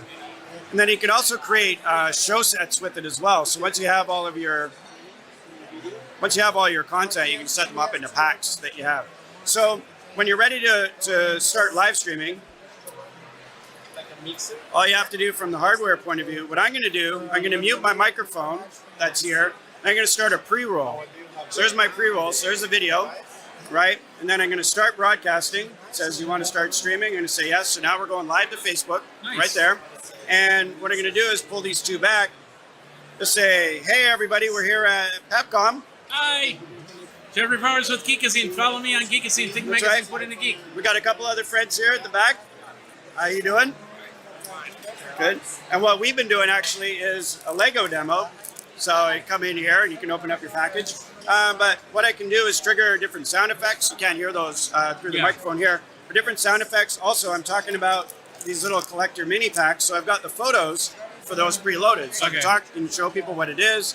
You know, there's a package that's in the Lego store. It has to be preloaded though, right? Yeah, you preload it, but you can also do it on the fly if you want. It's just your finger organic. You have to think about it. Okay. But like I said, so if I go into here, I can set up these live sets. Okay. And I can just very quickly flip between there and you have all the different photos ready to go. You also have the other YouTube. camera set up here. That's right. So I've got this guy over here, and I can switch between the two of those just by pressing that. That is awesome. Yeah. And you can use the front or the back cameras. Also, if you're doing glamour stuff, we've also got a nice skin. Look how beautiful we look there with that skin filter on there, right? So that's it. It's pretty straightforward. So then when we're done our stream, we press stop. And that's it. It's done. And we're no longer live. That's right. That's okay. We're recording. So let's get you set back up here. Sure. The cost. Sure. How many legs I have to take off? What? So Go Livecast is available now. Just go online, find your local dealer, and $249 US retail. Wait a minute. $249? That's right. Just $249. That's crazy. I think it's great. All right. So Roland.com to find out more information. That's right. Just search Go Livecast on Roland.com. Go Livecast. There you go. Okay. Well, thanks a lot, Christian, for your time. Thank you, Jeffrey. Appreciate it. And we got a lot of cool stuff here. There we go. A lot of cool stuff at CES 2020. Jeffrey Powers of Geekazine. Remember, of course, youtube.com/Geekazine. Like, subscribe, comment, bell notifications for the next video. Got a lot more content, so stick around and geek out. All right, here we go. 3, 2, 1. CES 2020. Jeffrey Powers here with Geekazine. We're here at the Nreal booth. Mixed reality, augmented reality, whatever you want to call it. It's awesome. These are glasses I really like, and I'll tell you why in a minute, next on Geekazine. Hold on a second. Okay. Flip. There we are. So we have Yan Yun here. Thanks. Unreal is a pair of mixed reality glasses. Okay. So I think about Magic Leap and HoloLens, but Unreal is the first that shrink the mixed reality glasses into a sunglasses size. So what you can see here is it's foldable and it can be connected to your Android smartphone, Okay. and it can actually like turn your Android smartphone into Android TV, like when you view it from the glasses. Okay. So when you connect it to your Android smartphone and you turn your smartphone into a controller, Okay. so you can actually like interact with those digital contents. Okay. And they have this set up. There's one over here. They have it set up. Yeah, Let's take a look through there. Yes. We should be able to. Let me know when you got something playing. You'll see a little bit of it, but probably not as great. It's like having a 200-inch TV, like Okay. watching from the glasses. Is something right? playing in it? Sorry, huh? Play what you just showed me. Can you play that? Oh, it doesn't have any image now? I don't see any image. Oh, 1 second. Oh, sorry. Is it Oh, there? yeah, it's playing It's now. there, okay. So I just have to find the right angle here. Yeah. Okay. Oh, yeah.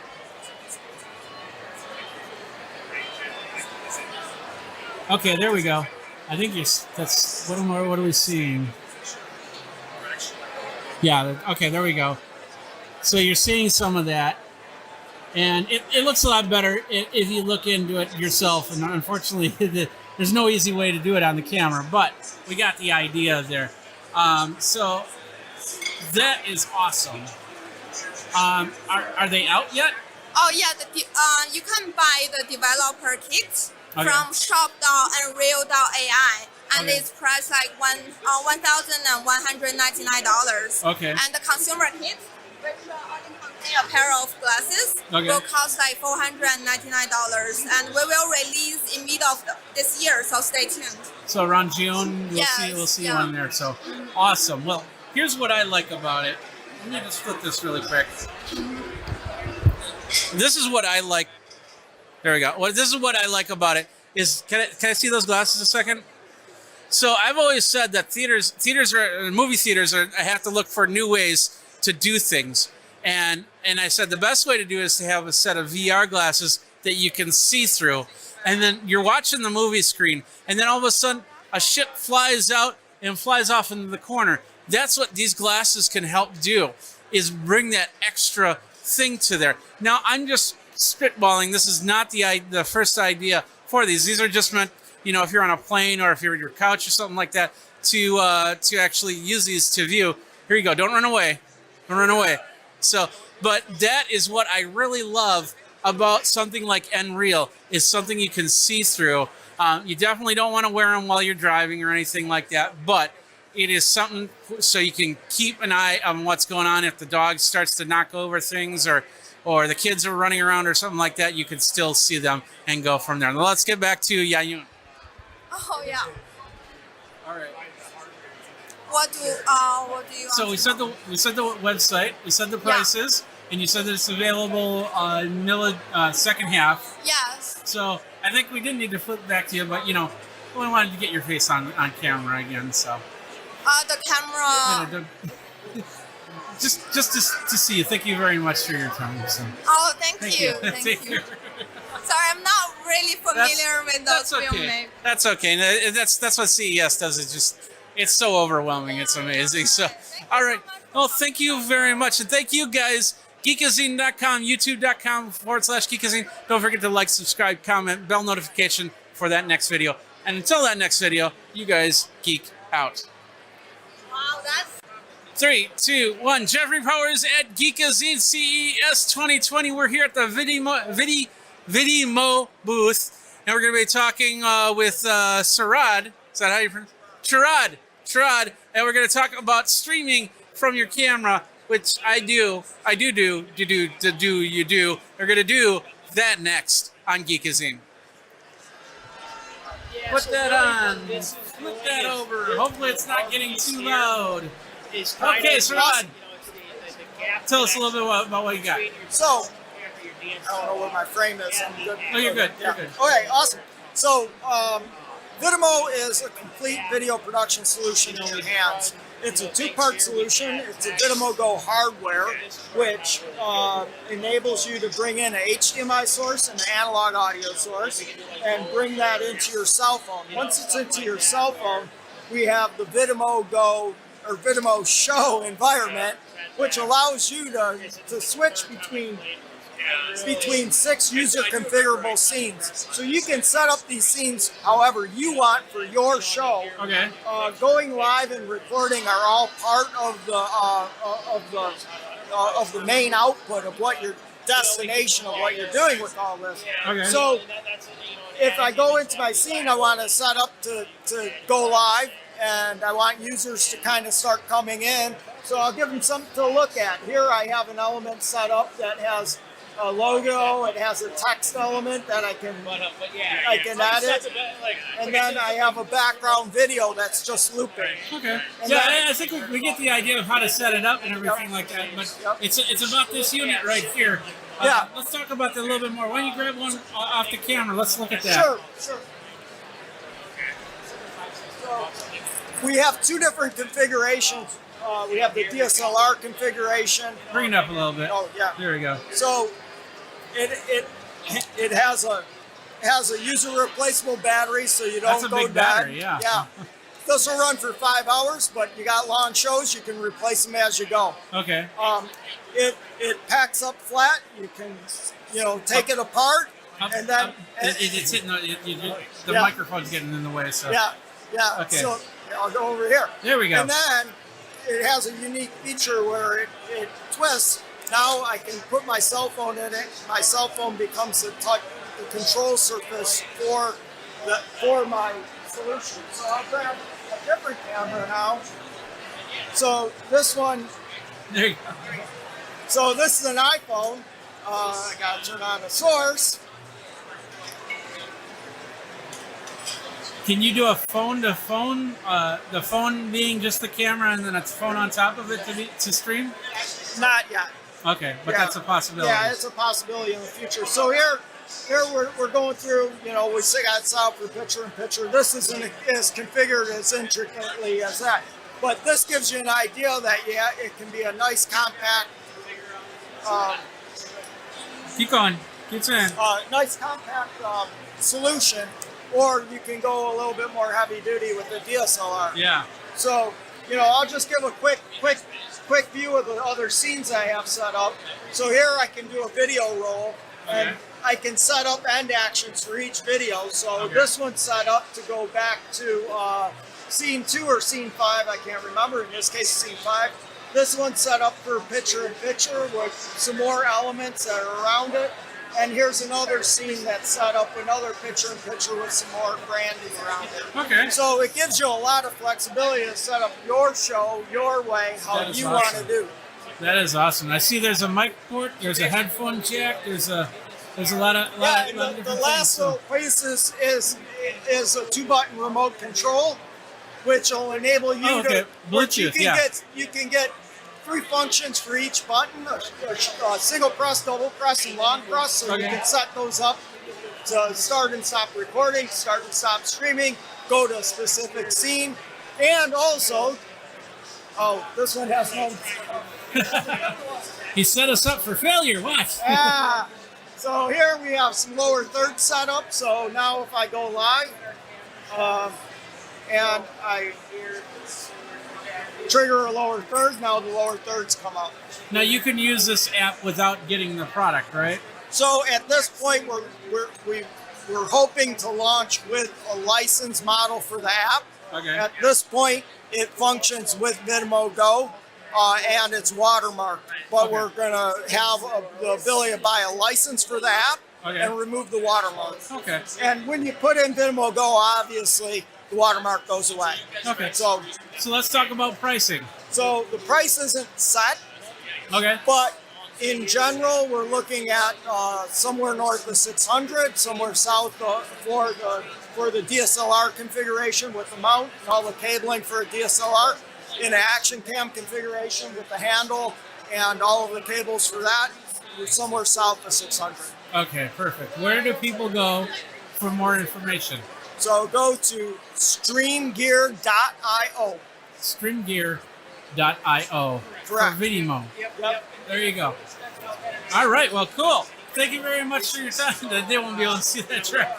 So thank you very much for your time. Awesome.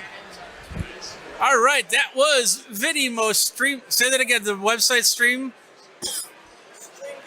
Streamgear.io. Of course, we'll have all the links down in the show notes over at Geekazine.com, YouTube.com/Geekazine, where you can go like, subscribe, comment, bell notification for the next video. We got a lot more from CES 2020, so stick around, geek out, and we'll see you at the next one. Take care. 3, 2, 1. Jeffrey Powers from CES 2020, Geekazine.com. We're going to talk about Hoop, which is a really cool little webcam for so many different things. We're going to talk about that next on Geekazine, CES 2020. All right, let's flip the camera. We got Paul here. Hey, I'm Paul Zakrzewski from Hoop. Just want to kind of take you through the system itself and give you an idea of what it does. So Hoop is an... Hold on. There we go. All right. All right, tell us a little bit about Hoop. So the Hoop itself is got all the features of all of your security cameras that are out there. It does all the things like tells you when there's movement. It can give you all the key things, night vision, other items. But what Hoop is different, and it actually takes the clutter out of your notifications. One of the things that's very annoying about security cameras is you get a million notifications, one after the other after the other. If a leaf moves past it, it will actually give you a notification of movement. With Hoop, what we've done is we've gotten through all that noise and we've gotten to what we call relevant notifications. So what you can do with Hoop is you can actually set up profiles. Hold on a second here.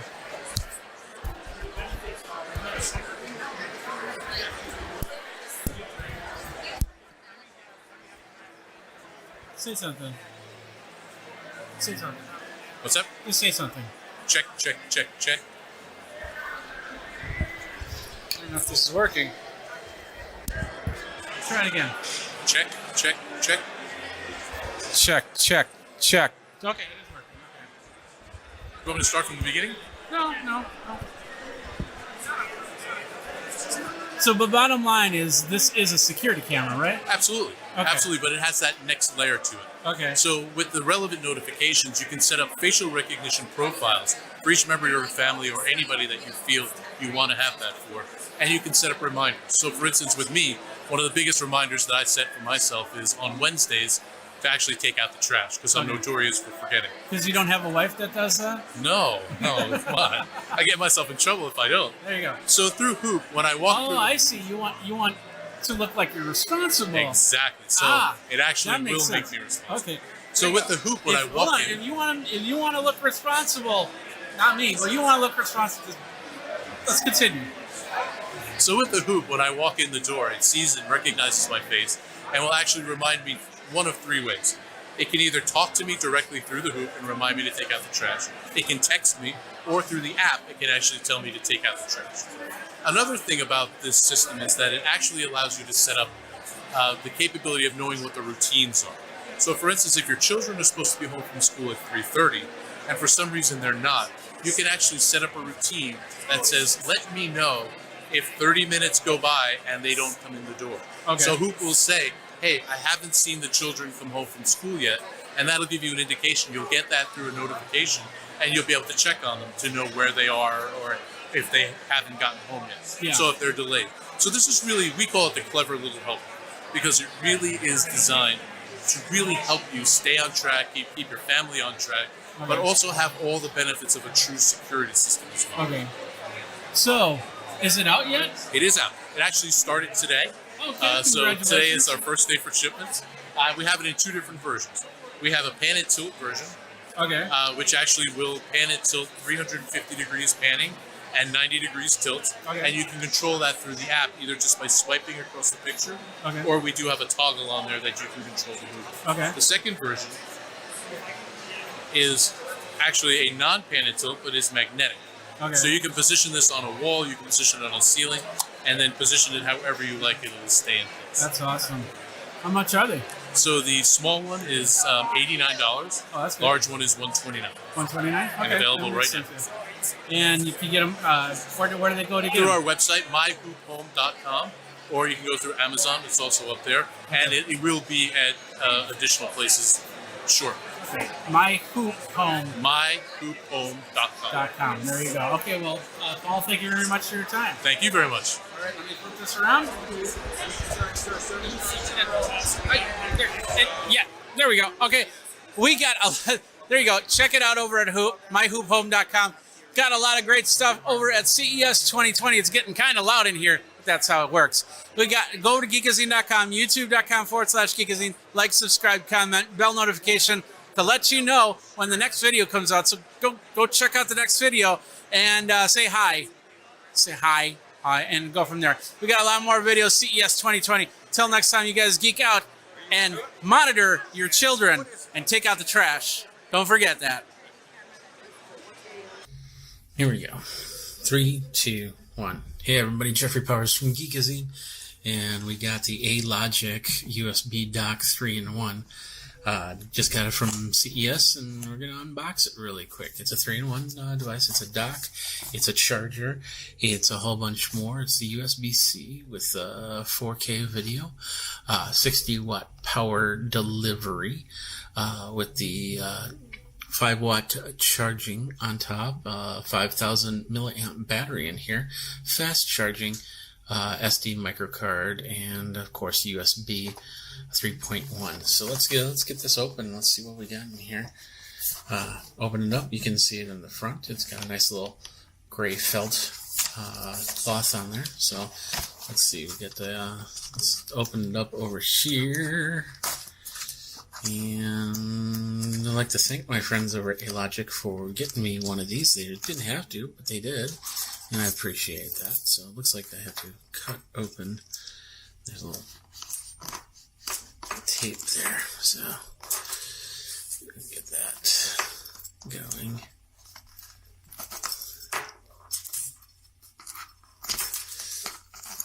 And we're at the hotel, so we got paper towels. See if I can hear the person next door. Let's do that. Okay, now we'll open this up. Alright, And of course the heat will probably kick in here in a minute here. Apologize for that. Oh, lots of tape. There we go. Pull it out. Not much to it. Just got, it looks like just the charger and the cord attached, and the cord is attached, so you can't lose the cord, that's for sure. There's the USB. Let's move this out of the way. So we got, looks like we got a couple USB-A's. These are the 3.1 fast. They look like Thunderbolt ports, but they're not. And then right here looks like USB-C. That looks like you can probably put your power through there. There's one of the HDMI ports. Nothing on the side. Looks like the battery, which is 3 bars charged, and then it charges through the laptop, whether it be a MacBook or a PC. I don't see any other buttons or anything like that. So, but that's basically it. Let's get it. Oh, looks like we have some instructions here. So let's bring up the PC, and we're gonna bring up the web page. There we are. And I've been doing some video, so there it is right there. We'll put this next to it, and then we'll throw it in the blog. And I'm wondering if it's actually gonna treat it like like it's charging. It doesn't look like it's treating it like it's charging, but let's hit that button again. Okay, it doesn't power from there, probably, so yeah, it doesn't look like it's powering from there. That's okay. But if we put our phone right here, let's move everything over a little bit, we should be able to do that. So let's grab the phone and take off any messages, so you don't need to see that, and put that on. Find its spot.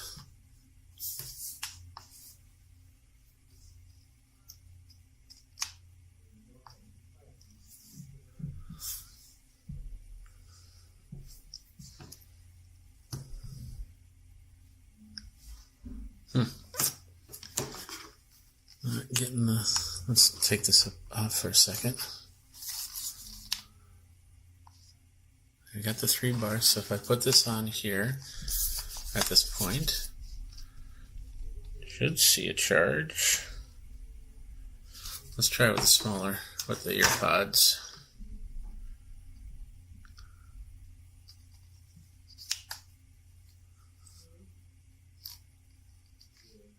There's a magnetic spot. There it goes.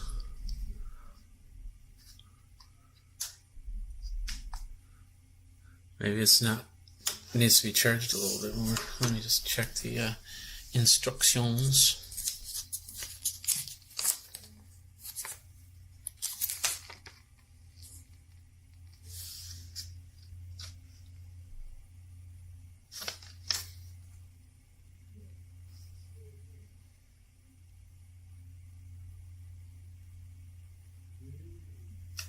Alright, well, I'm not getting anything, so let's just see how this connects. So I'll just plug that in here, and I got my mouse USB, so we'll just plug that in, and we'll see if we'll get a response from the mouse.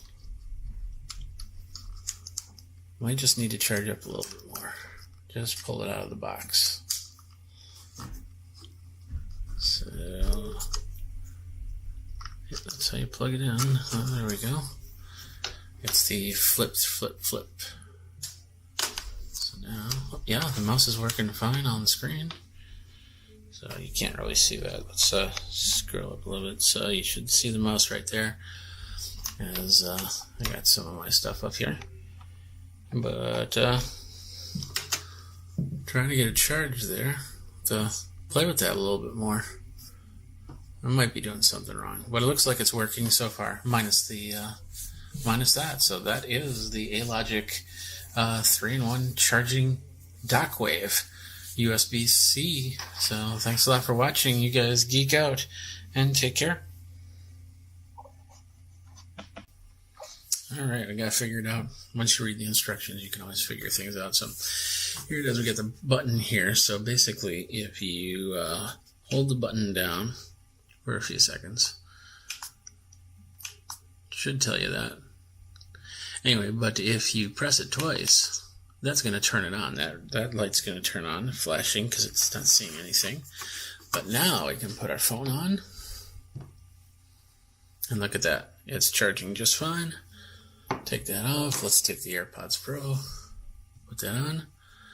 It's got a little magnetic to it, so it'll find its place. As you can see, the charge light is on. Now to turn it off, all you have to do is go over here and hold the button down for 3 seconds. And it's good to go. You should always have it fully charged, but you know, of course, 5,000 milliamps, so it should charge the phone at least once, and the AirPods at least once. Maybe the phone a second time, so that's pretty cool. But the exciting news is that the 5G PC is now a reality, and that will define the future of productivity. About 1 year ago, we shared our vision for the 5G PC and introduced the HCX 5G compute platform. Today, at the press conference, the world's first 5G PC is here. And with that, I'm pleased to call to the stage Johnson Gia, Senior Vice President and General Manager, Consumer Business and Intelligent Devices Group at Lenovo, to tell you more about it. 2020 is the year of 5G. Lenovo is proud of being one of innovation leaders in the 5G effort. Today, the world's #1 PC company and the global leader in 5G, the world's first 5G PC, Lenovo Yoga 5G PC.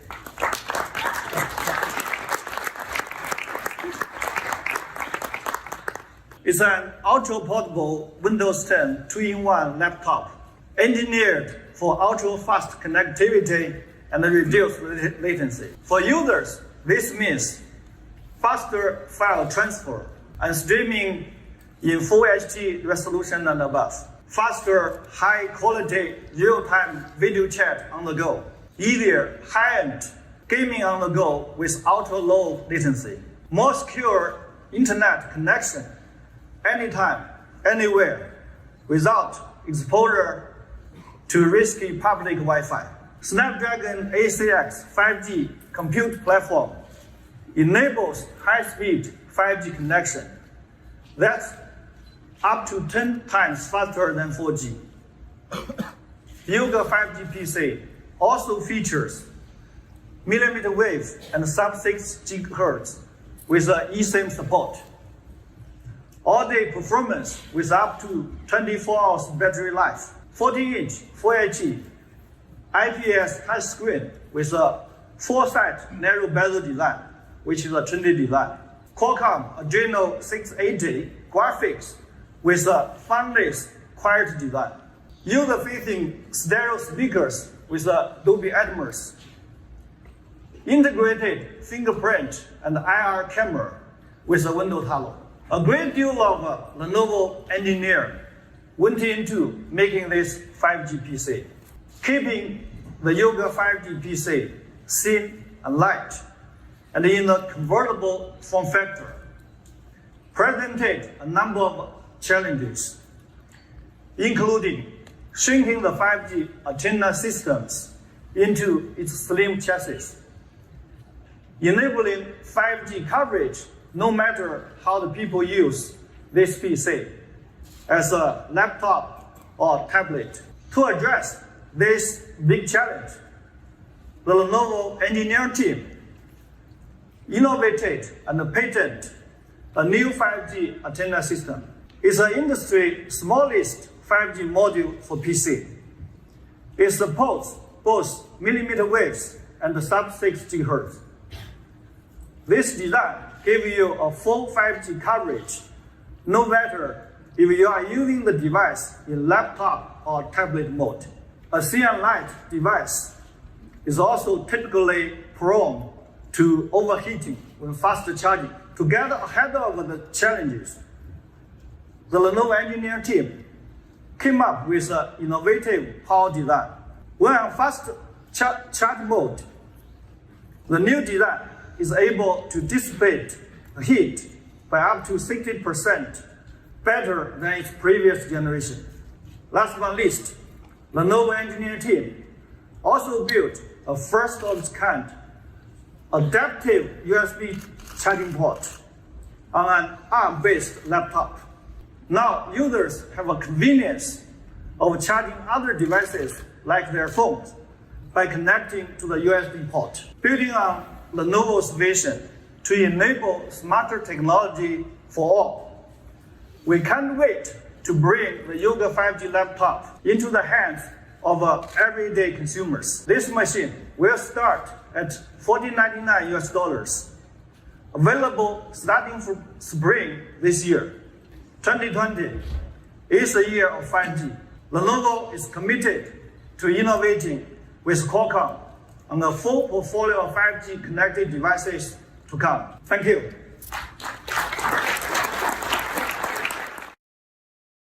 This is the new Razer Kishi. The Razer Kishi, and we're going to talk about it next on Geekazine. All right, we have Robbie here. How's it going, Robbie? Oh, I'm doing just fine. Living my best life. There you go. So, tell us a little bit about the Kishi. Okay, so this is our newest model. The Razer Kishi is this is the Android version. The iPhone version will come out shortly, but it's basically a telescopic controller adapter for your phone. So you just slide your phone in here. There's a USB-C port right here, and then it's got a charge through, so you can charge your phone while you play. It's not Bluetooth. It is a plug and play. Plugs directly into your phone.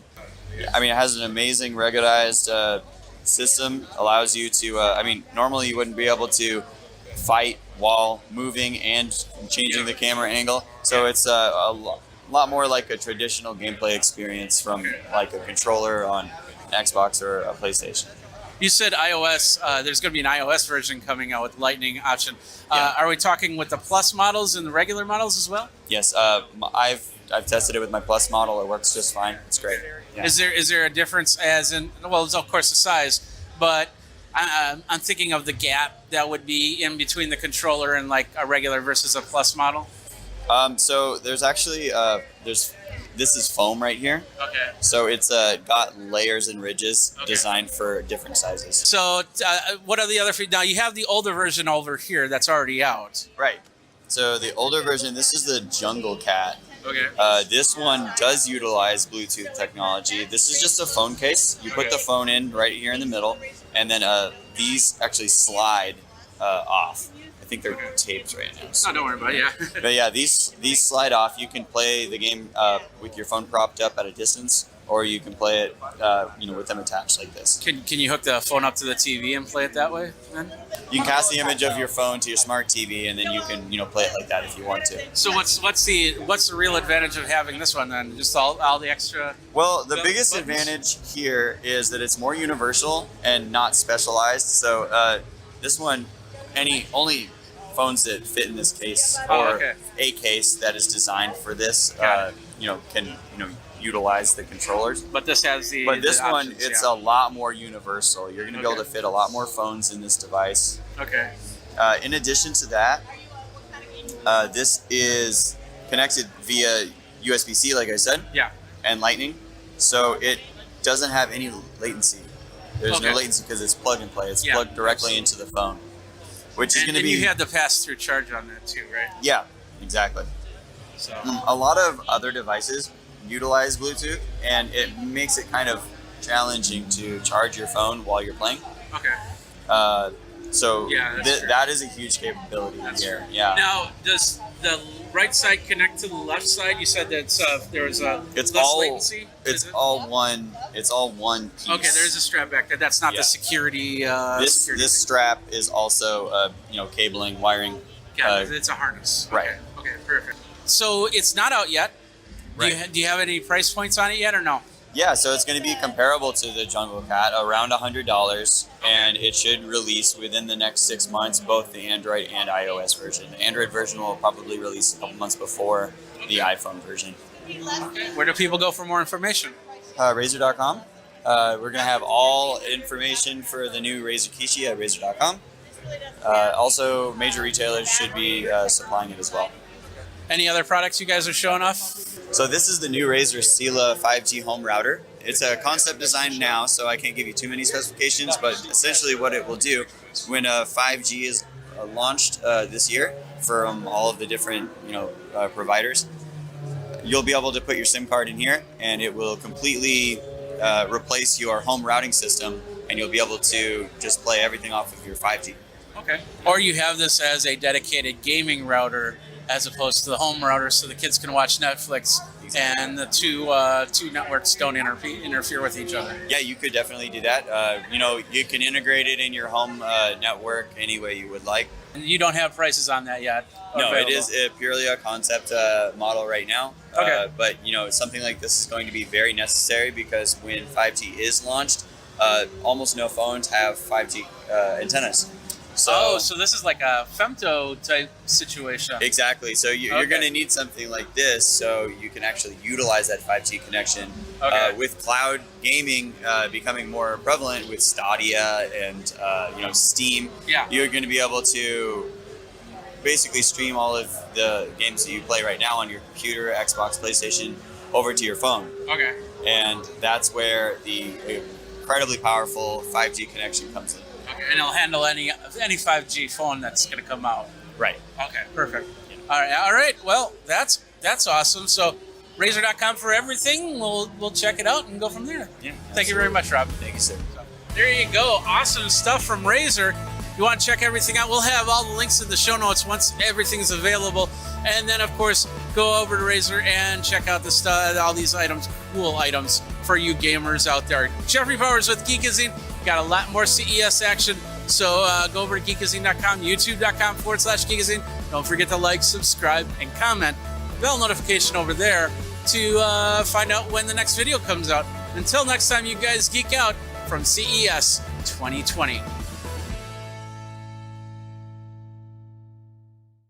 CES 2020, Jeffrey Powers at Geekazine, and we're here, and Roland's here, and we're going to be talking to them about a cool live streaming option using your phones to do that next. There we go. We got Christian here. How you doing, Christian? I'm doing well, thank you. That's awesome. You got a new live stream option using phones. Tell us a little bit about that. Sure. Absolutely. So streaming off your smartphone extremely popular, but the production quality that you get from your smartphone is not fantastic. Yeah. So you've just got your single camera on your phone, and you got your crap microphone on your phone, but you don't have any other content or any other camera angles. So with the Go Livecast, which is this product here, what we can do is improve your audio by using more professional microphones. Also, we can trigger content that's stored on your phone. So anything off your camera roll for photos or for video, as well as any music and audio that you have stored on there, you can play that back as well. Would you have to preload it before you start? Yeah, I'll show you how to set it up and everything. Okay. Yeah, but you just do it all through the smartphone app that comes with it. Also, if you have a second smartphone, you just connect over Wi-Fi, and that'll give you a second angle. So you can use it as a switcher, using either a smartphone or a tablet or something like that. 5 gigahertz Wi-Fi? Yeah, whatever your phones are using. Okay. Yep. Okay, Yep, cool. Exactly. Awesome. So you got it all set up here. Absolutely. So, all right. So this is the Go Livecast app. You load it on your iOS or Android device. When you get to this screen, first thing you need to do is tell it which service you want to stream to. Okay. So you got Facebook Live, YouTube, Twitch, Twitcasting, and then custom RTMP, which is if you have your own website and you're just streaming directly, put in your credentials that you have for Facebook or Twitch or any of those. It's really, really straightforward. It just streams direct to there. You don't need the Facebook app or anything like that. Okay. Once you're on here, if you wanted to load some of that content we talked about, you can just go in here and just hit the button here, and I can go through my library. So this will go through my photo roll, so I can pick up photos and videos. You can also do the same thing with music. Then you also have a titling option that allows you to, go through and say what you want. It's got some presets and stuff like that you can work with as well. Yeah. And then you can also create show sets with it as well. So once you have all your content, you can set them up into packs that you have. So when you're ready to start live streaming, all you have to do from the hardware point of view, what I'm going to do, I'm going to mute my microphone that's here. And I'm going to start a pre-roll. So there's my pre-roll. So there's the video, right? And then I'm going to start broadcasting. It says you want to start streaming. I'm going to say yes. So now we're going live to Facebook, right there. And what I'm going to do is pull these two back to say, hey, everybody, we're here at Pepcom. Hi. And what we've been doing actually is a Lego demo. So I come in here and you can open up your package. But what I can do is trigger different sound effects. You can't hear those through the microphone here. For different sound effects, also I'm talking about these little collector mini packs. So I've got the photos for those preloaded. So you Okay. can talk and show people what it is. You know, there's a package that's in the Lego store. It has to be preloaded though, right? Yeah, you Okay. preload it, but you can also do it on the fly if you want. It's just your It's just finger yeah, organizing. yeah. You have to think about it. Okay. But like I said, so if I go into here, I can set up these live sets. Okay. And I can just very quickly flip between there and you have all the different photos ready to go. You also have the other YouTube. camera set up here. That's right. So I've got this guy over here, and I can switch between the two of those just by pressing that. That is awesome. Yeah. And you can use the front or the back cameras. Also, if you're doing glamour stuff, we've also got a nice skin. Look how beautiful we look there. So that's it. It's pretty straightforward. So then when we're done our stream, we press stop. And that's it. It's done. And we're no longer live. That's right. All right. So tell us all the details. When's it available? How much it's going to cost? Sure. How many legs I have to take off? What? So Go Livecast is available now. Just go online, find your local dealer, and $249 US retail. Roland.com to find out more information. That's right. Just search Go Livecast on Roland.com. Go Livecast. There you go. Okay. Well, thanks a lot, Christian, for your time. Thank you, Jeffrey. Appreciate it. And we got a lot of cool stuff here. There we go. A lot of cool stuff at CES 2020. Jeffrey Powers of Geekazine. Remember, of course, youtube.com/Geekazine. Like, subscribe, comment, bell notifications for the next video. Got a lot more content, so stick around and geek out.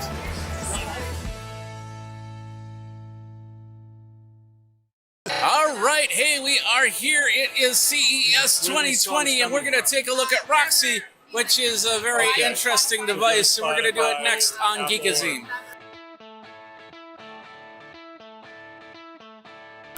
All right, we got Darren here, and how you doing, Darren? I'm doing great, man. What is Roxy? Roxy, in a nutshell, is car karaoke on the go. It changes and transforms your car into a karaoke room. Well, let's say you have a favorite tune that's playing right now as you're driving. Okay. What can you do? Well, you know, in a more traditional karaoke environment, nothing. Okay. You can just sing to it.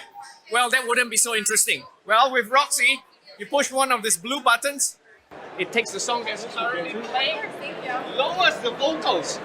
Lowers the vocals. Yeah, lowers the vocals. Okay. Magically turns on this mic, and you and your passengers, including the front and rear seat, can sing to the music. And that's really incredible because you can sing to all of the latest and greatest hits on both an iPhone, on Android phone, on any music player. Wow. It doesn't have to be a karaoke version. And that's really cool because usually the karaoke version is a smaller subset of all the hits that's being played. So it's doing noise canceling, but the vocals are still going through the audio system. I'm confused how it cancels out the vocals. Right, and that's really the magic because the phone gets the Roxy gets the music from the phone itself, and therefore it's being passed. Okay. And so Going through therefore the phone. Roxy Got it. reduces the vocals so that See, you can I'm hear thinking- yourself better. I'm thinking like the old, like just a radio, and you're hearing the song. on Ah, the right, radio, right, and right, it's like, right, Oh, right. I want to sing that. Oh, So you know go what? down- Eventually that's going to happen. Yeah. And we're going to be working on that. Okay. You'll make your own car stereos or something Any like that? music that you hear, Any that music you that is the goal, right? Okay. Where you really truly can use any music from anywhere. Okay. And then sing to it. So, how much is Roxy? Roxy retails for $149 and is available online at Amazon starting in February. In February, and it comes with a little car thing right there. It comes with the microphone, but not the headphones, right? Well, the headphones, no, that's for this setup here. Unfortunately, they don't let us Okay. broadcast too I many suppose things. some people need that plug to plug into their car stereo. That's right. Okay. That's right. That's And right. this thing goes into like a cigarette lighter, or All right, it goes into the regular cigarette lighter socket of your what car. if you don't have a cigarette lighter socket anymore? Because they're disappearing. They are disappearing fast. Well, then we'll fix that problem as it comes along. There you go. There you go. There you go. All right, where do people go for more information? Well, go to www.carkit-ai.com. Carkit-ai.com. All right, well, thank you very much for your time. Thank you, sir. All right. You have a nice show. You too. And there you go. Roxy, sing the karaoke in a rocking car. Roxy. Yeah, anyway, we got a lot more cool stuff. CES 2020. We'll be singing karaoke till the morning light. No, we're not. Jeffrey Powers with Geekazine. Go over to geekazine.com, youtube.com/Geekazine. Don't forget to like, subscribe, comment, bell notification to let you know when the next video comes out. And until then, you guys geek out and sing in the car. Lol.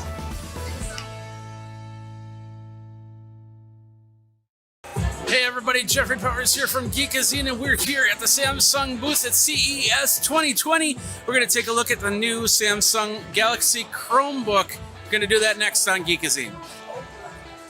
All right, so this is the Galaxy Chromebook, the whole line of Galaxy Chromebooks here.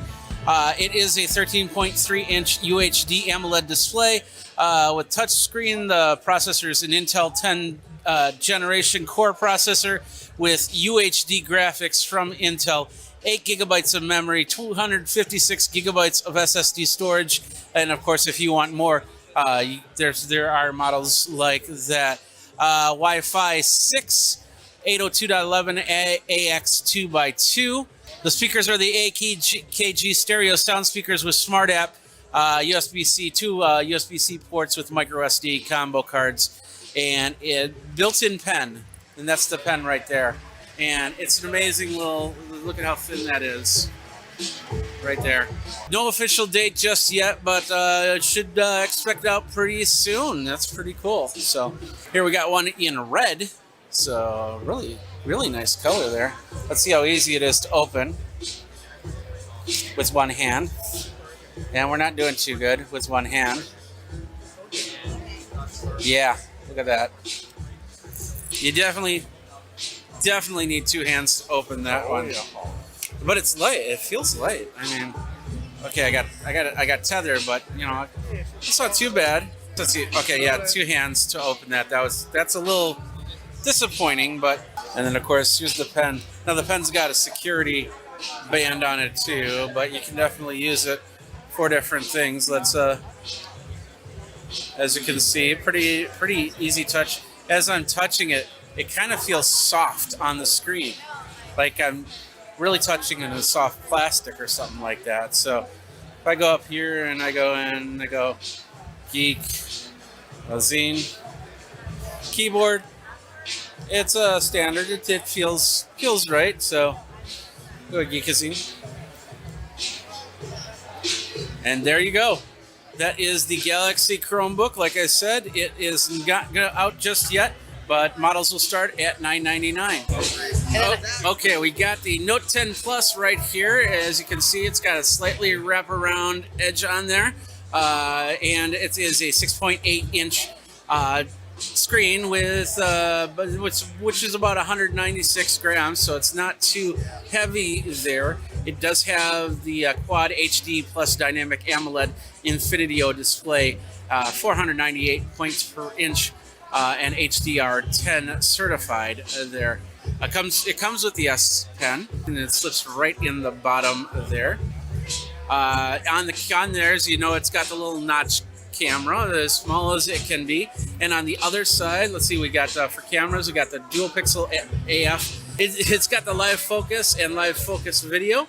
The rear camera is quad cam, dual IOS, which is optical image stabilization, 0.5x out and 2x in optical zoom, and up to 10 times digital zoom, HDR10 plus recording and tracking as well. 16 megapixel ultra wide camera, and 12 megapixel wide angle lens camera, and telephoto camera. So we got a little bit of depth vision and a lot of other features that you've been looking for in your phone, and a whole bunch more. So it's the Note 10 Plus. So great for some of your photos and video taking, and taking phone calls too. One more thing, it actually does pair with the Galaxy Book S. So with a Microsoft account, the Galaxy devices, you can pair it up. And I believe, yeah, you use it exactly like you would use your phone. So I love this option. I remember when I had this option with my Windows phone, and I'm glad that this is back now with devices like Samsung. This is the keyboard of the Book S. The specifications on this is a Windows 10 Home, Qualcomm Snapdragon 8CX, 13.3 inch 1080p with touchscreen, 8 gigabytes of RAM with storage starting at 256 gigabytes. No pricing just yet, and it will be out very soon. So just a few things here at Samsung CES 2020, including I couldn't get close to the phone, but you know there is the Star Wars version of the Note 10 Plus. So, but we've got a lot more. You can check out Samsung's site. Of course, go over to Geekazine.com, YouTube.com/Geekazine. Don't forget to like, subscribe, comment, bell notification for the next video. And until next time, you guys geek out, and we'll see you at the next one. Hey everybody, Jeffrey Powers from Geekazine CES 2020. We're at first look, China first, China check first. China check first. We got take two. No, there's no take twos. There's no take twos in CES. There's no take twos in CES. So we got Shangli Wu. Did I pronounce that right? Yeah. Awesome. And we're going to talk about this. It's called Smart Circle. And here he is. Woo, like that. How you doing? I'm fine, thank you. So tell us, what was the inspiration of making Smart Circle? Actually, we developed Smart Circle 3 years ago. Okay. So the idea comes with we want to have a very amazing and the products can resolve the first mile and last mile. Okay. Yeah. And so, so basically, it's a foldable bike. We'll go over there. How long? Tell us a little bit about the development of the Smart Cycle bikes. Actually, we developed Smart Circle for more than 3 years. Yeah. Yeah. And was there a lot? What were the major challenges of putting this bike together, besides figuring out how it's going to fold? Well, actually, for us to develop the Smart Circle is very difficult and very beginning. So we need to make the concept from the real product. That's a long trip. Yeah. That's a long trip. So during this trip, so we have to have the idea comes out because this is the invention. Okay. So this is the innovative products. Okay. So we have also have to open the mold. So we need to encounter many problems such as the reliability. Reliability? Yeah, reliability okay. testing. Okay. The reliability testing to consider all of the safety and the quality because this is the vehicle. So we cannot imagine. So we can fold the vehicle into the backpack. So we can make the smallest one. Okay. So the idea, we want to make it the smallest one. So that's why the material we make is the carbon fiber. Okay. So that's why we can make this so light. Okay. Yeah. How light is it? What's the weight on it? We say it's 24 pounds. 24 pounds? 24 pounds. Is that with the battery or without With the the battery? battery. With the battery. Everything. Okay. Everything. Including the stand, that little kickstand that you have there. The kickstand is not come with. Okay. Yeah. Okay, fair enough. And then when you take it apart, the battery and the kickstand are the two things that don't attach with the bike. The bike then gets put in the backpack. You then put it into another backpack. But the cool part about that, and the one thing that he explained it to me, was that you can then take it on a plane. You have the battery on your person, and then you can put that in as checked luggage, which is pretty cool. So correct? Yeah. Yes, we can. This is the first electric bike can take on the airplane because we have customized the special battery. Yeah. Okay. Can fit to the law and the airplane. And he's right in front of you. What's the battery life on this then? The battery life. So after single charge, can ride for 13 to 15 miles. Okay. For single charge. Okay. Yeah. What about standby mode? How long is there if you use it for a couple days, you have to charge it back up, or? Normally we say the distance for single charge can ride for 13 to 15 miles for 3.5 hours. Okay. And the battery life we say normally we can charge for 2 or 3 years. We say it's 1,000 times. Okay. For the still battery good. life. Okay. And how long does it take to charge? 3 hours. 3 hours to charge. Okay, Yeah. perfect. And what type of is it? Just regular lithium ion type battery? It's the regular battery. Okay. Leon Samsung battery. Okay. Yeah. Okay. So how much is it? Now the retail price is $13.99 US. Say that again. $13.99, $13.99 US. $1,399. Yeah. Okay. Is it available in the United States? Yes, it's available. Okay. How do they get it? So people can buy from the Amazon. Okay. People can buy from the www.smartcircle.com. So people can buy from the Hammer. Yeah, because we have the distributor at the US. The name is called Whammo. Rammel? Yeah, Whammo. Yeah, this is the toys company. Whammo. Yeah, Whammo. It's Okay. a 72 years company. Yeah, I haven't heard that name It's in a long also time. our partnership. Okay. Yeah. Okay, perfect. Well, Yeah. thank you very much for your time. Thank you. So, Thank take you for care. the interview. Thank you. All right, there you go. And that is the Smart Circle here at CES 2020, the China Tech First Look. Yeah, I can say that.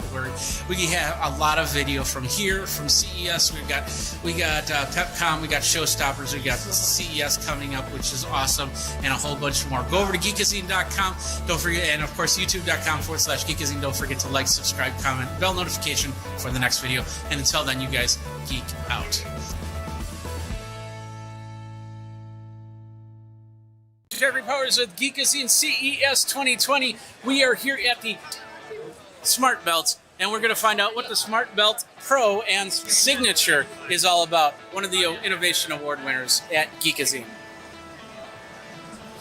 All right, so this is the Smart Belt Pro. Excuse me.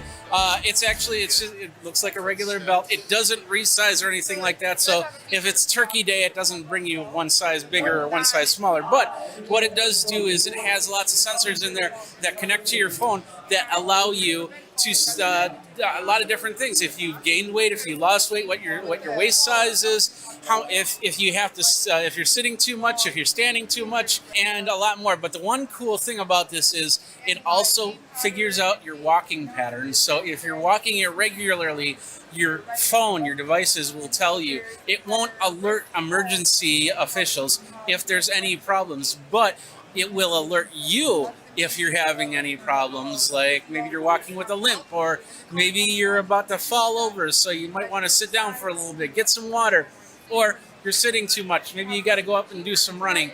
All of this right here. April of 2020, it's available. Do we have any price points on this? $395. $395? And that's for the Pro. How about the $195. Smart Belt Signature. Signature? Yes. So $195 for the Signature, $395 for the Pro. And it's a great, and I could see this as a great item for you and your family. Maybe you have loved ones that are getting a little bit older and they want to stay independent. This is perfect for them because then you can monitor them, they can monitor them, and make sure that they're okay. So if they want to be self-sufficient and call emergency services, they can do that, or you can help them out and go from there. And that's awesome. So anyway, we got a lot more cool. This is Smart Belt, WELT.com. This is Janelle over here off the camera. She's helping me through all the stuff I couldn't think of. Anyway, welt.com, you can go there, check that out. We got a lot more cool content at Geekazine.com. YouTube.com/Geekazine. Go ahead, like, subscribe, comment, hit the bell notification for the next video. And until then, you guys geek out.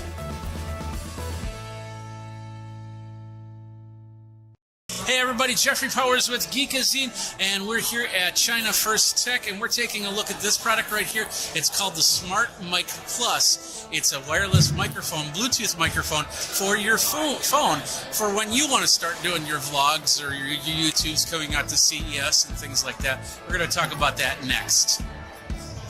So the product, it's actually fairly simple. It is a Bluetooth microphone adapter. In fact, I'm wearing one right here.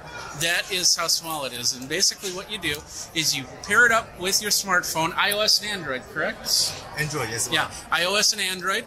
And you pair it up with that. It's got the little charge there. It's got a battery in it. How long is the battery life? 5 hours. 5-hour battery. There we go. And then on the other end, we have a little headphone jack or a plug to plug into like a camera, like the camera I'm using right now.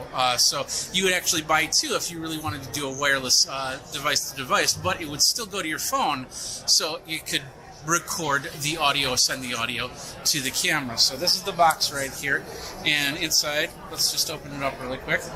Inside we've got the unit, and let's take that little foam.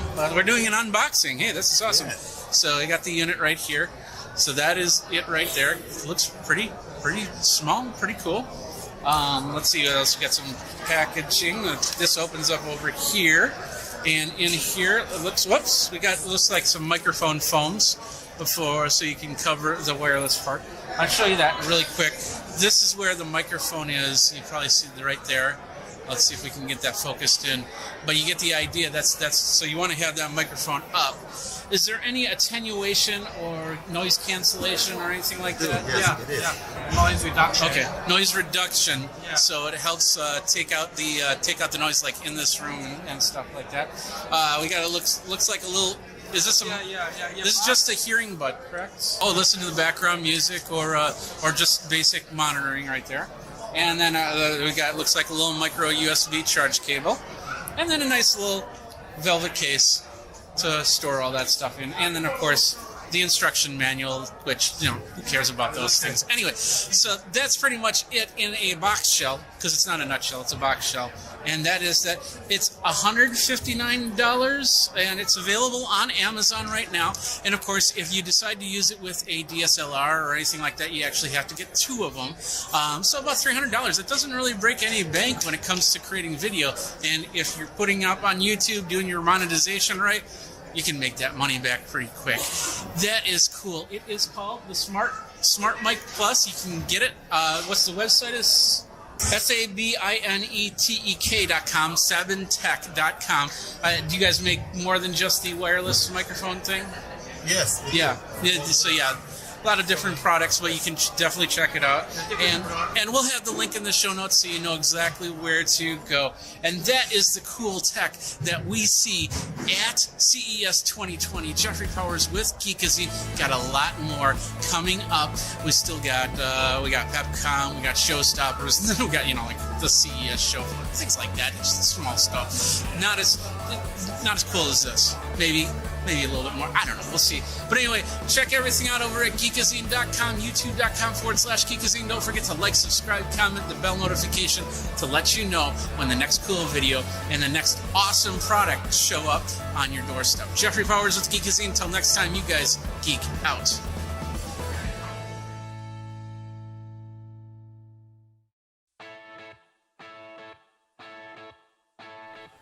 There we go.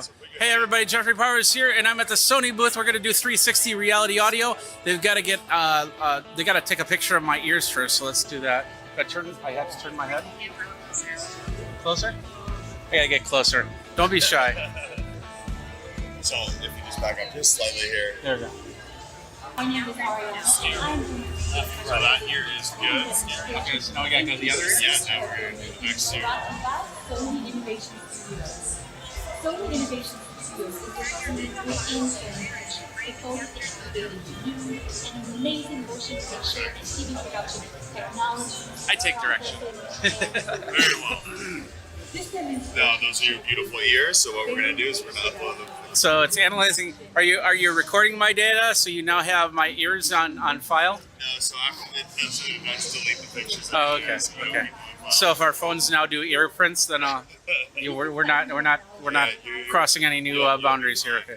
So now I'm going to open one of the streaming services that we have here. We have Deezer, Nux.net, and Tidal. Okay. I'm going to play you my favorite song. You can feel free to change the song. Led Zeppelin? You guys won't be able to hear it, but this is all about 360 audio. So lots of binaural right there. A little bit of Jeff Beck. Gotta love the Beck. Let me flip this over. The Sony Venice is equipped with a newly developed full-frame. Oh, we're doing Dave Brubeck. I thought we were doing Jeff Beck. My bad. So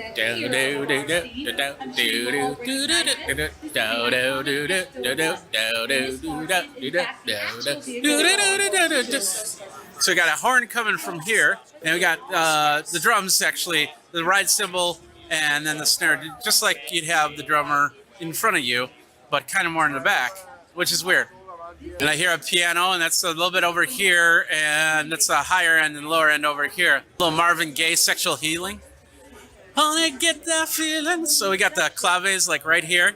We got Wake Up, Wake Up, Wake Up right here. And then the guitar over here. And then a little bit of here, and a little bit of here, and a little bit of everywhere. Ooh. Oh, Marvin Gaye is like right there. Right there. And his backup singers are right here and right here. So each individual artist, when you're the recording, the artist can choose like where they want to put the sound. Yeah. Like you were saying. I didn't know if you had a sample sound or something like that. No, I don't have the sample sound, but in that room over there, we'll actually show you where you're hearing that sound, just like you were demonstrating on your camera. Okay, cool. So that is the 360 reality audio at the Sony booth at CES 2020. We got a lot more great action over at CES 2020. Go over to like, subscribe, comment, bell notification on YouTube and on Geekazine.com. We'll see you next time. Geek out.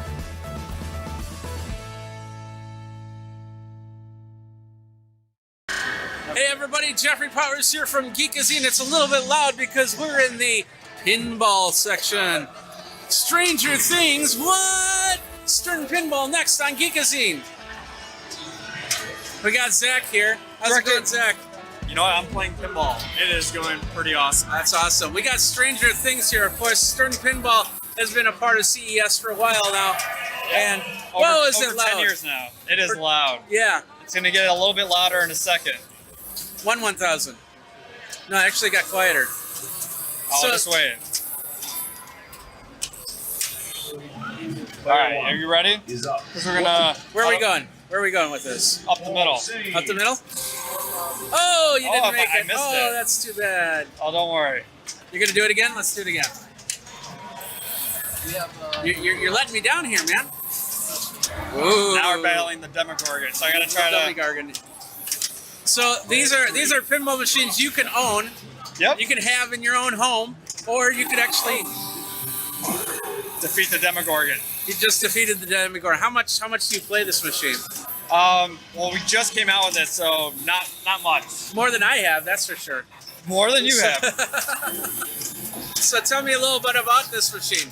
So this is the first time in pinball history that there's a hidden miniature projector in the apron that's project mapping onto these surfaces. Oh, so the projector's down here. It's hidden in the apron. Okay. And it's project mapping on any of these white surfaces. So obviously in a CES lighting environment, doesn't come out as crisp, but in your home game room or arcade, yeah. bar arcade, this stuff is really gonna pop. So it can project map onto the drop targets, those spot targets, the spinner. Okay. So that's you the don't first end time up it's ever you been end up done. with dirty triggers, but at least the graphics will stay the same. Yeah, well, and That's it's pretty cool. It's cool because not only can we change, the imagery, we, as you saw from the battling the Demogorgon, it kind of felt upside downish because it's all speckly. So not only are you changing the environment, you're also, being instructional. If you're in a certain mode and it's flashing, shoot this left ramp with arrows pointing up it. Yeah. It kind of can become a nice tool for beginner players. Okay. Would you say that this is a good intermediate, beginner, or advanced pinball player? Ooh. Elle with her hidden powers. So Frozen right there. It is Frozen. That's a different pinball machine. But do you have a Frozen pinball machine? We do not. Okay. But you do have some cool pinball machines like the Star Wars one. There's a Star Wars one over there. Yeah, so we've got a Star Wars Home. Yeah. So the one right here.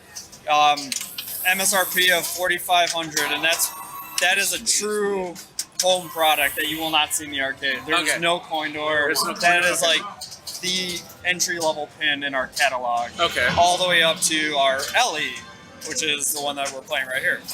And you can get this in the arcade.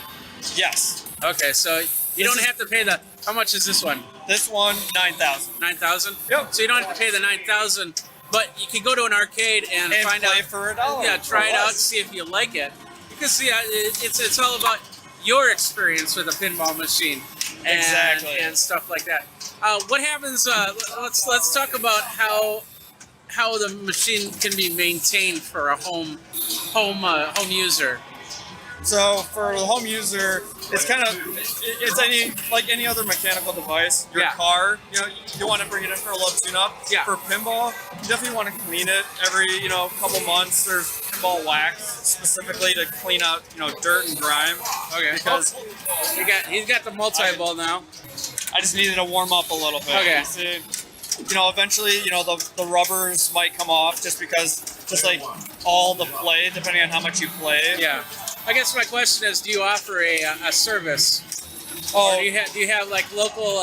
There's like Stern specifically. Yeah. Depending on who you buy it from a dealer, they might offer those services. Okay. But so it's a dealer. You buy it through a dealer. yeah, we do not sell direct. We only sell through our dealer distributor network. Okay. Well, that's pretty cool. That is Stranger Things. But anyway, $9,000. Go through a distributor to get it. But it's StringPinball.com to find out more about this. Yep.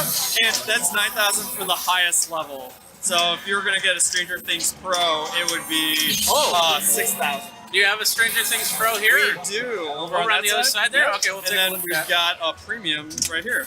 I just happen to be playing PLA. Okay. And then what's your lowest price pinball machine right now? It would be that Star Wars one? Okay. affordable home pin. That's MSRP of $4,500. Okay. Yeah, it's really cool because it's also got the streaming gear all over it right now. Yep. All right, cool. Well, Zach, thank you very much. No, thank you. Put in your initials. Oh, okay. All right, well, thanks to Zach, and thank you guys. Certain Pinball Machines, check it all out. Jeffrey Powers with Geekazine. We got a lot more CES action coming, so go over to YouTube, like, subscribe, comment, bell notification for the next video. And until then, you guys geek out and play on.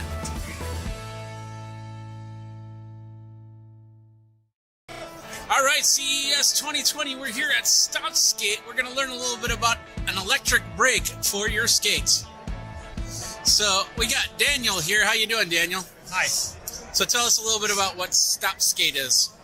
The Stop Skate is the electronic brake system for roller skates. It's the very simple system. You have the remote control. Yeah. And on your rollers is the braking system. Okay. And this braking system is on your right and on your left rolls. So you got one on each skate. Yes. Okay. You have the remote control. And when you push the button, the brake working. Yeah. Okay, do it again. Do it a few times. Let's get closer. Yeah. And You you have won't the be remote shy. control and push the button, the brakes work. Yeah. Here. Okay. And it's the very long, but you must very slowly and only. It's very easy. Okay. It's very easy. Okay.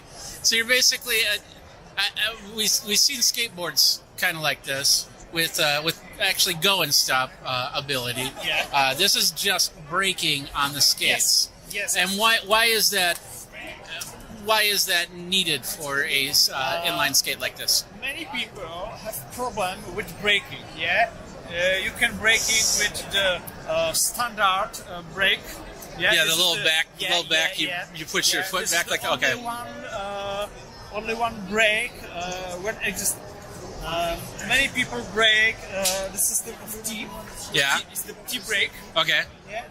But your wheels is hard working. So basically, it's a manual system, Yes. and Yes. this brings in something Yes. where you don't have to move your ankle, possibly sprain an ankle or something like that, just to stop your skates. It's very comfortable. Yeah, Very comfortable? Right, and now you push the button and brake. Okay. Well, that's cool. Is it out yet? Yeah. It is out. How much does it cost? $300. $300? $300. US dollars. Yes. Okay. Yes, US dollars. Okay. Is it available now? Sorry? Is it available now? Yeah. Okay. Where do people go to get more information? Oh. Website. Website. Yeah, the website is stopskate.com. Okay. Simply stopskate.com. Yes. Stopskate. That's pretty cool. All right. Well, thank you very much for your time. Thank you. Take care. Your business card? Will in a second. Hold on. Yeah. All right. That was Stop Skate. This is Jeffrey Powers with Geekazine. We got a lot more CES action. She's trying not to get on film on the camera, so I'm just going to kind of do this so she get on the camera. Anyway, Jeffrey Powers with Geekazine. We got a lot more CES action over at CES 2020. Go over to geekazine.com, youtube.com/Geekazine. Don't forget to like, subscribe, comment, bell notification for the next video. Until next time, you guys geek out, and we got a lot more video, so continue on. The overall ecosystem today. How can we describe that dynamic? So I want you to think about hardware and other devices, software, apps, even content, media, entertainment, these things, social media. How can we describe the dynamic? Well, in the previous decade, I think the answer would be probably IoT, the Internet of Things. And of course, this is a term that we're all intimately familiar with, for better or worse, but we invoke routinely in business conversations and technology descriptions. But folks, what's happening now in this new decade, and what can we expect to happen as the next 10 years unfolds? Well, I think the answer is that we're increasingly confronted with an entirely new IoT, and that is the intelligence of things. Let me say that again. This new IoT is the intelligence of things. And maybe the best part is we don't have to use a new term. We can still say IoT, but we just mean something a little bit different, don't we? And this new IoT, the intelligence of things, bears testimony to the extent that artificial intelligence is permeating every facet of our commerce and our culture. Now, commerce is pretty well understood, and we endorse that as we want to advance our economies around the world. But culture, that's really interesting. As a researcher, to me, that's really interesting. Why? Because we're talking about technology's influence on human behavior.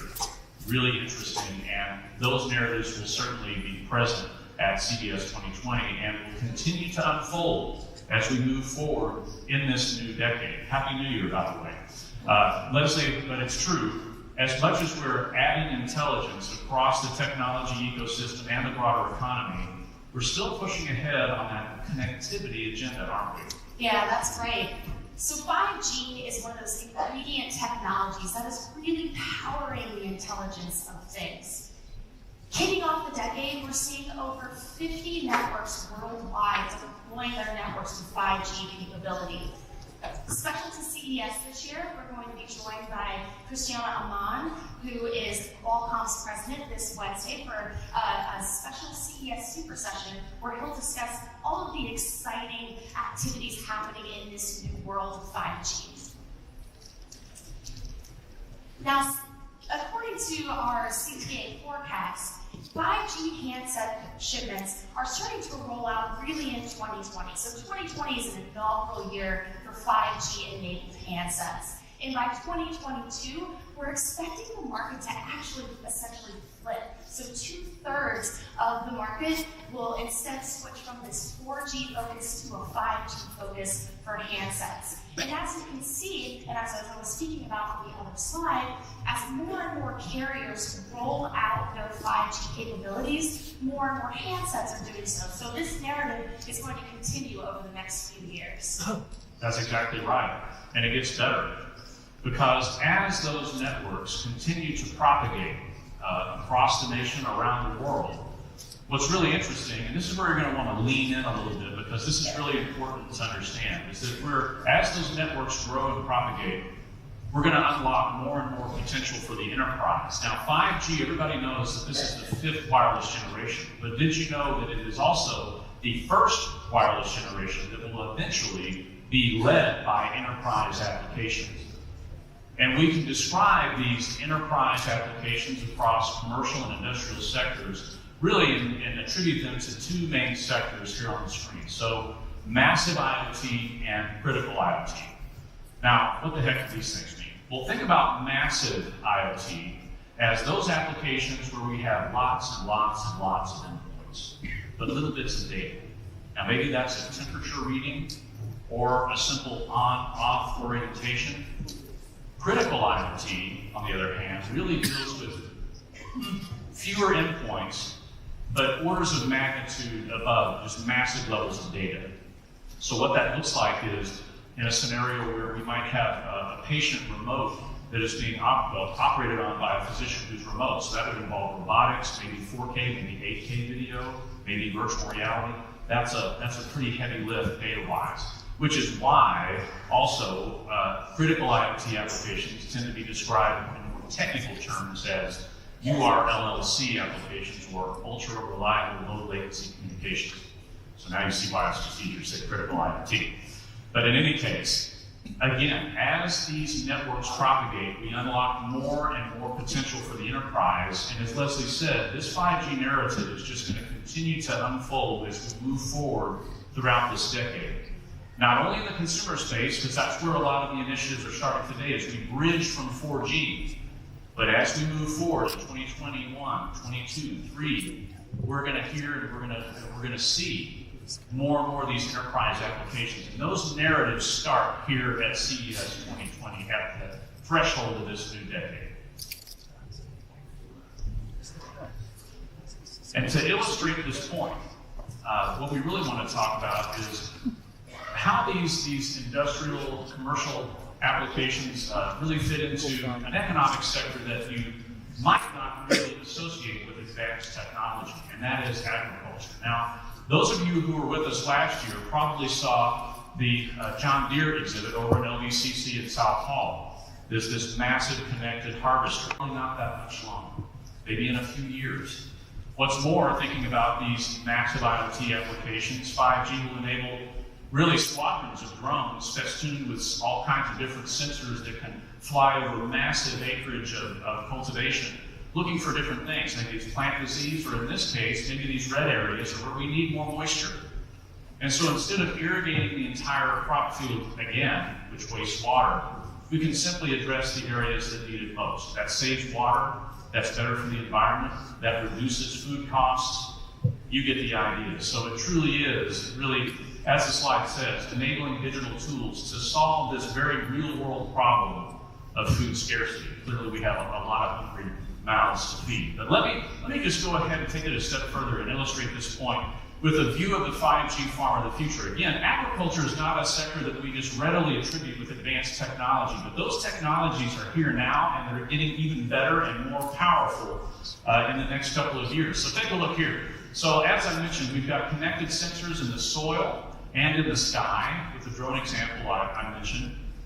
We have connectivity on the ground and up in space. More, we have a lot of these automated farming robots, these advanced systems, plowing, tilling, harvesting, what have you, doing their thing. A lot of the data that's going to make this happen will be computed at the edge, but bigger chunks of that data that need further analysis will be uploaded to the cloud. And those chunks of data will come right back down to our connected farmer here. And what does the farmer have in front of him? He's got a lot of screens.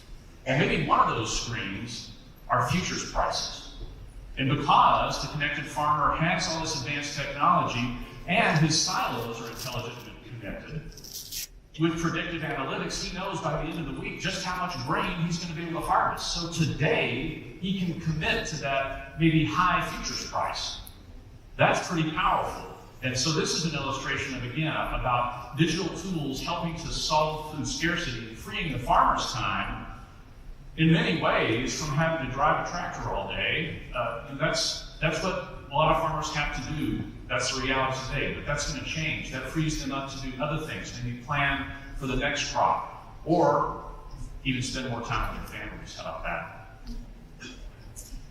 That's right. And as we talk about connectivity and all the data that's being inputted, how are we understanding this data? Well, the next ingredient technology we'd like to touch on is artificial intelligence. You're going to see AI prevalent throughout the entire show.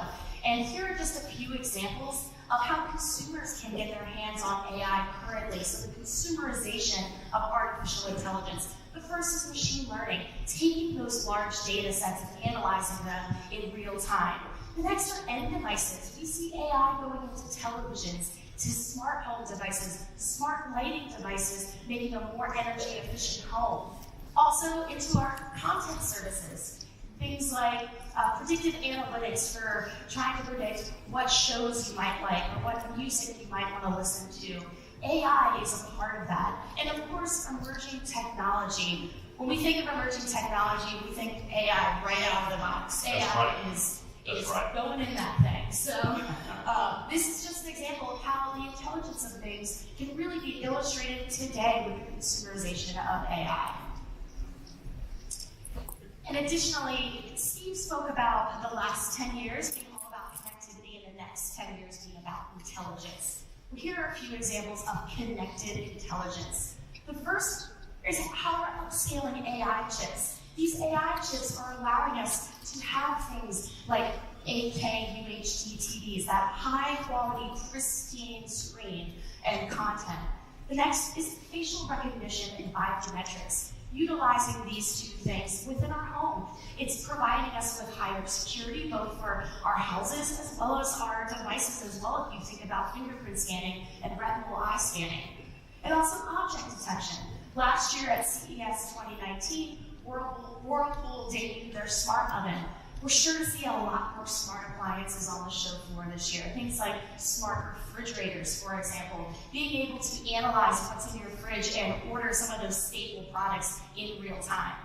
And of course, we can't talk about AI without talking about speech recognition. As you know, voice is going into everything. And it's not just our mobile devices, it's not just our speakers, it's every product like those smart appliances. Well, it's true. It's true. Yeah. And going a step further, as we think about smart home, we're on the forefront of fulfilling that promise of true smart home technology. Here are a few examples that you'll be able to see at CES this year, but everything from smart faucets to smart mirrors to shower systems. So you can turn your water on and off, adjust the temperature, adjust the lighting around your mirror. But what's next for smart homes? Well, we expect in the future that the entire home will be connected. So it's not just devices, it's not just fixtures, it's the home itself. So smart roofing system, smart walls, all of this is what we're expecting for the fulfillment of the smart home of the future. Well, it's true, and just to expand on Leslie's comments, all these solutions that you see here in front of you were at CES 19. These are connected fixtures. So not just one-off devices or installed devices, these are fixtures in the home, like Leslie mentioned with the voice-activated faucet. And we're going to see even more of these connected and intelligent fixtures at CES 2020. What's the big takeaway? Why is this happening? What we're doing when we look at solutions like this, I think we're finally fulfilling the promise of smart home, which is to create those intelligent living spaces that take care of us, the occupants, instead of the opposite. You can see it happening at CES 2020 through solutions like these and more. Yeah, that's right, Steve. Steve, you want fries with your AI? Yeah, okay. Well, maybe not fries with my AI, but in any case, if you need even more evidence of the extent that AI is permeating every facet of our commerce and culture, very soon, look no further than the drive-through at McDonald's. Now, we talk about human-machine partnerships, and we can certainly expect more and more of those as we move forward in this decade. But this is really interesting, and why is this happening? Well, thinking about the future of work and human-machine partnerships and AI automating different tasks, the person working the drive-through is, I don't know if anyone's worked in fast food, but they've got a tough job because they've got to certainly take the order. They want to get that right. Then they have to handle the transaction. They better get that right because they don't want to shortchange anybody. And then they've got to organize the order. Don't forget the extra ketchup, and get all this stuff. And by the way, the people coming through, the customers coming through the drive-through, are in a hurry just on principle, aren't they? So by adding a little bit of intelligence at that first initial interaction, that first step of taking the order, frees the human worker up to really focus on handling that money transaction, providing better service, making sure, doubly sure, triply sure that the order is correct so there are no mistakes. This is what we're talking about when we talk about human-machine partnerships, very pragmatic applications that are going to continue to unfold as we move forward in this new decade again. And here's another expression of the intelligence of things. Ordering French fries or a Coke or what have Big Mac at the drive-thru, that too is the intelligence of things.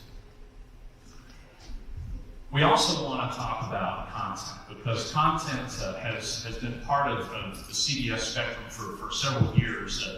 Content creators, movie studios, social media, all of these. And of course, those of you that are familiar, we have a lot of these exhibits and certain conference sessions over at the Aria Hotel we call Tech South or C-Space. So this is where it's all happening. But what's the trend? Well, just focusing on, there's a lot of streaming content out there, but just focusing on video for a moment.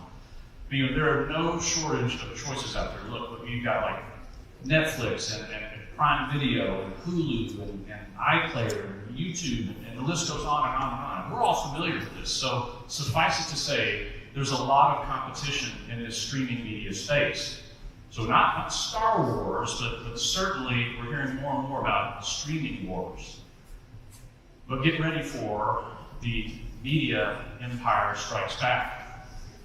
I hope you picked up on our Jedi mind trick that we just played on you. But I see, I told you, Leslie, there's some Star Wars fans in the audience. I told you there would be. And bravo. Okay.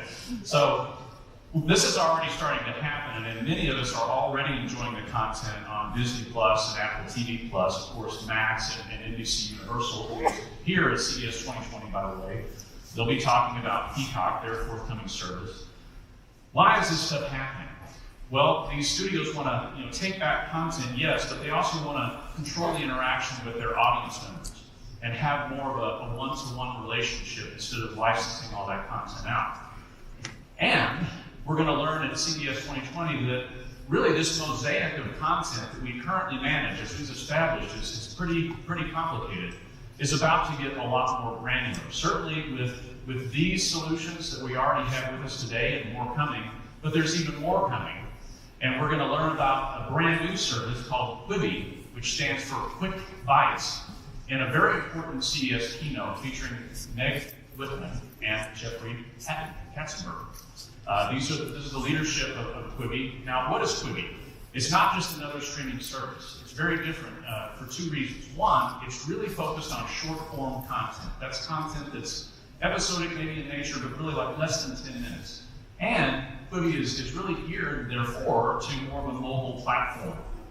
So on-the-go applications, we're going to learn all about it, when it's going to become available, how much it costs, perhaps, and more in this keynote coming up this week at CES 2020.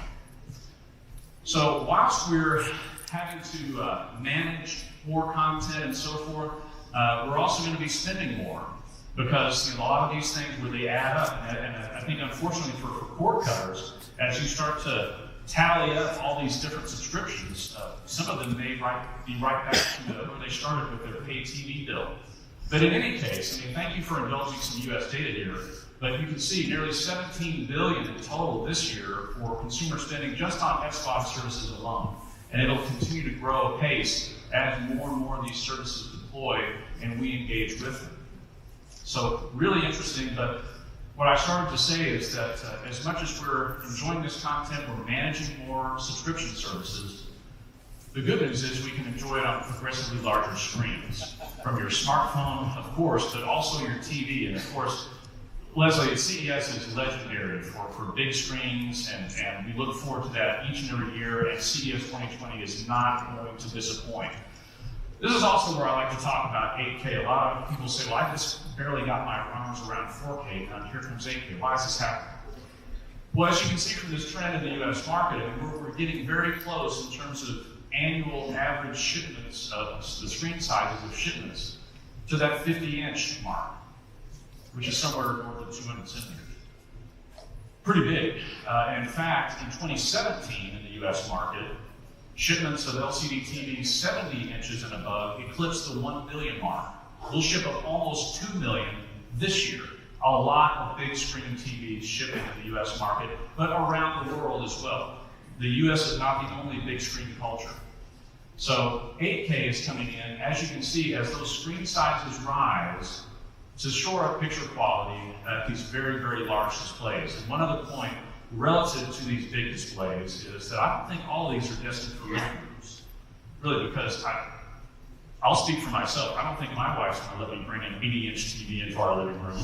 Probably not going to happen. Speaking for myself.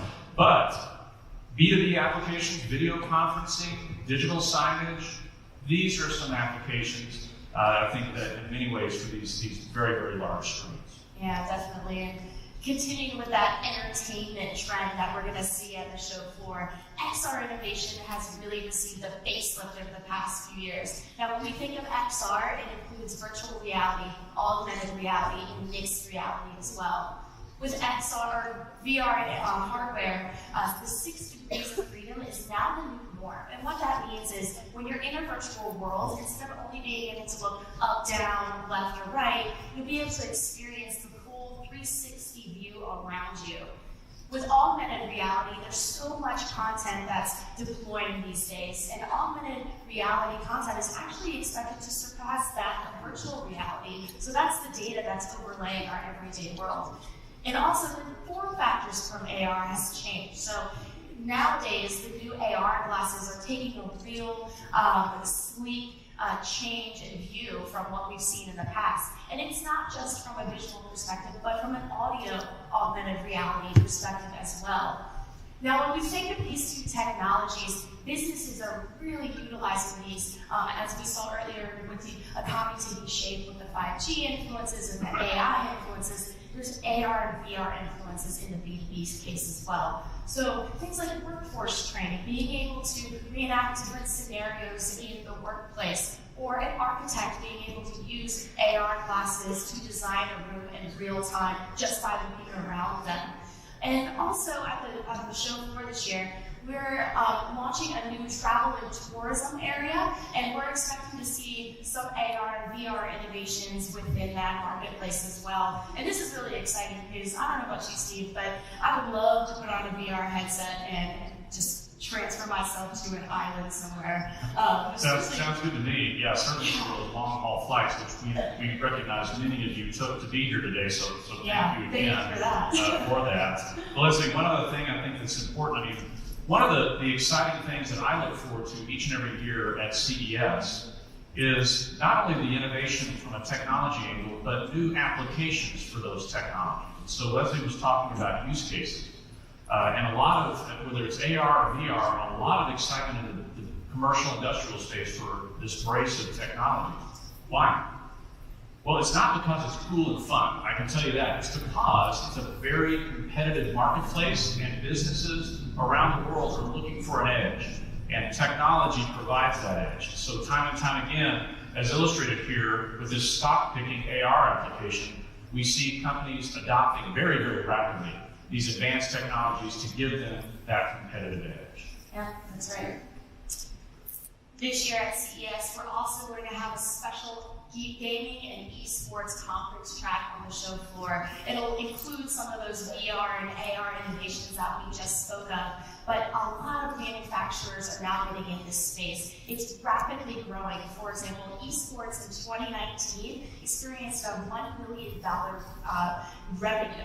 And with the new immersive technology need for these gamers, more manufacturers are creating better graphics cards, special gaming microphones and headsets that give you that immersive audio feel.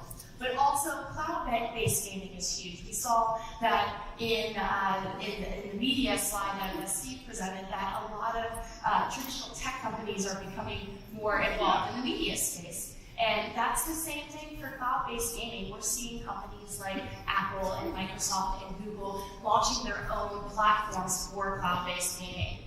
Yeah, it's true. And when you look at esports, we're going to feature a lot of programming relative to esports over at C-Space, again, where content is king, and our home for content at CES. And the point I want to make with esports is Leslie mentioned, it's a $billion industry and growing. Brands are sponsoring, and I think it was from our research study, about $500 million in prize money has been awarded in esports since 2016, if memory serves, so a lot of money. So if you have a teenager at home and they're playing games in the basement, you may say, hey, go out there and enter some contests and make us rich, because you can win a heck of a lot of money in some of these contests. Yeah, you can major in it in college, too. Well, true, yeah.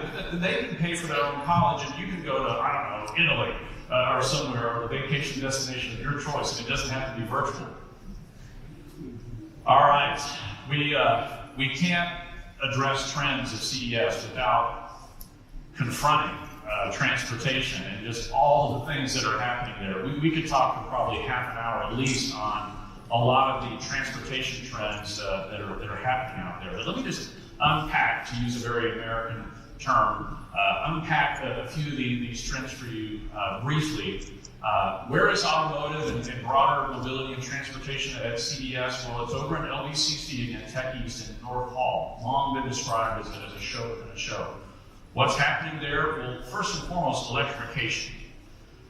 So we all know about electric vehicles, but we're finally at that inflection point where electrification makes a lot of sense. In fact, I think that this is the electric decade for vehicles. And that's not just cars, but all types of transportation. This is the electric decade for vehicles, make no mistake. And so why is electrification happening? Why are we at that inflection point where it makes sense? Well, innovation in battery systems, faster charging, longer charge, they hold the charge longer or store more. That speaks to range, better kilometers or mileage range. Electric motor innovation, engineering thereof, more powerful, faster, better, more endurance, and charging systems. We got to charge these things up somehow. Lots of innovation happening within it, safer, easier to use, and we tend to have more of them finally today. So not just at home, but at the airport, at the office, different places. You've seen what I'm talking about. So more opportunities infrastructure-wise to plug in and top up the power in our electric vehicles. So EVs are going to be a big story of CES 2020, and that's really setting the pace for the broader decade. Again, the electric decade for vehicles this decade. Which leads me to self-driving fleets, all of which self-driving vehicles are electric.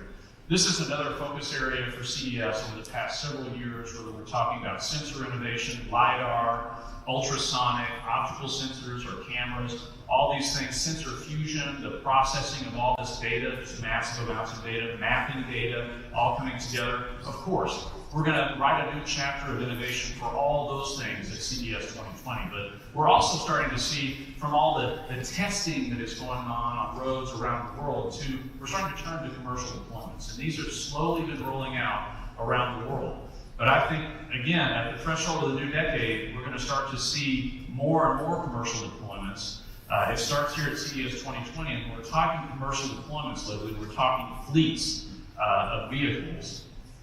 And Leslie, I think you're a Game of Thrones fan, if I remember correctly. I already said. And what would Jon Snow say if he were to attend CES and go into North Hall? All right, bear with us. Fleets are coming. Yes, fleets are coming. We try. Yeah, maybe winter too. What kind of winter's already here? So the fleets are coming. But for sure. And what do fleets mean? Well, fleets mean partnerships. And that's another great point for CES. I mean, we hear about more and more partnerships each and every year at CES. This will be a hot spot for that. So nobody can do it alone. You've got to have a vehicle OEM, you've got to have a software developer, an operator. So all these groups coming together to make these fleets happen. Really quickly, cellular vehicle to everything, or CV to X. This is where we put that connected car or these fleets in a smart cities context where we overlay with 5G. We'll hear about how that's going to develop and grow again as those networks propagate. And last but not least, multimodal transportation. So really, I think the emblematic technology for this trend is the almost omnipresent scooter that we see just all around cities around the world. And in our research that we've done, our consumer research at CTA kind of illustrates this as it's kind of a love-hate. Either people love them or they just don't like them, and they're not going to ride that way. No way. The people who do, like, I go on all day long. I love it. Why is all this happening? Why do we have more and more of this innovation that is addressing the first and last mile or kilometer, depending on where you live? It has to do, folks, with urbanization. Urbanization. Our cities are becoming more populated, and it's just not feasible for us to continue down the line. Let's just, honey, let's hop in the car and we'll get on the train or the bus. We need more and more solutions to help move us around these dense urban areas that are getting denser. But that's not all. So whilst we've seen a lot of innovation addressing the first and last mile, CES 2020 will really illustrate how innovation is starting to address the next mile.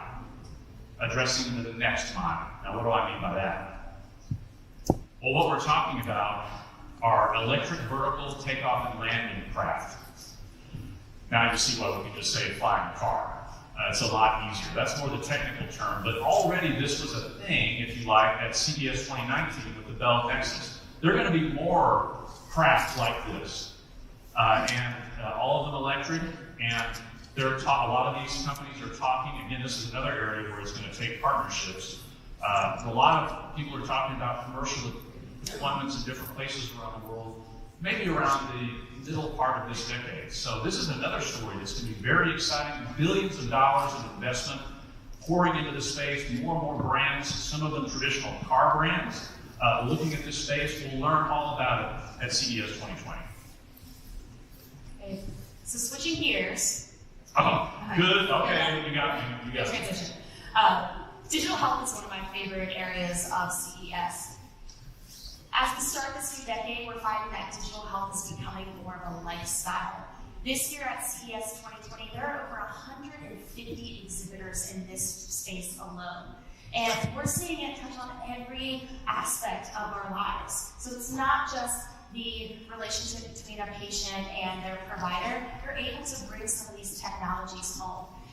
And we'll see some of the traditional products that we've seen over the past few years, and see the innovations like with Fitbit and Omron and Philips, which have great innovations. But we're finding this year that over a third of US households own at least one wearable, and that number is growing. So people really want to take hold of their health. Unique to CES is that we're also showing the flip side of obtaining some of these products. So we have folks from Cigna, from Humana, some of the payers and insurance providers here at the show this year, showing how they're helping people obtain these products that otherwise they might not have been able to get. Additionally, we're also going to see a lot of innovations within sleep technology. And I don't know what you see, and I think we're all going to need some extra help with the sleep area this week with all these. I can use it this week, speaking for myself. Yeah, that's right. So sleep technology, there's a lot going into this space. You know, we talk about 5G, we talk about artificial intelligence, and biometrics. Biometrics is huge in the sleep technology space. So being able to track how your body acts throughout the night and enhancing your sleep, that's one of the areas that you'll be able to experience on the show floor. And also family technology. And when I speak about family technology, it's everything from baby technology, so wearables for your infant or small child that tracks their vitals while they're sleeping in their crib, to also what we kind of term mommy tech as well. So a lot Can't forget mom. Yeah, a lot of parenting tech will be on the show floor as well. Well, it's true, and just to, again, expand on Leslie's remarks, I think when it comes to digital health and what we will witness at CES 2020, CES, as you guys know, is where the entire technology ecosystem comes together, and we can touch and feel this stuff, and we can talk about it. And digital health, I think, is a really good example of an ecosystem of ecosystems. So a lot of innovation is innovation on the payer front, down to the consumer level. All of these things really coming together, and that's mostly over at Tech West, I believe. Mostly over at Tech West, that's right. Yeah. But it gets better, right? Yeah, it's great. So going along with digital health, we're seeing a lot of more physicians and caretakers using some of these technologies. It's extending care to folks remotely. It's improving outcomes, so you're able to send data to your doctor in real time. It's advancing medical care. So for example, being able to use AI to diagnose specific diseases or cancer detection much earlier than a human can. Providing remote monitoring. Steve spoke a little bit about this earlier when we talked about 5G connectivity. 5G is very important when it comes to healthcare monitoring because you want to be able to talk to hospitals in real time and get patient data in real time. So there's a lot of AI-assisted diagnosis, augmented MDs, and also that remote monitoring. Yeah, more human-machine partnerships, isn't it? Yeah. And for the second year in a row, CES is offering continuing medical education credits for attending physicians at the Disruptive Innovations in Healthcare track this Thursday. So moving on to resilient technologies, this is an ever-growing space of importance for CES. So what resilient technologies are, it's helping communities around the globe prepare for, recover from disasters or different things like wildfires, tsunamis. Cyber resiliency is big in the space, public alert systems. My favorite example is the use of drones for search and rescue missions. So instead of sending a human in a helicopter to like within a wildfire zone, you're able to send a drone up instead. So you're taking the human out of that dangerous scenario if you're able to send up technology instead to find that missing person or analyze that area of the wildfire. New this year, CES and the World Bank are launching their Global Tech Challenge. And what this means is that they're putting out a call for companies to come showcase their resilient technologies and highlight how they're becoming more advanced in this space. And when we think of resilient technologies, we also have to think about sustainability. What happens when we get knocked off the grid? What do we do then? How can we use technology to help us get back on track? And a great place to experience this is at Eureka Park.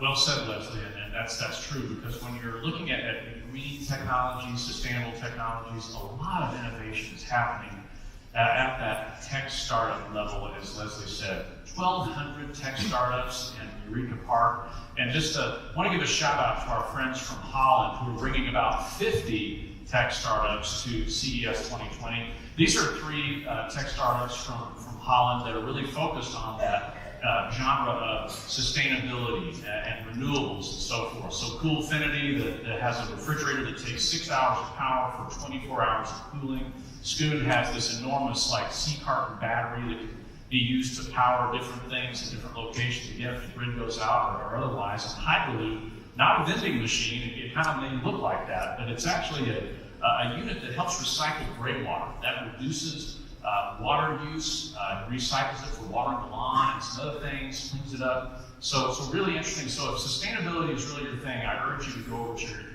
Eureka Park, if I can get my words out, and check out some of these startups for sure.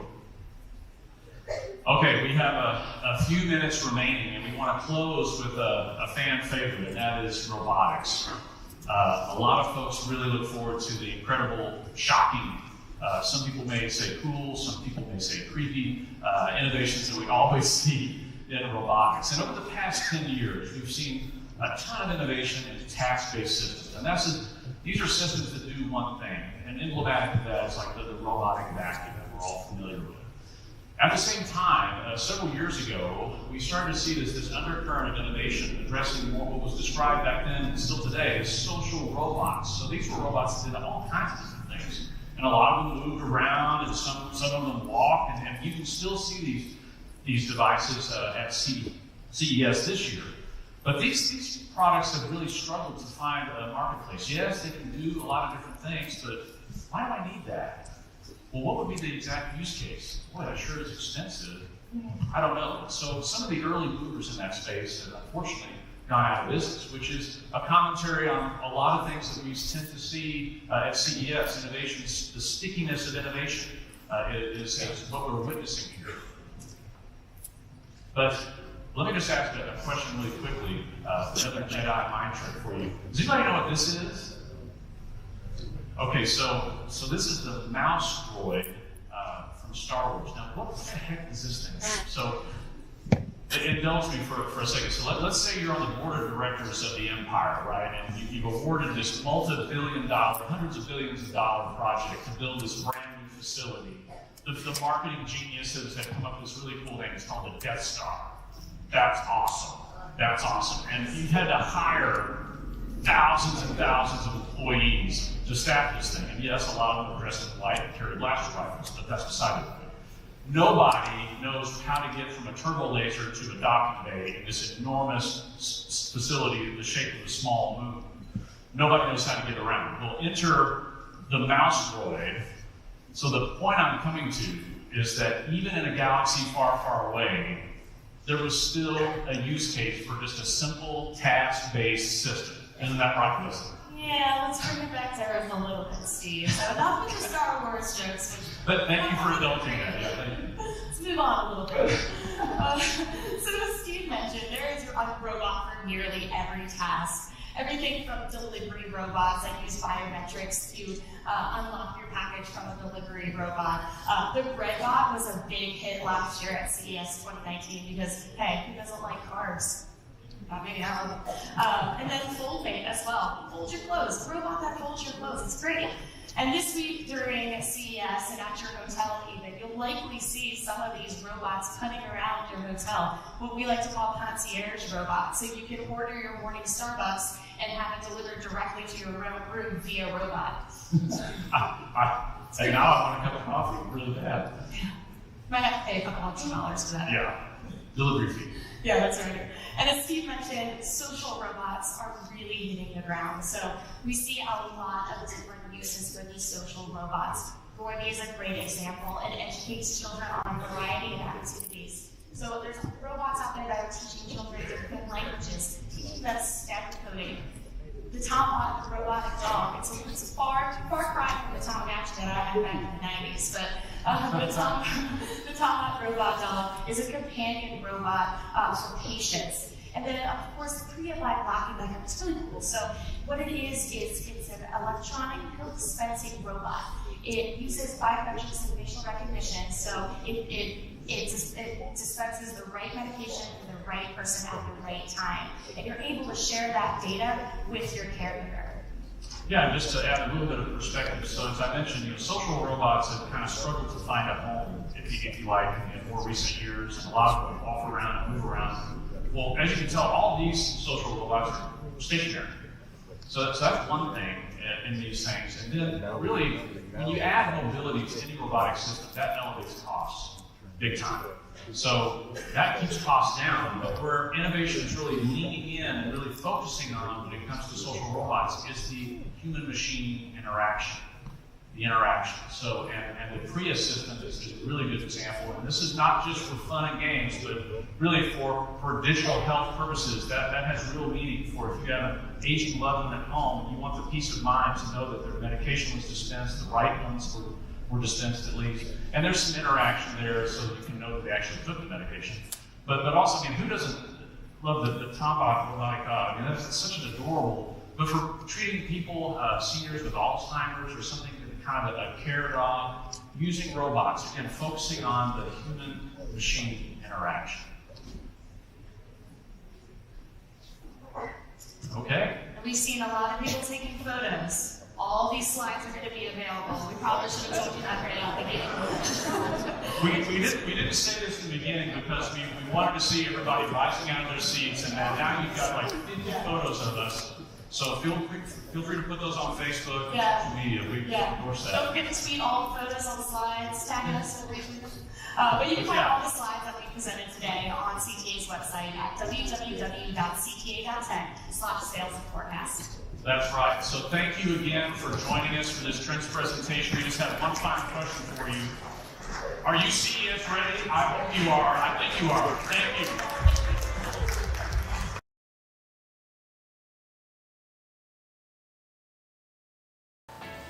What's up, my geeks? Jeffrey Powers here from Geekazine. We're here at the Toyota booth at CES 2020. We're going to take a look at this. It is the LQ.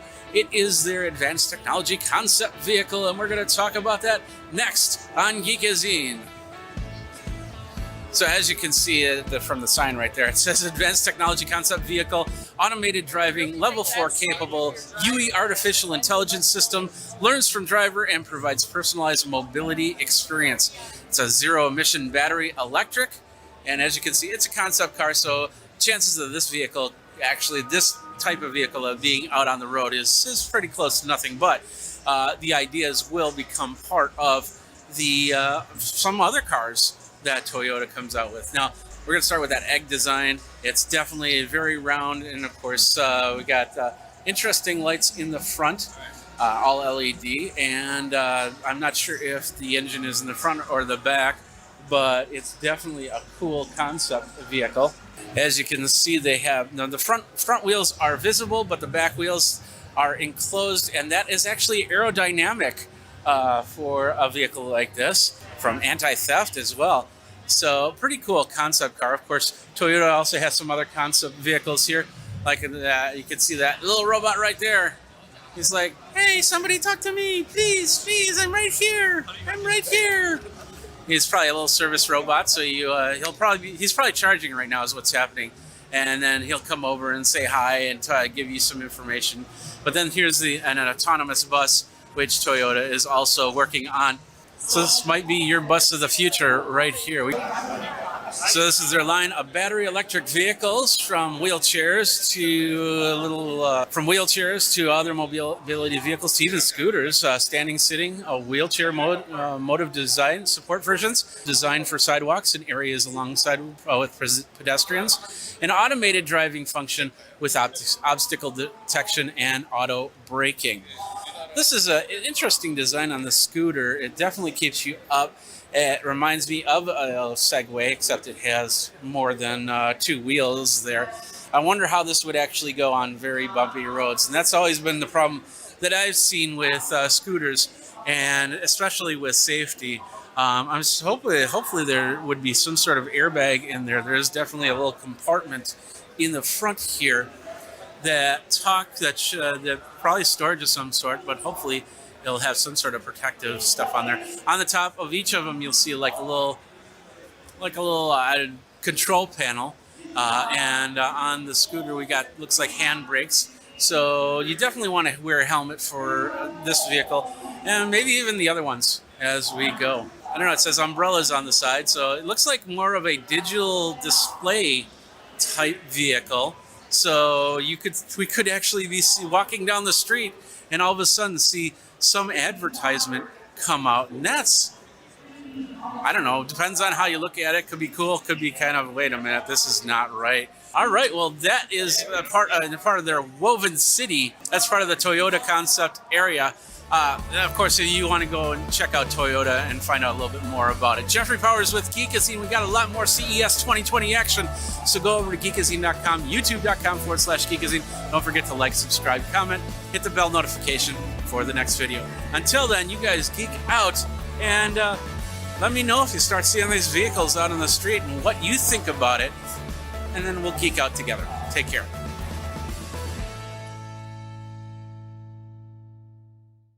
Jeffrey Powers at Geekazine CES 2020. We're here at the Vidimo booth, and we're going to be talking with Strad, and we're going to talk about streaming from your camera, which I do. We're going to do that next on Geekazine. Vidimo is a complete video production solution in your hands. It's a 2-part solution. It's a Vidimo Go hardware, which enables you to bring in an HDMI source and an analog audio source and bring that into your cell phone. Once it's into your cell phone, we have the Vidimo Go or Vidimo Show environment, which allows you to switch between 6 user configurable scenes. So you can set up these scenes however you want for your show. Okay. Going live and recording are all part of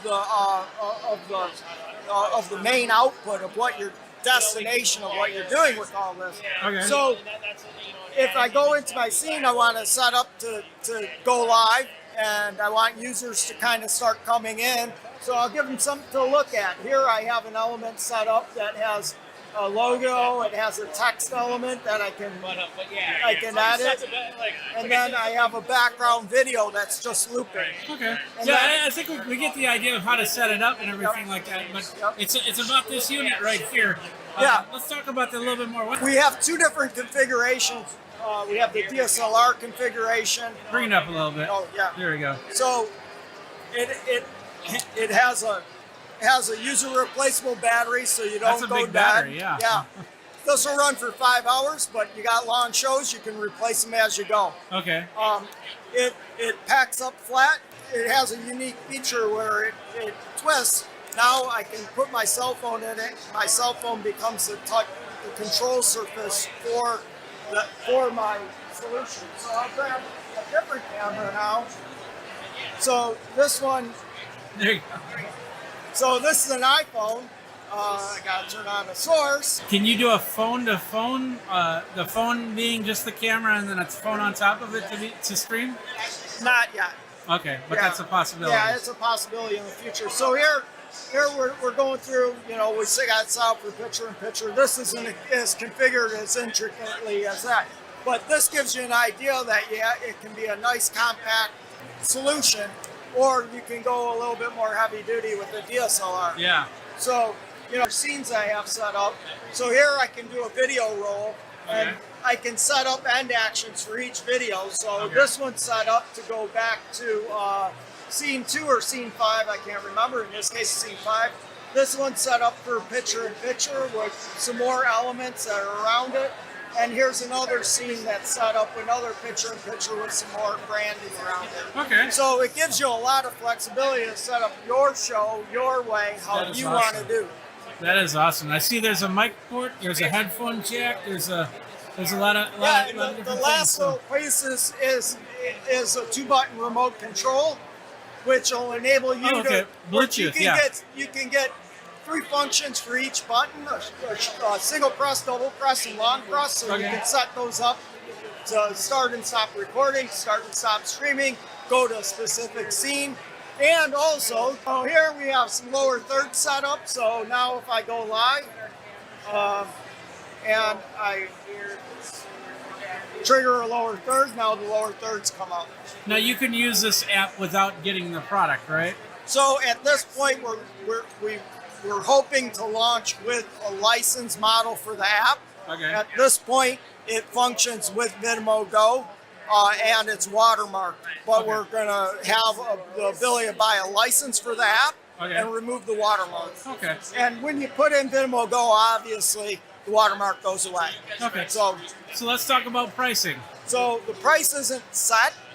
Okay. But in general, we're looking at somewhere north of 600, somewhere south for the DSLR configuration with the mount and all the cabling for a DSLR. In an action cam configuration with the handle and all of the cables for that, we're somewhere south of 600. Okay, perfect. Where do people go for more information? So go to streamgear.io. Streamgear.io for Vimeo. Yep. There you go. All right, well, cool. Thank you very much for your time. All right, that was Vimeo, streamgear.io. Of course, we'll have all the links down in the show notes over at geekazine.com, youtube.com/geekazine, where you can go like, subscribe, comment, bell notification for the next video. We got a lot more from CES 2020, so stick around, geek out, and we'll see you at the next one. Take care.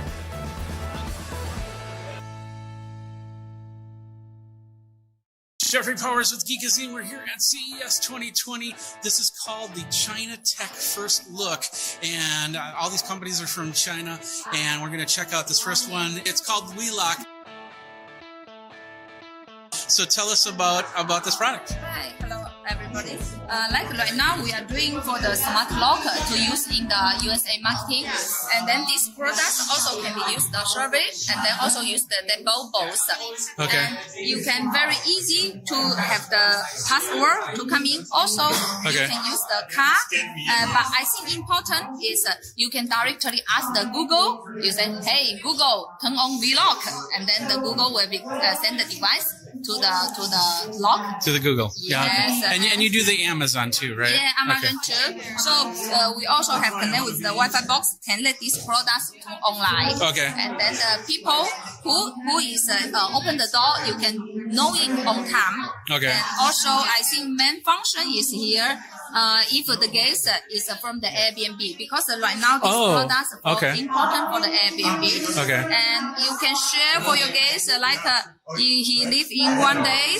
Okay, you can accept 1 day. I copy. Okay. Agree. This temporary password he can use you 1 send, day. okay, send the temporary password, and then you can go down to the lock. Yeah. Just bring it, and then I can punch these keys in, and it'll show up on the display and unlock the door. Yeah, Okay, so that's you can awesome. directly to open, and then use the temporary password to open it. Okay, you can do password. You can do the key card. Yeah. You can do the phone. Yeah. Through And also- Wi-Fi, as long as the Wi-Fi is working. Yes. Yes. Also, you can Google open the lock. Hey Google. Or Amazon. Hey, Yeah, Amazon. Amazon to open it. And this is the USA model. You also have European models. European models. Okay. What's the price on that? Right now, we will start to this one in the USA marketing is $99. 90. Oh, that's not too bad. Yes, because I hope all the people make easy to use these products easily. Okay. Yes. What's the battery? What type of batteries and what's the battery life on that? Battery life will be 1 year. Okay. If you per day open 10 times. Is it double A's or is it Yes, rechargeable? double A, Okay. double A's. Okay. Yes, 3 pieces, double A's. Yeah. Okay. Yeah. And then is that the only US model you have right now, or are you working on other ones? Yes, right now, important is for the USA marketing because you know the USA is the huge marketing. Yeah. Yes. Also, by the way, we already is the top 5 in the Euro marketing already. Really? Oh, Yeah, congratulations. yeah. So you can see, go to the Amazon, Germany. Yes, you can see. Oh, Germany, Vlog okay. is in the top. Your lock is the top. Yes. Okay. So before some years we are below the Euro marketing, but right now we changed to the USA because USA for the technology. Where do people go for more information? Website is the vlogglobal.com. WeLockGlobal.com. There you go. Okay, well, thank you very much for your time. I'm going to flip it back over here. Okay. So that's WeLock. That's one of the companies from China. Already available. Do you have it on Amazon at all, or? Yes. Okay, so you can get it. I'll have a link in the show notes. You can get it on Amazon.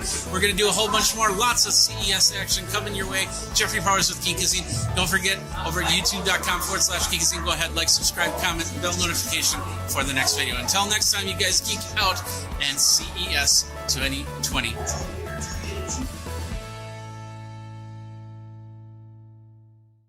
Jeffrey Powers, CES 2020.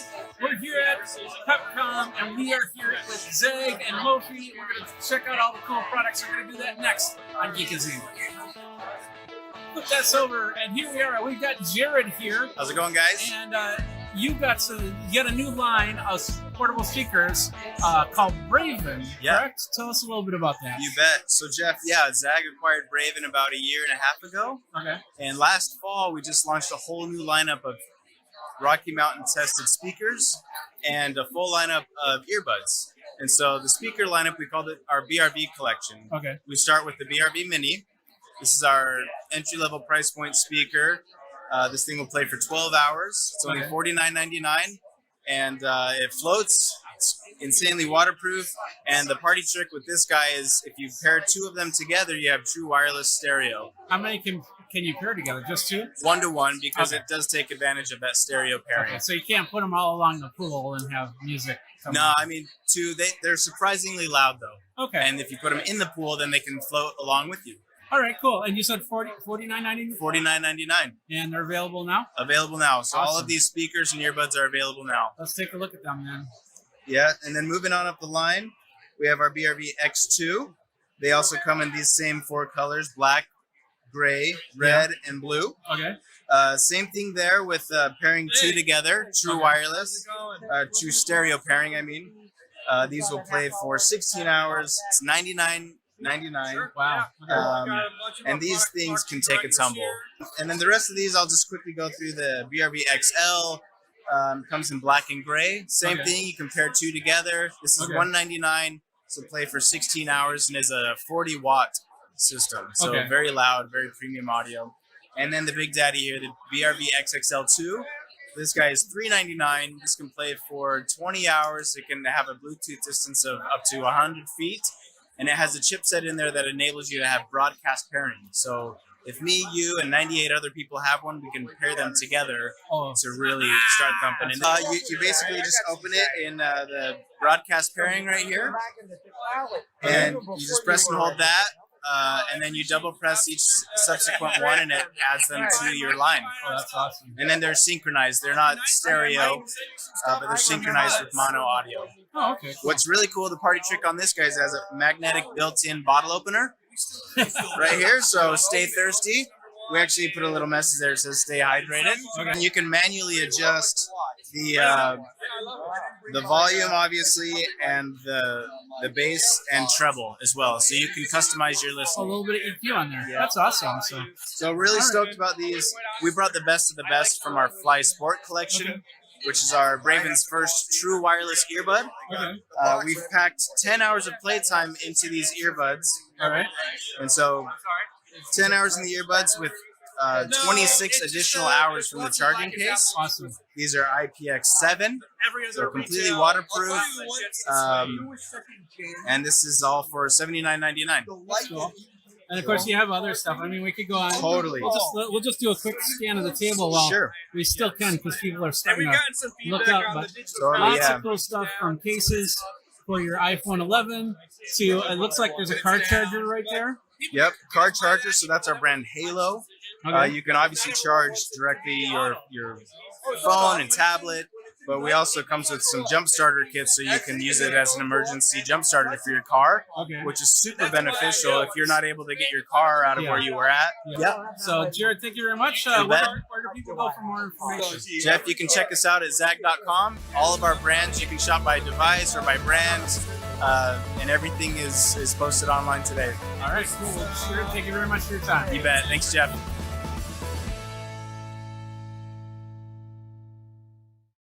What's up, my geeks? Jeffrey Powers here from Geekazine. We're here at the ZF booth at CES 2020. We're going to take a look at a couple concept cars. Well, cars to give you an idea of what's coming next on Geekazine. And what I mean what's coming, take a look at this. It is an all plexiglass car. Now, of course, we're not going to have plexiglass cars coming anytime soon. Or maybe we are. I don't know. It's very possible. But this is just showing gives us a see-through view. Of course, you know, three-quarter tires, Pac-Man tires. No, we're not going to have that either. But it's showing you little bits and pieces of what the future especially hybrid and electronic cars are going to do. Like, for instance, we got this right here. It says retractor pretensioner. That's for the seat belts. We got the rollover curtain airbag. It's showing all the airbags. That's those pastel color blue and a pastel color pink stuff. But we got driver airbag, steer-by-wire handwheel actuator, and there's the display up there of the car. We got a second display in the car right there. We'll go a little bit in. The Swipetronic gear shift system, active control buckle, more airbags. But let's take a look at the front here. This is where the electric engine is going to sit. And we're seeing like the integrated brake control right there. We got the suspension system. Of course, we got headlights here. The full range radar is down here. Steer-by-wire front axle actuator and 8-speed plug-in hybrid transmission as well. We got a lot of stuff here. As you can see on the windshield, we got the tri-cam front camera and the 3D interior observation camera. We're just going to roll to the back here. And there I am on the screen, by the way. Hello. There's going to be a lot more. They also have these little panels that can show you that it's proactive side impact protection is what it's called. So cars drive, cars are. Here comes the other car, and oh, look at that! It's like a balloon. That's crazy. Little balloon. Poof! Did you see that little airbag right there? That's the idea to keep your car safe if somebody decides to run a red light or anything like that. Let's take a look at some more of this here. We got the electric park brake down there. Rebound compression, independent dampening right there. And then look, we got the full back here. Got a safety domain ECU. We got a ZF Pro AI high crash sensors all around the vehicle. Surround camera back there so you can see what's behind you, maybe help with your backup or help the car back up, and a lot more. So this is very clear as to what you would see in the car if your car was clear. Would you actually buy a clear car? Here's another one. This is one of their autonomous mobility vehicles, maybe the bus of the future if you're got like you're going from the top of the block down to the bottom of the block and it's like 20-30 blocks or something like that. Small urban transportation. It's even got airbags to protect the passengers, like this guy. We'll call him Buster because we're Mythbusters fans. And lots of different bells and whistles, including places to put tablets and probably going to be charge ports and everything like that. But you can see the same type of suspension. Same type of suspension, same type of everything on this type of vehicle. And amazing, great idea. You get a really good idea of how this vehicle is set up, so you feel more comfortable and feel safe with what this has to offer. This has been Jeffrey Powers. We got a lot more CES 2020 action. You can go over to geekazine.com, youtube.com/geekazine. Don't forget to like, subscribe, comment, and that bell notification to let you know when the next video happens. Until next time, you guys geek out from the ZF booth. Thanks a lot, and geek out. Take care. It's virtual CES 2021 at geekazine.com. All right, here I have Gus here, and tell him your full name because I probably will not do well in pronouncing it. Yeah, it's the most Dutch name you can get. It's Gijs den Butter, and I'm one of the co-founders of the company called SenseGlove. Okay, and tell us a little bit about what SenseGlove is. Yeah, SenseGlove is a startup that enables you to touch in virtual environments, or to feel in virtual environments to be exactly. And we do this by creating a wearable called the SenseGlove. And we give you two types of feeling inside the virtual environments. The first one is something that is called force feedback. And with that, you actually feel restriction inside a virtual environment. So at the moment you grasp a virtual object, you feel restricted, and you can feel the shape and the size and the density of that particular object you're grasping. And we're combining that with something that we call vibrotactile feedback, or just buzz motors, like the things you also have in your iPhone. And with that, you can give contextual cues, like, for example, if you're pushing a button, or when you're petting a surface, you can feel if that surface is rough or if that is smooth. And we combine that with that we can track your hands in a virtual environment. And then with these three technologies, you're fully able to interact in virtual reality in a similar way as you would do in real life situations. Okay, so this is for the phone, or will this also be in a VR headset environment? No, this is fully for a virtual headset. So it's really to be compatible with head-mounted displays, as we call them, like the VR headsets. Do you have any headsets that you're working with right now? With this? Yeah, so the SenseGlove is usually compatible with all normal headsets like the Oculus Quest or with the HTC Vive. Just with all the major headsets, and especially we have two products on the market. Which one we actually launched this week on the digital CES, and the SenseGlove Nova, which is the new one that is compatible with the standalone headsets. And with the older DK1, so the exoskeleton is compatible with all the computer tethered headsets like the Oculus Rift S or the HTC Vive. Well, the exoskeleton is a little bit more precise, has a little bit more forces in there because of the design of it. But the usability of the glove form factor is obviously huge. You just put it on, within 5 seconds, you're good to go. You're in your virtual training, for example, and you can have your lifelike interactions with the force and haptic feedback. I just purchased the Oculus Quest 2, which is a great headset, and they have that ability to set down the controllers and actually use your hands in that. It'd be nice to have gloves so I could actually do a little bit more than just pinch my fingers to pick up something. So that's pretty exciting, being able to do because like that, so. Because indeed, if you're now having the Quest 2 with the hand tracking, which is already amazing, but if you want to pick something up, you're just pinching or grasping through something by making a gesture. And by having force feedback inside your hands, you're really restricted to when you pick up an object, you really feel that an object is there, and that forces you to interact in a natural manner. Okay. Tell me about how it's all cabled together. Is it going to be one tethered cable and then one cable to the headset, or how does that work? Yeah, so the SenseGlove Nova, so the new one, the glove version, that's actually fully wireless. So it's just a Bluetooth connection to your headset, or when you're using a tethered headset, it's a Bluetooth connection to your computer. The old DK1 is tethered with one USB cable to your computer, well, actually to a power box, and then to the computer. But with the Nova headset, you don't need any wires. Okay, but it goes to the computer and then the headset, rather than the headset then the computer, right?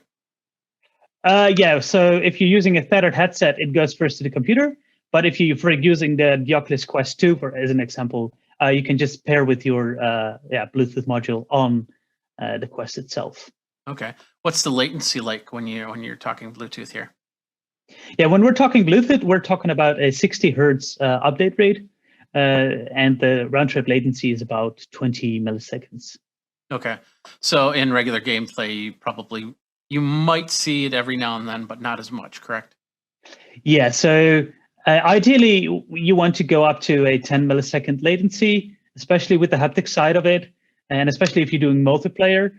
But well, with the current state of the technology, 60 hertz is really something where the whole simulation is stable. So we're choosing between stability and update rates, and the best combination is to use 60 hertz at the moment. Okay. Let's talk a little bit about the care of the gloves. Now, the exoskeleton probably was, I don't want to say fragile, but it was probably more fragile than this new glove. Tell us a little bit how people, when they purchase something like this, how they would want to care for a device like this. Yeah, well, the exoskeleton was already quite robust, let's say that way. You don't want to drop it from a 2-meter high distance, and then probably it will break at some point at the floor. But while bumping into a wall, we've seen people doing that, and it all survived. And so it was already robust, but indeed the glove form factor makes also the type a little bit more soft, so it's indeed more robust. Okay, so if I accidentally punch a wall, it might be able to survive a little bit. Yeah, so the glove one definitely. We've dropped it from 2 meters, and it still survives. We did that 10 times in a row or something like that. It still worked. As one of our drop tests, which is always fun to do. Yeah. The exoskeleton is indeed a little bit more fragile on that, so you should be more careful when handling with the exoskeleton. Okay. Let's talk a little bit about games and programs. Do you have anything that is specific for these gloves yet, or? Yeah. So unfortunately, the gloves are really meant for business to business. Trainings environment or like digital assembly evaluation, those types of things. So as obviously the ultimate dream is to have it in virtual reality games like Half-Life or something like that. Okay. But the state of the current technology is really meant for B2B. Also the pricing there. So the new glove is a pre-order price of $5,000, which is obviously too expensive for gaming. But not necessarily. I've seen people buy some crazy stuff for gaming. Crazy. Yeah, true. And we really encourage also especially arcade game developers to also take a look into what can you actually do with haptics and with force feedback. So that's also really one of our key competitive advantages compared to other force and haptic feedback glove manufacturers, that we really want to have it accessible for every professional use case. And with professional use case, we also consider the arcade halls. So that's definitely something. I also encourage these developers to take a look at what can you actually do with our products.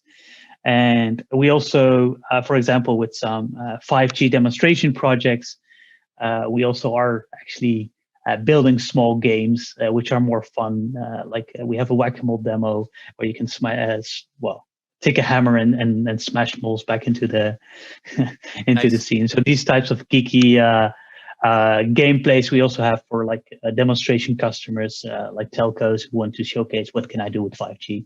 Okay, that's also so cool. You do have some business to business programs that they can do, but it's mostly customizable, correct? Yeah. So usually the customers that we have are programmers themselves, either internally inside a company, they're VR developers in a company, or they're system integrators who build, for example, VR training. And these system integrators or these developers inside the company use our SDKs most of the time in Unity or in Unreal to make our glove compatible with their virtual reality environments that they've created. So that's usually how they work. But we also provide services to businesses that already have a virtual environment or have a virtual reality training, that we integrate the Sense Glove for them as like a standard project. Okay. Is it an open SDK or is it a closed SDK?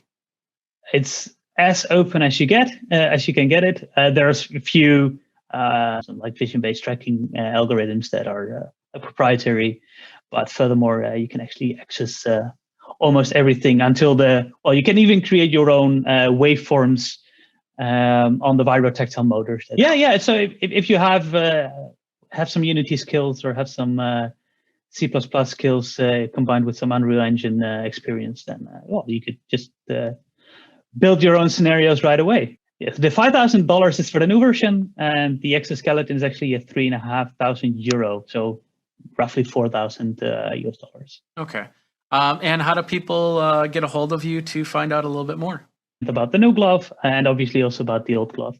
So to make a little bit of a distinction there as well, if you're looking really for like VR training, VR design evaluations, you should go for the new glove. It's really easy to set up robot from a distance, so we call it telerobotics. Then the exoskeleton, I think, is the most suitable device because of its accuracy that's needed for like either research or.